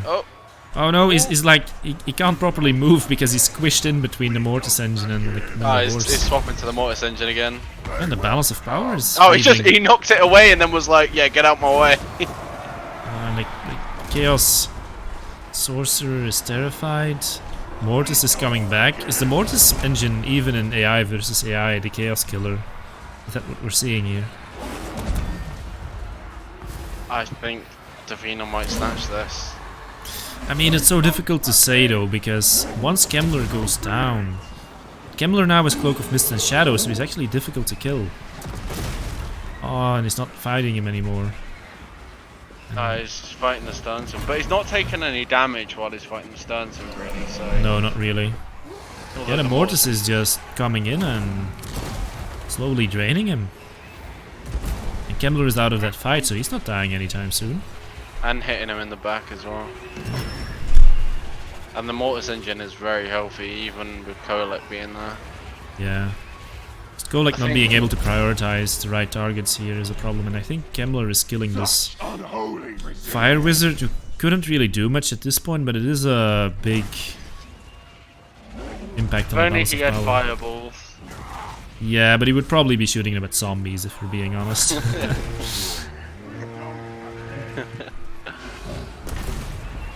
Ah, Kolek, you had this. Kolek had this, and then he just didn't have it. No. 2 more hits on Kemmler would have been all it would have taken. Kemmler's not even getting involved anymore, he's just watching the fight. But can we take a second to appreciate how freaking strong these Stearnsmen are? In every battle we've seen them, these guys have just been the last standing. Yeah, they have been. And just kept grinding until the end. Makes me kind of want to use them again, although they are very expensive. They do seem very much worth it though now. They are pretty strong, and I do bring them in certain builds. Oh, I don't know. Can Kolek bring it back? I think if Kemmler actually comes in here and slaps him once, might be enough. Oh, there's the pop of the foe seeker, so giving himself some more. Does he have Star Crusher active? No. I mean, now that the Stearnsmen are gone, though, he can properly prioritize this Mortis engine. And he's not really taking damage. I mean, he's taking a little. Actually, he's taking a lot. Yeah, what did I say? Yeah, oh, that drain is just like 30 hit points, 30 hit points, 30 hit points. Yeah, it's also because it's hitting him with the regular attacks. And that's it. The Mortis engine is standing firm against Kolek. And some intelligent micro there as well by the red AI. Not losing Kemmler in that fight. Yeah, Davina pulling it out. Yes. Chaos is gone. What a battle. How close it was. If the vortexes were slightly better, that could have made all the difference. It really could have, yeah. Especially the first one, because the first one hit the Stearnsman. Rumbling OP Kappa. Says Simerix. He still killed 343, but it's no 463. It seems to be Zimerix's fate to go up against the vampires, because he's now facing tank in the lower bracket. he took the curse from you, J-Dog. I know, right? I passed it on like Corvin. But first we gotta see if Gob of Gobos' dwarves can stand firm as Protocol Wired's Norska. Oh, great. Simon, you're gonna have to leave again. Choo. Be gone. Vampire AIs learned from my fight against those chaos. Yeah, AI keeps getting better, man. Protocol. No, I just changed. Heinrich and Morty engine pulling ahead. Oh, Bridge Burner, you really went there. Can we just like time him out? I was gonna say, like, someone show him the door. Oh man. Such a bad pun about my beloved Rick and Morty. Oh man. You know, I never saw that. I know the name, but I know like almost nothing about what it's about. You should watch it. It's good. Yeah, I might if we have to stay indoors a couple more months. You need to watch it. No, they're not. I could be using that time that I would be watching it to stream for you guys. You could watch it at a different time of the stream, though. Couldn't you know? Yeah. Something would have to make way, though. Like sleeping until noon. Alright. Will Gobos be eliminated? Will we say goodbye to Protocol Wired's Norska? We talked earlier about how we think this monster-heavy army will do a good job against these dwarves. There's nothing really to take them out. We saw the giant doing a lot of work against it before, but we'll have to see if that's actually the case. Let's roll the dice, J-Dog. Let's boosh. Let's see if the positioning of these Iron Breakers is going to be better this time. That the Slayers kind of behave like Slayers in the lore and don't really, you know, engage the right targets is something we've already been able to see. Yeah, and in the first battle, the Slayers stayed in the back, but in the past two battles, the Slayers have been in the front. So the AI obviously thinks that the Slayers needs to be more forward in this build for some reason. So, something positive we can say for the dwarves here, I think, is that these Marauder Hunter Javelins, of course, don't really have good targets because they're so focused on being anti-large. And yeah, the infantry fight will be won heavily by the dwarves, especially if they get proper blasting charges off. You know, if that's the case, then we might just see these monsters getting swamped enough to die. Or pendulum there, but not really getting much effect. Yeah, the lack of armor-piercing infantry is a big problem for the Norskins here, because there's nothing, like, they're not particularly tanky infantry either. No. So, as you can see, these blasting charges are just oh man, havoc. Yeah, just raining fiery hell down on those marauders. Actually, considering how many are being thrown, I would have expected even more damage.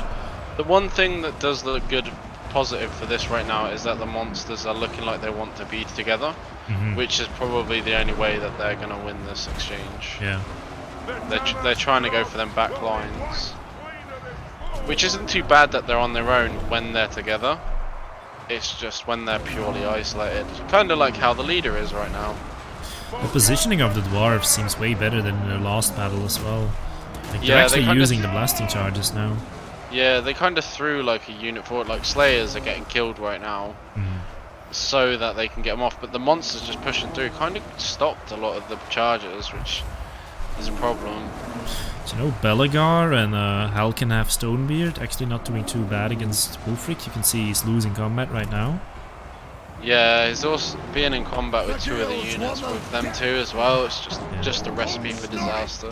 Yeah, generally the strength of these mammoths is that you can kind of pull them through things and charge units with them over and over, kind of like a giant chariot. The AI doesn't really do that, so monsters losing a bit of their potential value here. The only consolidation they can take from it is the Slayers aren't in that fight, because he'd have been dead by now if they were. Yeah. Yeah, Wulfric is dying, man. He's not having a good time, and he doesn't seem to realize it either. He seems to die quite often, to be honest. He seems to be the first to go every time that we've seen this build. Yeah, he goes into deeply with his mammoth, and the animations also make it so he pulls out of his infantry pretty quickly. Yeah, I mean, he never was with his infantry in this one. Even the Bale Fiend's fighting on his own. I mean, he at least stopped fighting Belagar, which I think is good, but Belagar might just go for him again in a second here. And Halkenhaf is still on him. Yeah, he seems to be freeing himself now. Yeah. Oh, Halkenhaf, that target. No, the animations actually are saving Wulfric so far. Yeah, I'm not really seeing much out of the... And then people in foe coming down, but on the Dwarf Warriors, I mean... Not a lot there. I'm not seeing the damage you want to be seeing out of your monsters as well at this point. Like, you need your monsters to be ripping through a flank when they're this congregated, and they're not doing that. Like, 2 units out of 4, and, you know, they're not the important ones either. I mean, the Norgrimlings are also just such a beastly unit, right? They have 82 melee defense, so sometimes you see this giant doing an attack animation, and it actually misses. Like, it may do a little bit of splash damage, but you're not seeing the massive damage you expect from the giant. Maybe it's just the damage from the infantry units coming in. Sometimes the giant is missing attacks against these Norgrimlings with their 82 melee defense. And Wulfric is actually dying, so... Yeah, it really looks like this did not go the way I expected. Yeah, I mean, the Orc Archers did so well because of the fact that the Norgrims, like, they abused the fact that Norgrims are better in combat than they are just getting outranged and shot constantly. So that was the advantage that the Orcs had in that fight, was that they were able to take them out for relatively no loss. But in this case, they're just doing so much work in terms of keeping the monsters away from where they need to be and not letting them do the damage that they should be doing. And you know, maybe that battle was also just sort of a fluke with the really weird deployment from the Ironbreakers and how they weren't using their blasting charges. You can see if they do use them, they clean up enemy infantry so quickly that it creates, well, it kind of removes any safe haven for monsters, which, as we all know, are less good if they get swamped like this. There's also the case as well that, like, the Marauders are way less tanky Yeah, even that's just true. orc boys. And the squigs did disrupt a Yeah. lot of the initial charges, so most of the iron breakers were already in combat when the front line got there. Whereas with this, like, less tanky marauders just took the full brunt of those blasting charges. Yeah, you know what? We haven't really mentioned him, but Balagar is actually a pretty good character for taking out giants as well. With those high stats. Yes, very much so. Like, against people with high armor pierce and high armor, he's not great. But against a unit like this with, you know, low armor and low melee defense, he's gonna have a good day against them. Yeah. You see, like, anytime he hits it, it loses like 400 health, which is about the damage he deals, so pretty good. Reminds me of White Kings taking down giants. Yeah. The mammoth good is old now on days. fire from the blasting charges. And yet it didn't make it turn feral. Another Another in the thing, second year, I think. yeah, the biggest analysis I think I could take about the AI in this situation over this tournament we've seen is that they do not use wind-based line spells very well. No. They They always fluff, target them vertically instead of horizontally. yeah, they fluff it almost every time. Like, it goes through the center of the unit instead of down the side. Yeah, and most of the time that misses anyway. Yeah. So, for the competitors of whatever tournament we do next with AI, it's worth noting. Line spells do not work. So yeah, the dwarf army is going to go through and the Norskins are eliminated. And then the final battle of round 3 will be once again the Chaos army taking on the vampire counts. Will the AoEs destroy the vampire counts this time? Or will they once again lose to a Mortis engine because Golek can't figure out what he wants to kill? I don't think he'll have so much problem because Gorst isn't a small horse. He's a big. Yeah, if Golek decides to attack Gorst early on, it's gonna be really bad for a tank. But he also has his 2 Banshees though, and I think he only has 1 magic damage dealing unit, which is Summoners of Rage, if I'm not mistaken. I think Somo can come back in for. Yeah, he can. He's got the Sternsman, hasn't he? So. Yeah. He has everything that involves vampire counts. He actually has, which is 1 DLC. And Warhammer 1. You can't join? Why not?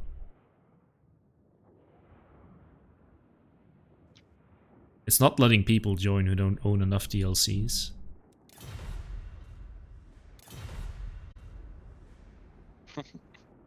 Rip. Are you in the chat? Last time I got to a semi was Rome 2, Davina says. Think I will let AI control my armies from now. You know what I'm gonna do? I'm gonna take some of these armies, because I have them in my list anyway, and do like a quick battle stream with them. See if I can win with any of them on ladder. That would be pretty hilarious. Actually. Chaos going up against the vampire counts once again. Has he fought anything that's not vampire counts this tournament? No. I don't think so. Like, imagine picking Chaos in a tournament and facing vampire counts all the time. It reminds me of that time I played vampire counts in a tournament and had to face high elves all the time, where I realized how bad that matchup was. Okay, so the awesome fireworks army against the double banshee army by tank. Two of the memorable armies of this cup for sure. Let's see how it goes. I think the AoEs will be able to get a lot of value here, because tank has a lot of expensive infantry. But then again, they might just decide to put it on these zombies.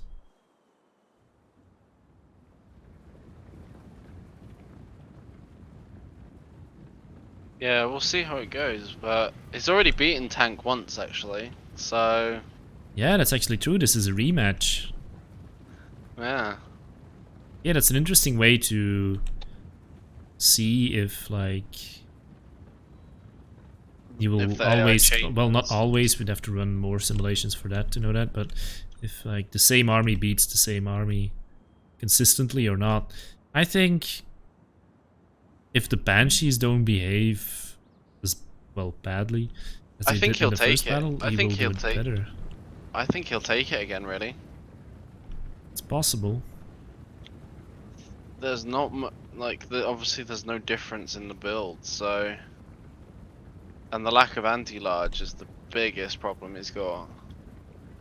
Yeah, lack of anti-large is one thing, but on the other hand, there's Banshees, so they could be the sort of anti-large. Oh no, it wasn't tank that he fought. Sorry, it was Somo he fought before. So Oh. this is Who his did tank third lose fight. to again? I can't quite remember. Oh, that fire was so close to hitting those units, but they just. Why did I just take what you said for granted, J-Dog? You confused me. Yeah, yeah. I'm sorry. I did. I just remembered there was no. These Cryptors are just doing exactly what my Minotaurs are doing.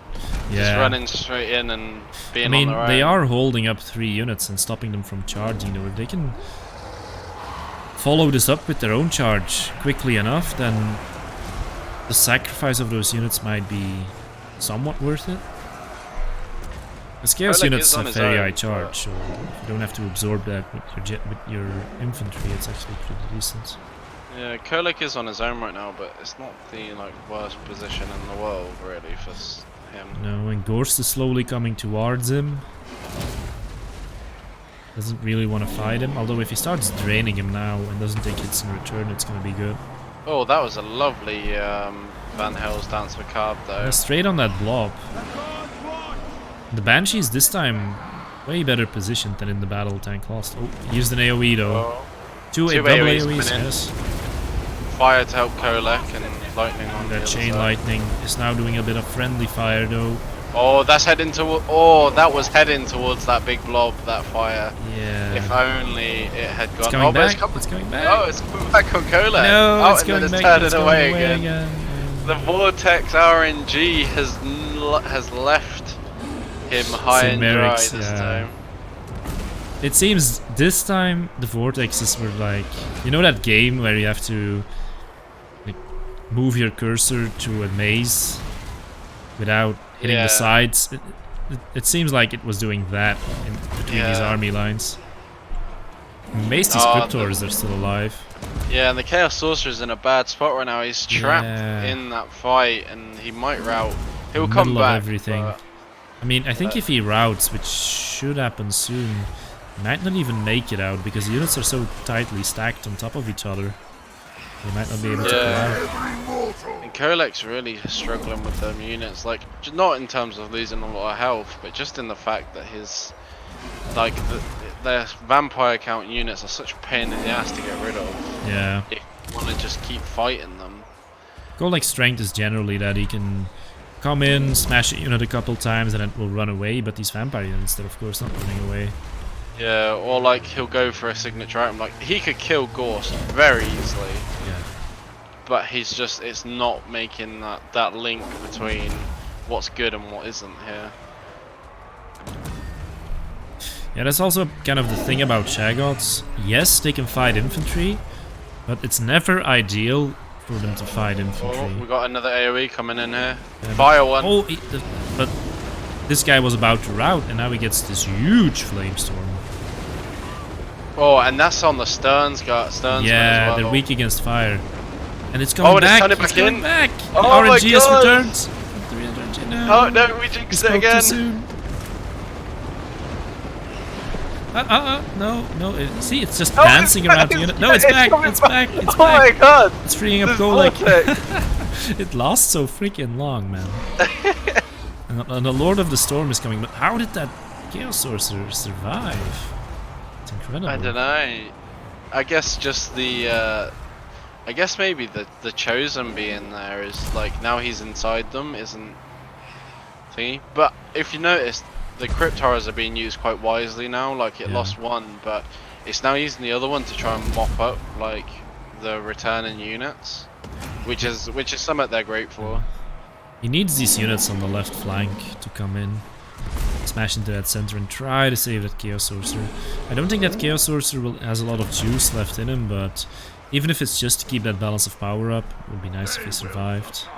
Yeah, although they've almost finished on the right side, and the Cryptars are going into a fight they really don't want to go into, I think. No, no, no.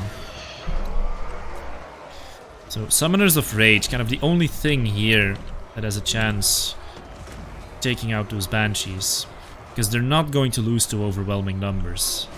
Because vampire counts have overwhelming numbers right now. Yeah, and the AI is actually playing this smart. It's telling the Summoners of Rage to go for those things, while the Mirror Guard keeps pressing that Grave Guard down quickly. Banshee difficult to single out. Oh, Kolek's free as well now. Is he going for Gorst? If he goes for Gorst, that could be the game. Oh, it's not free. They sent a really small Grave Guard unit onto him. How many Grave Guard has he smashed, man? If you look at the area surrounding Grave, there was this Grave Guard that basically leaped up at him. Basically just a paste around him. Yeah. Although Gorst is not having a good time here. Like, he's okay, but his units are not having a great time in that fight, even with him there. No, they're not. It's once again this rank 3 Chosen, man. It's such a tough unit. Yeah, and that Grave Guard's not going to last long with Kolek. Well, the Cryptars are coming in, so they're probably going to die pretty quickly to him. Yeah, but they can also deal some damage in return, though. And they poison him, which is nice. The Banshee is not having the worst time ever over in the other flank, but it's not. So long as she stays among her own units, she's not really getting singled out, but she's kind of pressing in deeply now, though. Oh, Foe Seeker and Star Crusher popped right now, so he's just going to rip through them units. Oh yeah. If he starts hitting them properly, though. Oof, there we go. Ooh, this is such a close fight, man. And in the end, it might just come down to Horse not really being useful. Oh, Star Crusher? That is Star Crusher, right? Oh, it's a Flamestorm. I thought that guy was it, but oh, this time it's going into his own units. But that's fine, though. That's Mirror Guard, so... Yeah, but I mean, it did kind of push them over the edge, but to where they're possibly going to route now. If Kolek comes and supports these troops, so they're gonna stay in the fight. It's still focusing them Stern Guard as well. Like, there was better options for that fire. So you see what's happening, Jado. Finally, Kolek is trying to reach Gorst, but he's getting stuck on Graveguard again. Gets stuck in them Graveguard once again, and Gorst is just gonna run away. But the Summoners of Rage and the Mirror Guard are still doing pretty decent here, and both Banshees are fighting them. Tank is not going to be happy about that. Yeah, although the other Graveguard is coming in, so they might be the thing that saves the Banshees. Oh no, they're chosen to go for the Marauders with great weapons. So, and the Marauders with great weapons actually got more leadership getting into that Banshee fight. is isolated now. If it's isolated, Gorst is going for Kolek. Gorst is going for Kolek. Yeah, he thought I took on a giant earlier today. Now it's time to take on Kolek. Oh, it looks right now like Chaos is doing it. Because a lot of his balance of power is held up by Gorst, and he doesn't count for anything. The Banshee's on her own, so now she's just getting minced. Yeah. Oh, but Kolek's wavering. Oh, is he wavering? The route of the Fire Sorcerer. Oh yeah, he sees his friend run, and he's like, oh no. But it's thanks to those Chosen coming in. Oh yeah, he's kind of doing better again. But if Gorst survives long enough, he's gonna drain those Chosen. But yeah, Gorst seems so weird. Like, I think it has something to do with his attack animations Banshees are gone. not really being there. That he doesn't drain constantly like a Mortis engine does. Oh, Star Crusher! Star Crusher is active. If he hits Gorst with Star Crusher. Oh, that hit on Gorst, my god. That takes me back to when he used to blow himself up. Yeah, Kolek is doing it, man. He's smashing Gorst. Gorst doesn't have any damage. Is his leadership gonna hold up? If these Graveguard get a couple hits on him. Oh, Gorst is going away. His leadership's gonna stabilize now. It's stabilizing. His Graveguard are not. I think this is going to be it, because the Summoners of Rage are still very healthy and still have 4 models, I believe. So, And Gorst well, can they only lost a use few models, Invocation. but not. Looking at the floor, the Summoners of Rage have lost like 4 models, maybe no more than that. It's kind of coming down to what you were saying earlier about the lack of anti-large. But on the other hand, you know, we didn't see Blood Knights being that effective, so... Yeah, but when have they ever been effective, let's be honest. Yeah.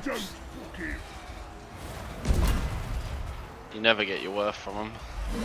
I mean, since they upped their armor-piercing damage, they're actually decent now. He's got 900 HP left. But the Summoners of Rage have 4,000, so I think even if Kurlek goes... Both Banshees engaging on the Summoners of Rage, that's a heartbreaker, man. And then, and once the infantry was gone, imagine the if they Rage, went for Kolek instead. It was literally, once the infantry died... Oh, he's gone. Did Kolek just rout? Yeah, he did. But the Summoners of Rage are going to mop this up quite easily, I think. Yeah. Oh. Yeah, they're going straight Summoners for him. of Rage MVP, man. Currently sitting on 256 kills. Yeah. They're smashing Gorst. They outperformed Kolek. Imagine if just one of the Banshees went for Kolek. Gorst had won it. Not really.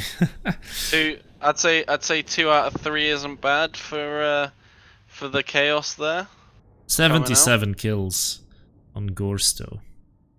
That's not bad for no.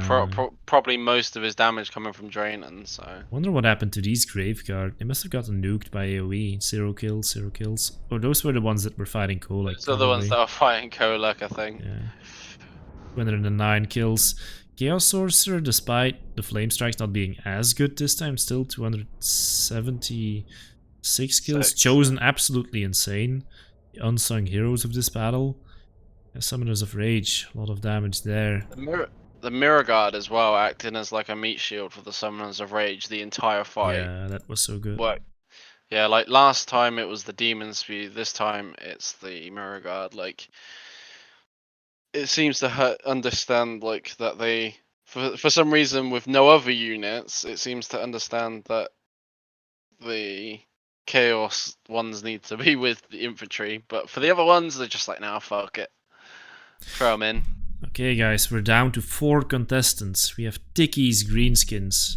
We have Davina with the magical bats of the Barrow Legion. God of Gobos' Angrunt. Zimerix' Chaos. Going into the semi-finals now. It will be played on MP Crossroads, although maybe we should change the map to a map with some forest in it so we can hide the goblins.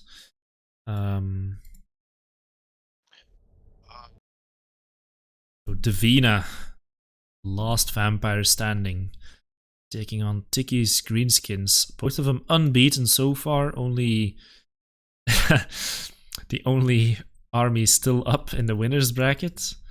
One of them will go down to the losers round, and they will have a chance to come back, of course, but I mean, it would be surprising, right? If someone lost this, I mean, someone is going to lose this, but then they came back and they managed to win in the final despite losing to this army once. I mean, anything is possible, but I think whoever takes this is going to be feeling really good. Because remember, they have to be beaten twice as well in the final.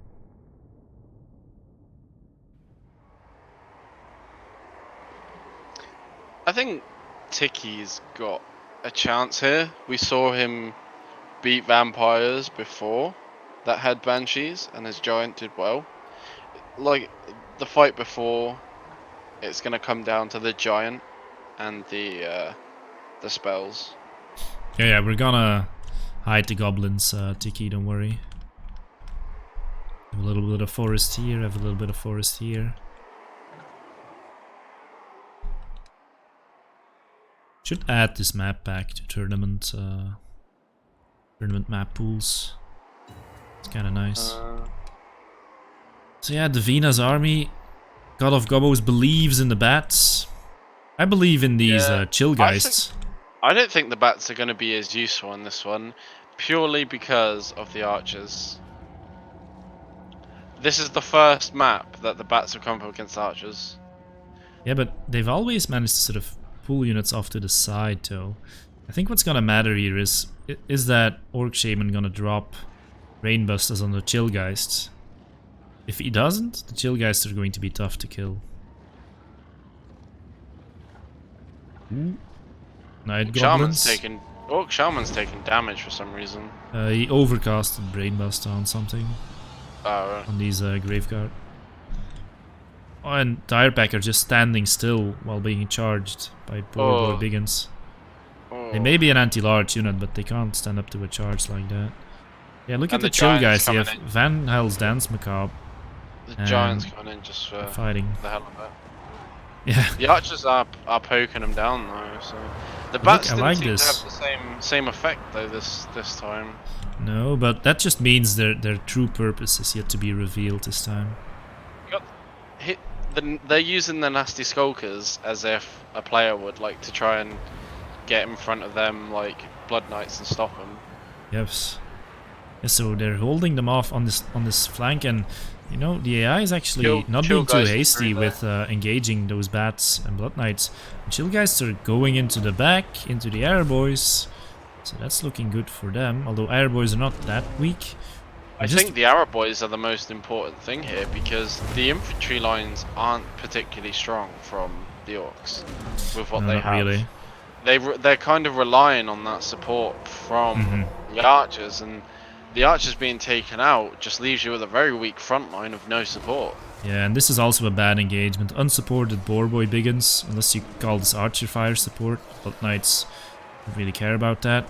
Yeah, they're fighting Blood Knights. That's getting on the Skulkers. Bats on Skulkers, that's decent, I guess. Well, they're stopping them helping the Blood Knights, aren't they? Oh well, they were. Mortis Engine is in a decent position, but really these Chill guys, what did I tell you, man? So far they've been doing so well. If they come into the back of these units, they're gonna all shatter and the archers will be exposed. I think they're going for the Shaman. Yeah, they're going for the Shaman, kind of the only thing that can kill them reliably in this battle. They're kind of going for everything here, actually. Like, they're kind of spreading out into the archers a bit as well. Tying up multiple units. There is a lot of them together, though. Like, if he brainbusted that section of Cav, like, that's a big damage to them Chill Ghosts. He seems to prefer hitting the Graveguard. Oh, now the Giant's going for the Blood Knights on its own. Oh no, this is not what you want if you're Tiki. I mean, this unit just crumbled though, and a war came in, so it might be a good time to fight these Blood Knights, but it seems they're not taking the engagement. They're actually cycle charging this infantry. I think the fact that the Shaman's actually not doing too bad a job with these Chill Ghosts. Look, the Mortis Engine is dying. Goblin Big Boss actually putting on the hurt. With that Wah, I believe this Mortis Engine will go down. The explosion will take some nasty Skulkers with it, but that's the first time we've seen. I think that's the first time we've seen Davina's Mortis Engine go down.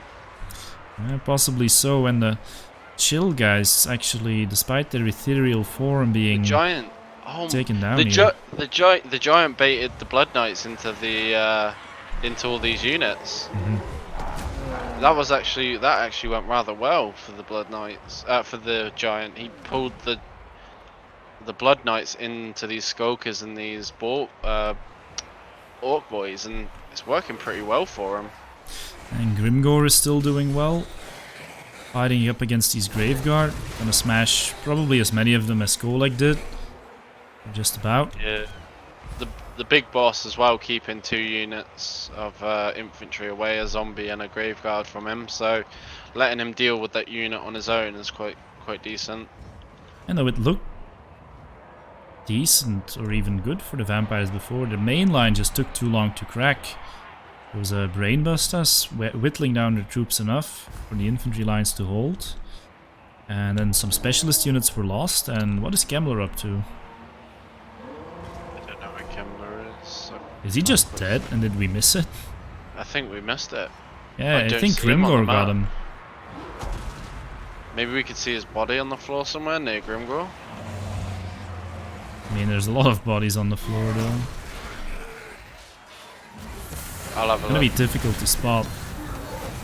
This You're is looking like for a looking for Waldo, but with Kemmler in a sea of corpses. Yeah, well, you just need to find the horse, don't you? Wow, Green skins are doing it, man. Yeah. The giant is just proven amazing right now. Grimgor got into a favourable engagement as well. No, Kemmler is here. Why is he in the back here? Oh yeah. What the fuck is Kemmler doing? he's just been chilling. Maybe he was chasing a routed unit or something. What the hell? I need to watch this replay. That's why the vampires suffered. They weren't getting any spells because Kemmler was fucking about in the back. So Somo says he's been trying to join with the shaman, silly AI. What? So that didn't happen in any of the previous battles. Why is it happening now? No, I've never seen that interaction before. Oh, he just fucking whacked the thingy there. I mean, it's not like Kemmler is going to win this by himself now. He seems to be taking out Grimgor at least, but that is really strange. Everything else is coming out. That sucks. That does actually suck. I mean, I would have noticed Kemmler dying for sure. I wonder why we weren't seeing so many spells from the vampires. I mean, we could do a rematch if it was in fact the shaman interfering with things. Maybe. I mean, I'm gonna take a look at the replay and see what Kemmler was up to that whole battle. Okay, well if you check it out and see if we need to do a replay, I'll go for. So yeah, since Davina says just roll with it, I guess we're just gonna roll with it and continue onward. But we will try to play we will play losers round 4 on a different map. Because maybe on a different map this won't happen. Gobos with the dwarves against Cimerix's chaos. And I thought we would. Are we rematching? no, Davina didn't think it was necessary.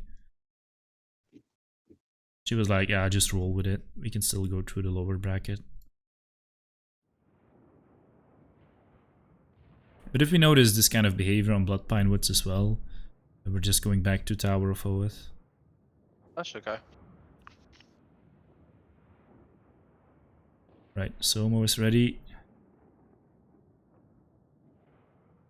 Very interesting to see how AI reacts when faced with not a player but another AI.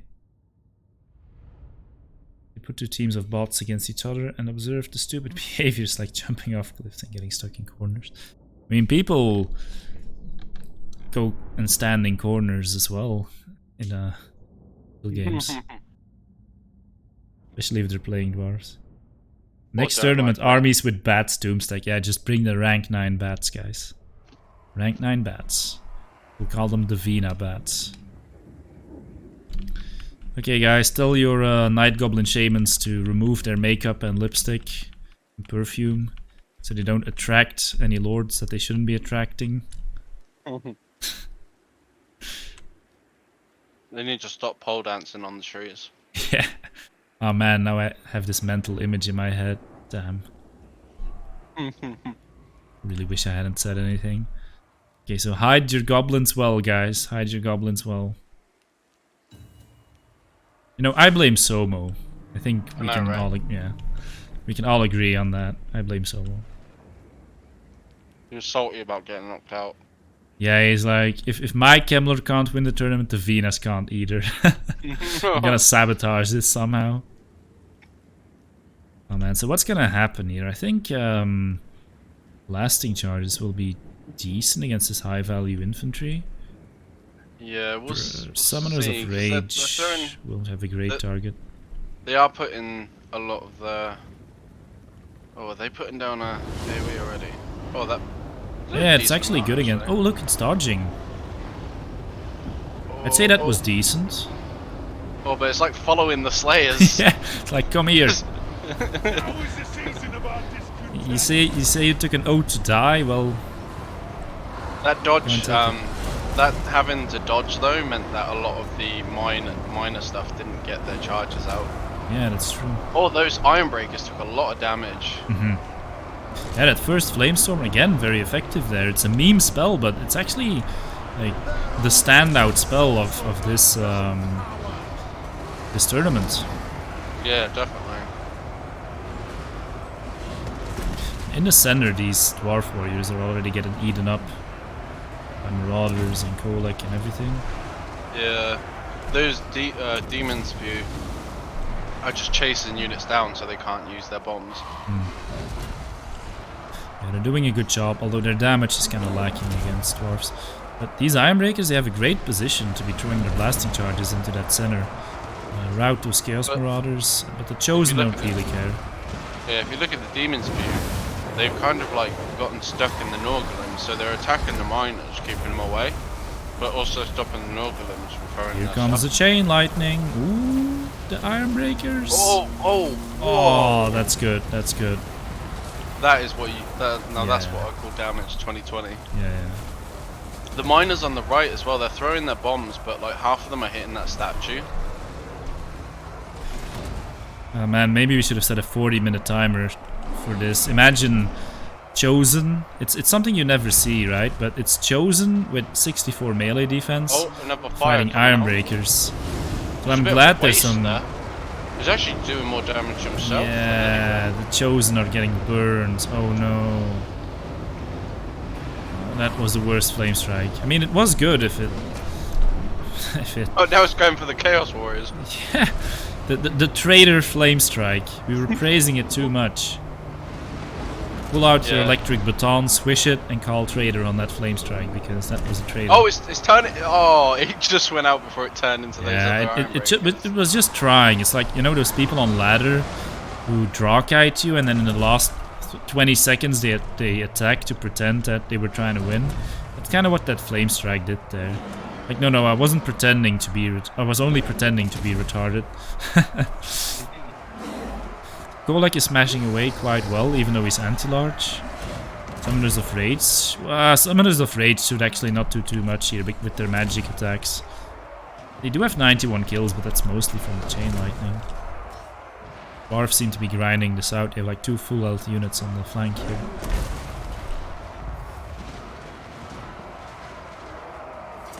Oh no, they're not doing too bad. It's very close. The Demon Spew have finally been out-kited by the 3 Dowie. Never thought I'd say that. Out-kited by dwarves. But these bombs are really starting to come through now, look. Yeah, it's because they have more infantry than the opponent, so there's always units that are free to throw their blasting charges. Yeah, and there's a lot of blasting charges on that collapsing left flank. Luckily they're more focused on chasing that unit down than coming back into the fight, but... Oh. Is it a Flame Strike? No, it's not. It's Oh, it's a Chain Lightning. It's a Lord of the Storm. I think the Dowie are going to come out with this. Yeah, it looks like that. I mean, if you just look at the units in the center, you would think, okay, Chaos can maybe grind this out. But then you see these 3 units here on the flank just chasing stuff and throwing blasting charges at it. It's really... at least they're wasting their charges on stuff that's... Yeah, more or less, but... Just knowing that those units are at some point going to have to be dealt with. The Norgolim's Ironbreakers are turning around. Okay, I think there's the last Flame Strike we're gonna see this tournament. And it is completely missing. Here comes the bombs. Oh, they actually have their own gun tubes more though.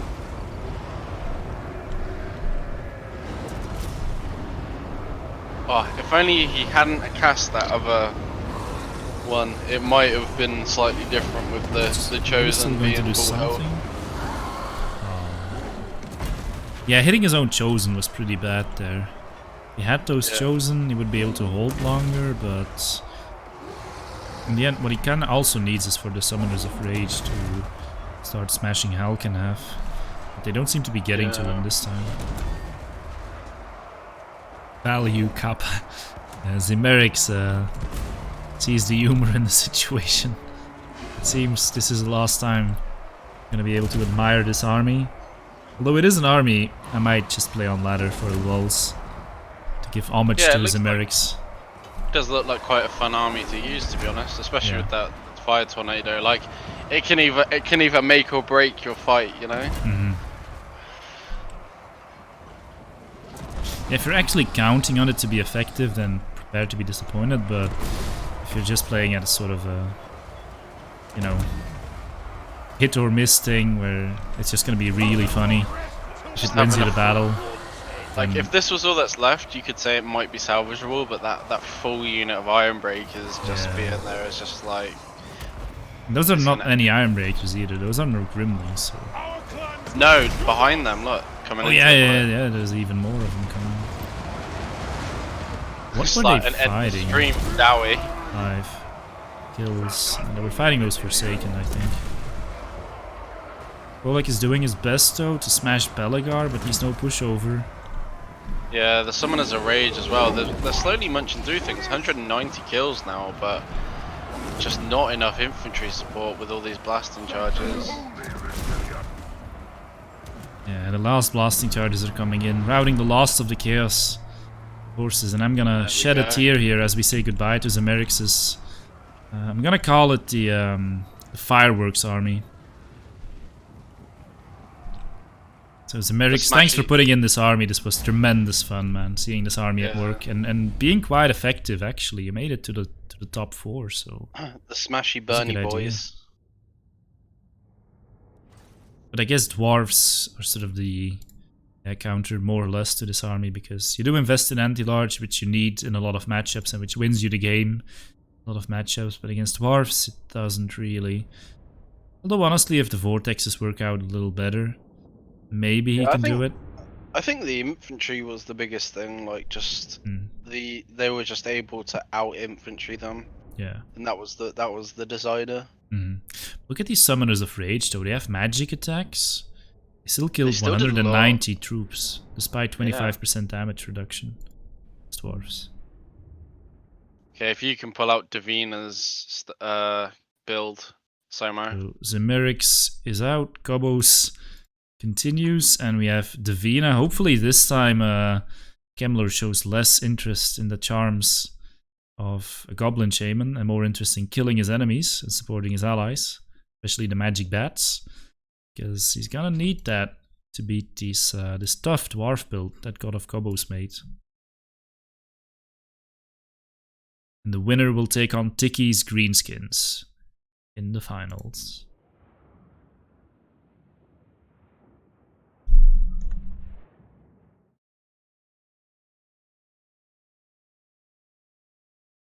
We'll stay on Bloodpine Woods, I think that's alright. Yeah, 2 seconds. Black. And then for the final, we'll go for Battle for Idza, but I'm not sure if there's trees you can hide the Goblin in. If there aren't, we'll just stay on Bloodpine Woods. We'll check that after this game. Hopefully Kemmler stays focused, yeah, I hope so as well. Because that was honestly kind of unfortunate. I mean, you expect weird shit to happen, but we kind of have the goblins there as a necessity. So it's not fun if they actually interfere, but whatever. Yeah. Yeah, that was the first battle with the Flamestorm. Even if you did custom battle, I don't think you can do AI vs AI, can you? Without you being there? In custom battle, you can't, I think. I think you have to be there. Yeah, so honestly, this is the best way to do it, to have 2 of them rather than just the one. Yeah, it would just be, like, I'm not even sure why you can't add AIs when you're just hosting a spectator. That would make this so much easier. Because that's how I initially pictured it. Okay, so we have the Venus Magic Bats with the Mortis Engine once again on the flank. And you know, this Mortis Engine is really the key unit here. Someone in chat was saying earlier, like, the Mortis Engine can drain all those Iron Breakers. I think it was Tank who pointed that out. And that is true. By them blasting charges though, that could cause them a problem. Yeah, if they all throw them onto the Mortis Engine then... But I'm not sure if they're gonna actually target the Mortis Engine though. The chill guys are a very good cavalry for this kind of matchup, because if they can avoid the blasting charges, they're armor piercing, they're ethereal. Gambler. Where's Kemler? He seems to Oh, be okay. baiting the blasting charges. Is up the front. Okay, that's fine. Like riding in a little circle. Oh, look at all the blasting charges going down. It's mainly going on Grave Guard as well, which is not what you want. But he did spawn. He did Invocation of Nehek. So the infantry fight will of course go heavily towards the dwarves here. This Mortis engine needs to put in some work. The magic bats this time not able to pull the dwarf army apart. The Mortis engine's trying to fight 3 units on its own. While the chill guys keep running in circles. Yeah. The chill guys, they're going back and forth. They can't of course do too much. Look, the second rank of Iron Breakers is just throwing in those blasting charges, and it does so much. Yeah, bats, I don't think they're going to get any kills. Oh, here we go. Cavalry's coming in now. It's about time. They need something to stop those blasting charges. Nice charge into the flank there as well. Reduced by the magic damage, of course, that they do, but still a decent tick of damage on those Iron Breakers. And this is where the Mortis engine shines. Protected by other units, draining these Iron Breakers. It's gonna take a while to burn through them, but if it drains them enough, the Grave Guard as well. Eventually The Grave Guard trying to stop the miners from throwing their charges as well here. So the AI is definitely aware enough about blasting charges. Oh, but it's gonna let them get away now though, and that's gonna be. Do you think it does that intentionally, like targeting units because they have blasting charges? That seems like a very specific thing to program. I mean, it's possible, but maybe they're just going for it because how much effect it's the weakest they have unit or something. I mean, I don't know how the AI thinks or if it thinks at all, but. Oh, the chill guys are gonna take some heavy damage here from these miners. Yeah, but they do have that physical resistance, so and the fire damage is physical, so should be fine. Skeleton Spearmen against Iron Breakers. I wonder how many Skeleton Spearmen it would take to kill a unit of Iron Breakers. Ah, but the Mortis engine is moving into such a good position here. Look at it. This is gonna be very close. Yeah. Overcast Van Hell's Dance Macabre there as well. Oh, it's actually really useful because any melee attack bonus you can get against Iron Breakers is highly welcome. The chill guys are doing pretty decently as well in rounding these dwarfs into a bunch. Yeah. So the Mortis engine can keep pushing in, just getting more effect. Yeah.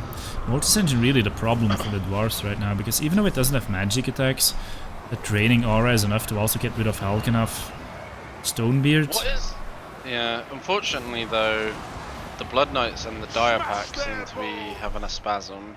Yeah, they haven't done anything all battle. They're doing what the chill guys were doing, where they're just running in circles. Yeah. Maybe it's because they're not close enough to the fight. They have no idea what they're doing.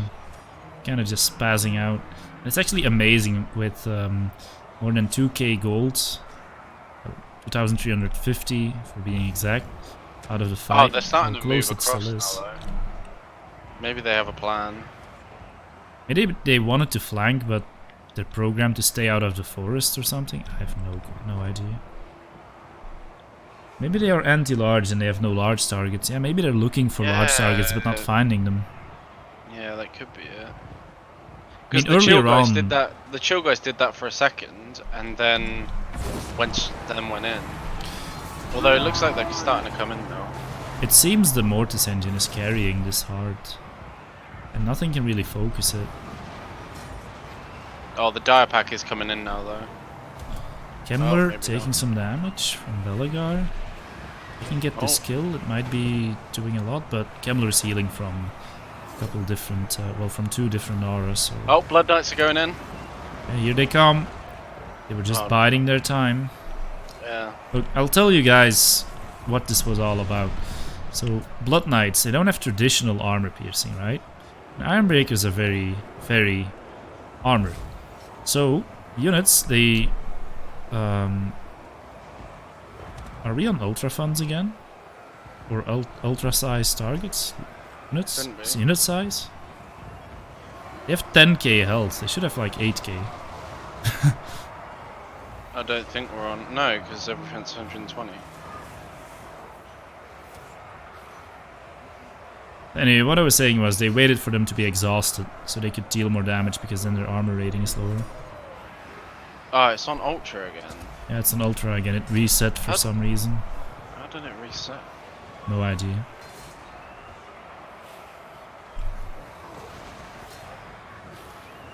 Okay, so these chill guys, they're taking a lot of damage. They're actually crumbling, they're gonna die.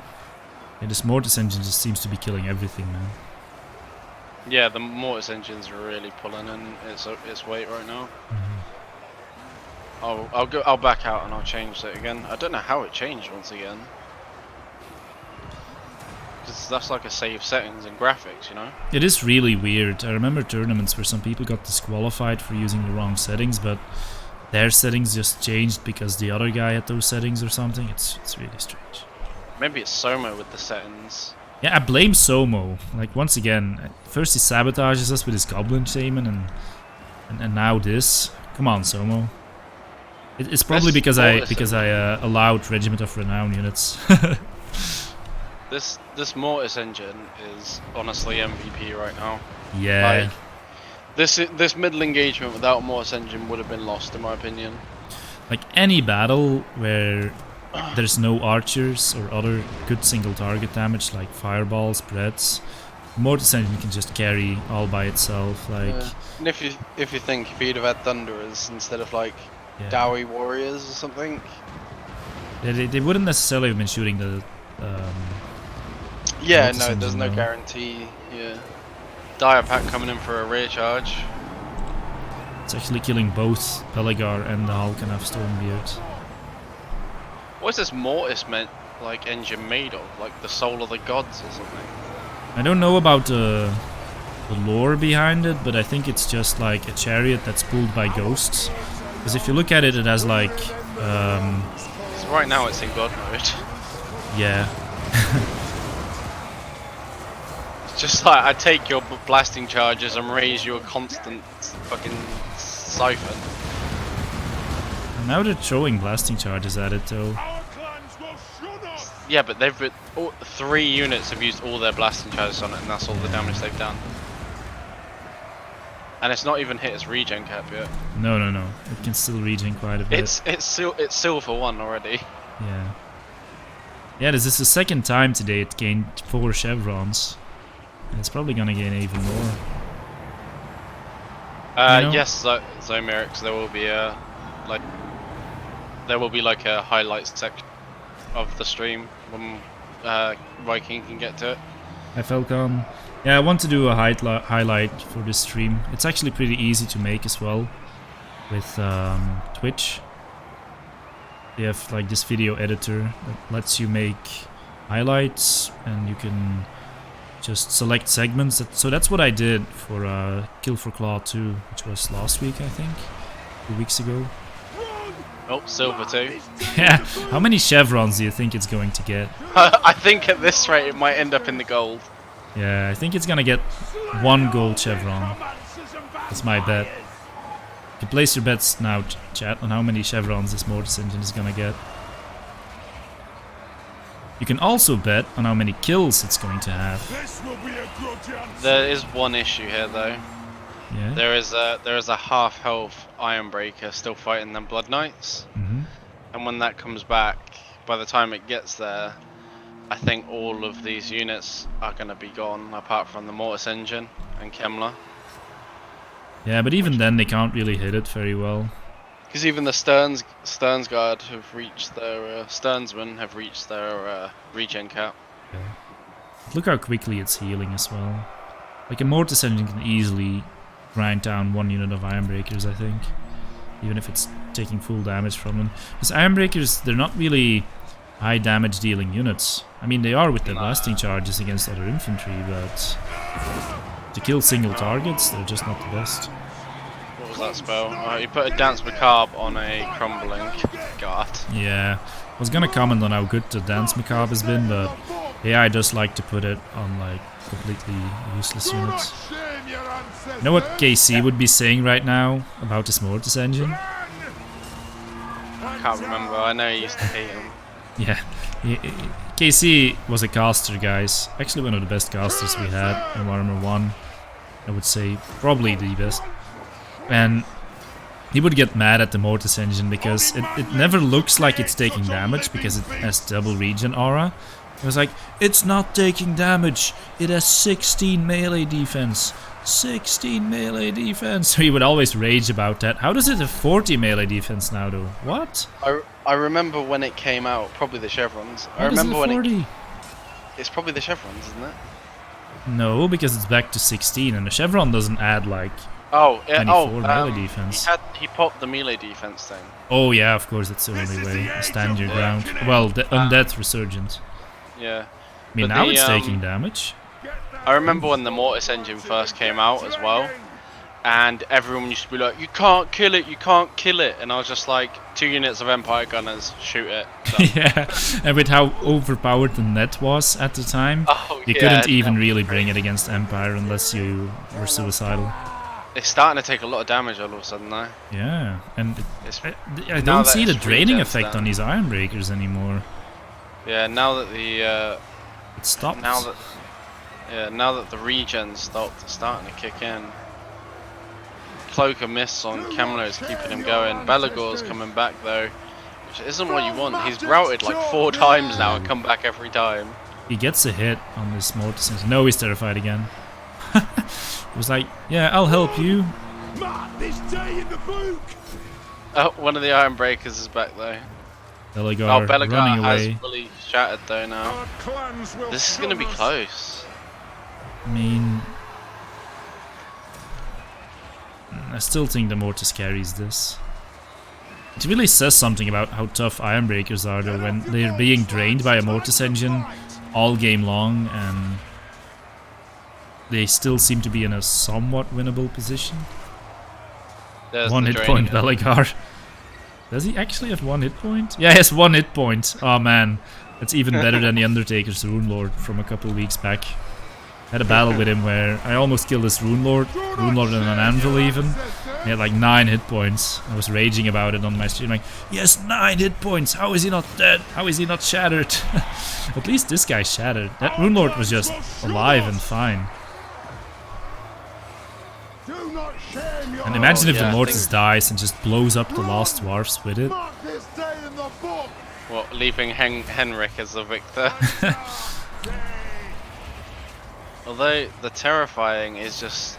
The Terrify is like just a thing in itself right now, because the Dowie, even with their high leadership, like... Yeah, I mean, if you knock their leadership down that much, eventually even they will get terrified. Regent of Renown Ironbreakers got immunity to psychology? I don't think so. I think they just have very high leadership. I mean, they it is just have possible. high leadership.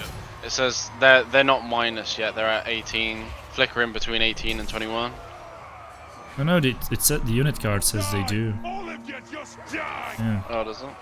Yeah, I never noticed that because they have such high leadership that they never seem to rout anyway. It does kill models from drain, yes.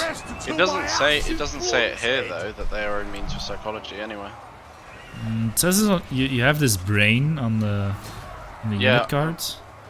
Oh yeah. And that's the immunity to psychology. Man, Kemmler is going to die. Oh, and the others are coming back in. But I think at this point, even if Kemmler dies, these Ironbreakers will eventually fall so low that they get terrified. And that'll be that. The Drain is just doing its job. Oh, and an Undeath Resurgent and Strider as well, just to keep him alive. It's gonna keep him alive just a little bit longer. And did Belagor rout off yet? Or is he still... He's still running back here, but he's about to reach the end of the battlefield. But once he goes out... You'll see that like line disappear, that everything will be terrified. Oh, it's already done, and that's it. But you know, I think Terror is actually kind of a stupid mechanic, because let's say this was still winnable, right? So sometimes you have these battles where you have a bunch of units left, and together they can take on a unit. but they just simultaneously all get terrified for like a couple seconds, and after a couple seconds they would come back and win that fight. But because they're terrified in that moment, a chain rout starts and you lose the battle. So it's like one Star Dragon or one Mortis Engine or one whatever terror unit it is bigger than your entire army. Yeah. The only just to point out as well, the only battle that Davina has lost is because the Mortis Engine died. Yeah, and because Kemmler got seduced by a goblin. Yeah. Yeah, Davina is doing it again. 402 kills on the Mortis Engine. I was gonna say like 200 or something, because you know Wars don't have such high numbers, but they actually did somehow. But yeah, like almost nothing dealt damage here. I mean, the Graveguard kind of did. But it was mostly the Mortis Engine. Change the options again. Yeah, you should change the options. Yeah, of course it has this many kills, of course, because we were on Ultra settings as well. Somo, make sure that your settings aren't on Ultra, because I think yours changed mine into Ultra. Yeah, it's always Somo's fault, every single time. Okay. Spectator slot. We have a final, guys.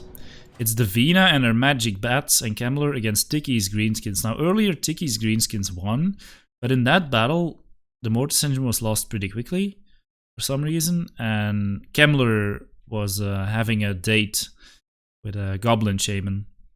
So maybe this time that won't happen and Davina's troops will be able to push through and win, but even if they do, they have to win twice though, because Tiki is unbeaten, Davina lost once. So yeah, they need 2 wins in a row to take this.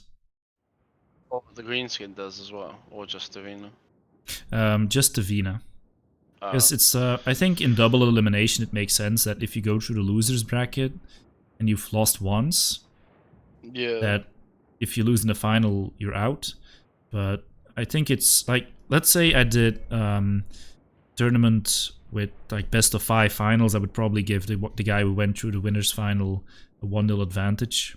But in best of 1, I think it makes sense to say like you have to win twice. Okay.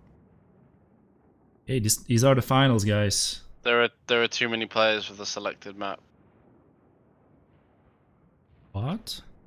Because it's only meant to be a 2v2 map, is 1v1 map, and there's 4 people. What about Altdorf Outskirts? That's always a fun one. Yeah, take Altdorf Outskirts. It's one of my favorite maps. I kind of started hating it because it was in every tournament map pool, just like Devastation of Ostermark. But at least Altdorf Outskirts is a balanced map. A decent map. Whereas Devastation of Ostermark, it was such a shitty map when you think about it. And it was in so many tournament map pools. And I'm guilty of that as well. Like, I would put it in tournament map pools because it looked nice, but it's actually such an imbalanced map. And the starting positions used to be even worse than they are now, guys. Yeah, I remember that map. One person used to get like the high ground. And the others started at the bottom. Gold is a good map. They move trolling or what? Just hide those sexy shamans so they don't distract. Yeah.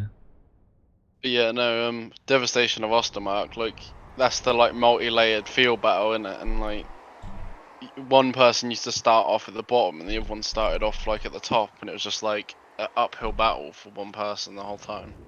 To be fair, that Ironbreaker spam probably deserved to be Mortis Engine. It was a cool army. I didn't mind it at all. Yeah, it was cool, especially considering Gobbo doesn't even have the game installed. Okay, guys, the battle of the century. Vina with her magic bats, and Kemmler against Tiki's unbeaten greenskins, led by Grimgore. So the bats, they've been very useful in sort of pulling the enemy army apart before the engagement. Ooh, but look. This time the Goblin Shaman, the Orc Shaman, used the Brainbust on the Chillgeist, which is the best target in this army for it. And that's something the AI is really good at, hitting these moving targets with AoE spells. Yeah, it does seem to like change the way it does certain battles as well. Mm-hmm. Alright, so Mortis Engine's coming out on its own again. Yeah, if it's going to get killed so easily again, then it's going to be a real problem.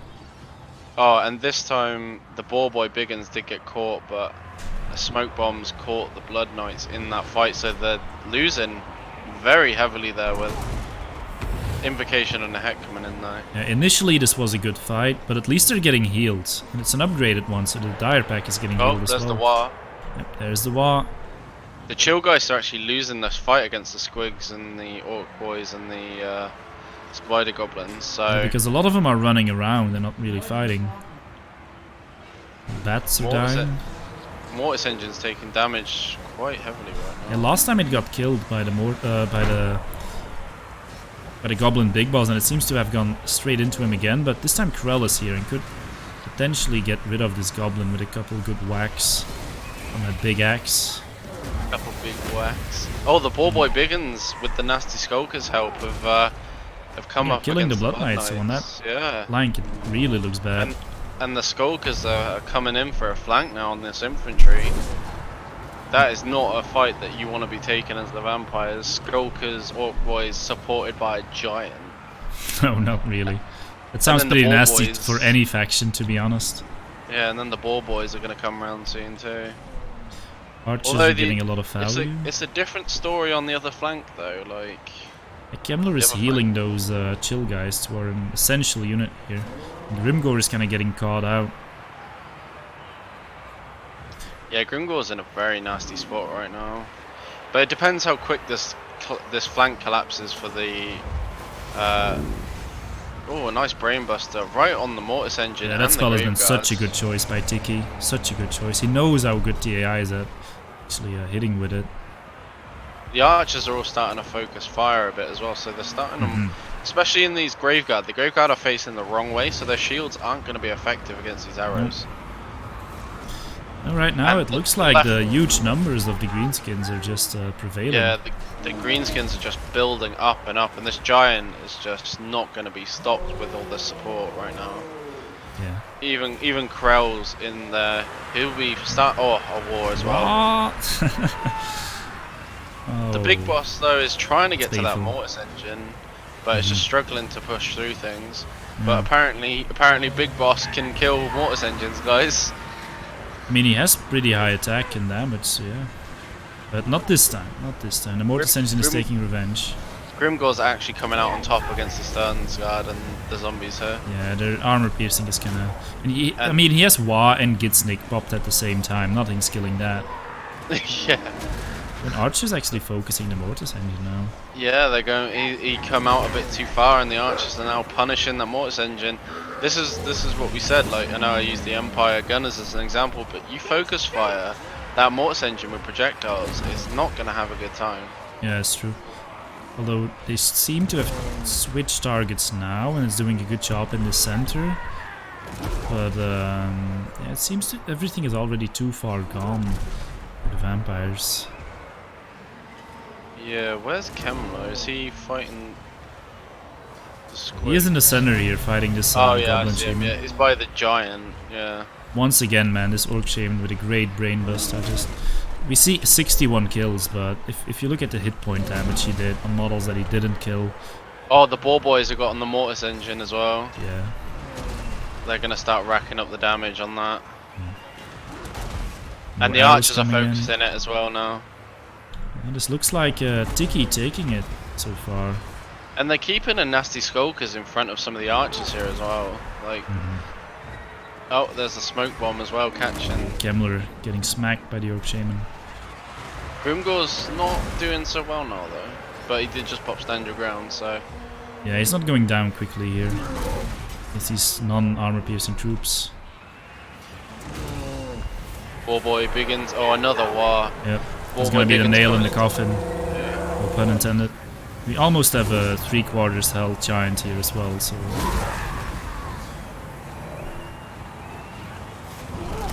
These greenskins, man. Surprisingly strong. Yeah, the chill guys are doing what they need to do there. They've got them around behind into the archers, which is what, if anything's going to save these vampires, it's going to be that. Yeah, but Kemmler just took a big hit and another big hit. Oh, that is from the giant, and that's not something they could have afforded. And there they go, they all crumble out. And Tiki takes it, guys. Tiki takes it. quite comfortably as well. Like, I mean, his this archers were battle almost... was relatively close, I would say, even though the archers are untouched, pretty much. But I think they were one of the keys, really. yeah, they were so good for him the entire tournament long, those archers, because, you know, in an actual battle, you have like cavalry flanking around to get them, and you have raised dead being thrown behind them to kill them. But AI doesn't really focus on those archers much, and I think this is the only build that we saw that brought a lot of archers. I mean, there was another greenskin build as well that had the rusty airs. These guys have a little bit more range to keep them out of trouble, I think. Yeah, the problem with the other build was it was too archery. Like, he had archers, but then he also had archer riders, and he had no boar boy biggins. He didn't have a giant. He didn't have much of a front line either. Like, And he didn't have the brainbuster. yeah, and he didn't have a brainbuster. Has been a hidden secret in this tournament. It's like, it's not obviously been as powerful as the flame strike, but it's done its job fairly well. So GG's. Brainbuster did so much, Somo says. That's true. Could we see Tiki versus that Chaos build with Kolek? Could do that just for fun, yeah. And I think that might be the toughest fight for Tiki. Yeah, possibly. But look at this, guys. We saw Helman Gorst, we saw Kemmler a lot of times. We saw Grimgor actually winning the tournament. Holy shit. We demand more of this format, Simeric said. It could definitely happen again in the future. Yeah, I'd definitely be up for doing it again. It's been really fun watching the AI duke it out. Green skin OP, please no. Yeah, this is proof, guys, that this is how the game is balanced, and this is the exact way that they should look at it. So everyone that went out first round should have every unit's melee attack increased by like 30. Okay, I guess we have to honor the chat request. This chat's been so nice today.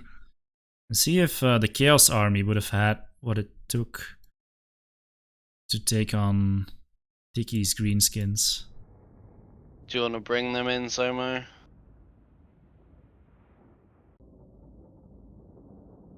I think it's gone to show as well, in terms of AI, that Monster Mash isn't particularly great when it's controlled by the AI either. No, because the monsters, they usually rely on abusing their mechanics and animations and stuff. And cycle charging. Now charge defense doesn't really work. Oh, Brainbuster on the Chosen there, taking a big chunk off straight away, actually. Yeah, that's another thing, this Brainbuster, man. It's such a good spell. Yeah, like we found out as well, the AI with line spells is absolutely terrible, but with vortexes and like explosions and that kind of stuff, it seems to do really well. Yeah, because they kind of get this cheat, you know, where it follows the unit, even if you try to move it. Yeah, it does, if I have to fight Skaven in the campaign, it just drives me insane, where this Warp Lightning, or whatever it's called, I'm pretty sure it's Warp Lightning, comes in and it just... You try to dodge it and it just follows your unit. Ooh. Oh. Just... See, these are all low armored as well, so these fires are gonna rip through these units. And this time they're not dodging. No, they're just like, fuck it, we'll take They it. just annihilated 2 units. Oh, and it's coming back in. Oh, that's a good one. Oh, it's no, just it's such a good flame strike. Oh, it's just going rampant right now. And I think that's gonna be a Lord of the Storm to annihilate those squigs. I don't think, no, it's lightning strike from the Summoners of Rage. No, they cast Chain Lightning. It's Golek who does that, you know, yeah, lightning that's strike ability. Yeah. But it's called the Lord of the Storm. But look at this big flank on the right there. I was thinking, where are they going? What is Grimgor doing? Grimgor's just like... Watch this though, the Chaos Sorcerer is fighting the Giant. So far he hasn't taken damage, but he could get smashed here pretty quickly. Yeah, it's... I think this might be... Are... Oh, there comes the war though. thing we've been waiting for. It's so many units though. Like in the battle with the Oh, fire strike! Empire Look at cast, these. we saw it Look as at well. this bunch Oh of no, units. no, no, no, Nice. no! Please, not the greenskins. Oh. Oh, no. it's killing the chaos. Oh, it's Yeah, but killing he the killed so many greenskins well. as well. Oh my god, he just wiped up all of these units. All of them. And then a brainbuster comes in as well. Like this entire flank just got annihilated. It's just like they both agreed that they were gonna kill them units. Yeah. The AO is just like if they're all dying, no one's dying. And this is actually something I made a post about on the forums, how these single entities, they take no damage at all from things like that. And I don't think they should take as much damage, because that would be crazy. Yeah, But the the fact they Big take Boss absolutely said- no damage from things like that is also a little bit ridiculous to me. Yeah, the Goblin Big Boss just not taking any damage, like it's nothing. Everyone around him died, and he's like, well, since I'm not part of a unit, I'm immune to this. And this the sorcerer, giant started he against got me. smacked by the Oh, but giant. it's still gonna put. Oh, Brainbuster as well. And nice. another brainbuster. And you know, it's a pretty cheap spell, it's just 7 winds of magic. So yeah. I think the eliteness of this army is just what's tearing down the greenskins. Like against Chosen and things like that, you really need the like the Crimson, what they call Crushers or whatever. Crimson Killers. Crimson Killers. You need like them and Blackhawks. You know, like to kind of put up a fight. Unfortunately, these nasty Skulkers and Yeah, Nasty Old Boys Skulkers, just don't hold. they are good, but Chosen may just be a little bit out of their league. And now Kolek is just smashing Grimgore, so yeah, it does look like this Chaos Army. Like, who said it? That this Chaos Army was the strongest, or would have been the strongest challenge? I was Sorry, you seem thinking to be about right. doing that Panthera. Like my Beastman build was a bit less like that. Mhm. I might just put in a load of like I might just put in a load of like Unger spears or whatever, and then just send in like an army of Minotaurs, just like pure meat shield Minotaurs. Oh, here comes another fire strike on like an already fleeing unit. Gotta really push it in there. Just burning all them bodies, you know. They want their meat extra crispy. Crispy Orc.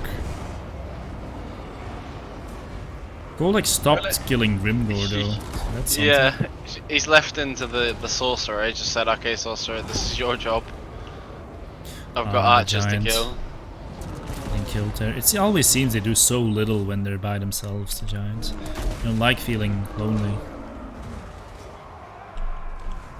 It's a shame that like I think when single entity models die though, like big one, large, ultra large monsters, whatever they call them, that when they die and fall to the ground, they should do like an AoE damage around them. Yeah, I'm pretty sure Somo agrees with that, because that was a thing on tabletop. But honestly, with monsters already being as strong as they are, I wouldn't really like that being a thing. I think Well, it's I mean, okay if they disrupt the unit, but actually... It's like a do double-edged damage. sword though, isn't it? Like, if you've got archers to take them out in their own units. But yeah, it looks like this is the end for the Yeah, good Greenskin thing army. the bracket didn't put them up against each other. I mean, even if that happened though, they would have still been able to go through the lower bracket and maybe have a shot at the final. Yeah. Yeah, we did see this army being defeated once now. Incredible. And once again, my prediction was wrong. Yeah. If you could start predicting that I'm gonna lose, that would be just great. Because then I know I'm gonna win. Yeah, I mean, some things are even beyond my power, Jado. Wow. Flamestorm kills everyone. Yeah. I mean, the build is really dependent on those AoEs going the right way, but we've seen it happen enough that it's not just coincidence. It's actually just something that's effective in fights between AI. Like, look at 412 kills. Insane. Yeah. And then the units like the Chosen, they just do not die.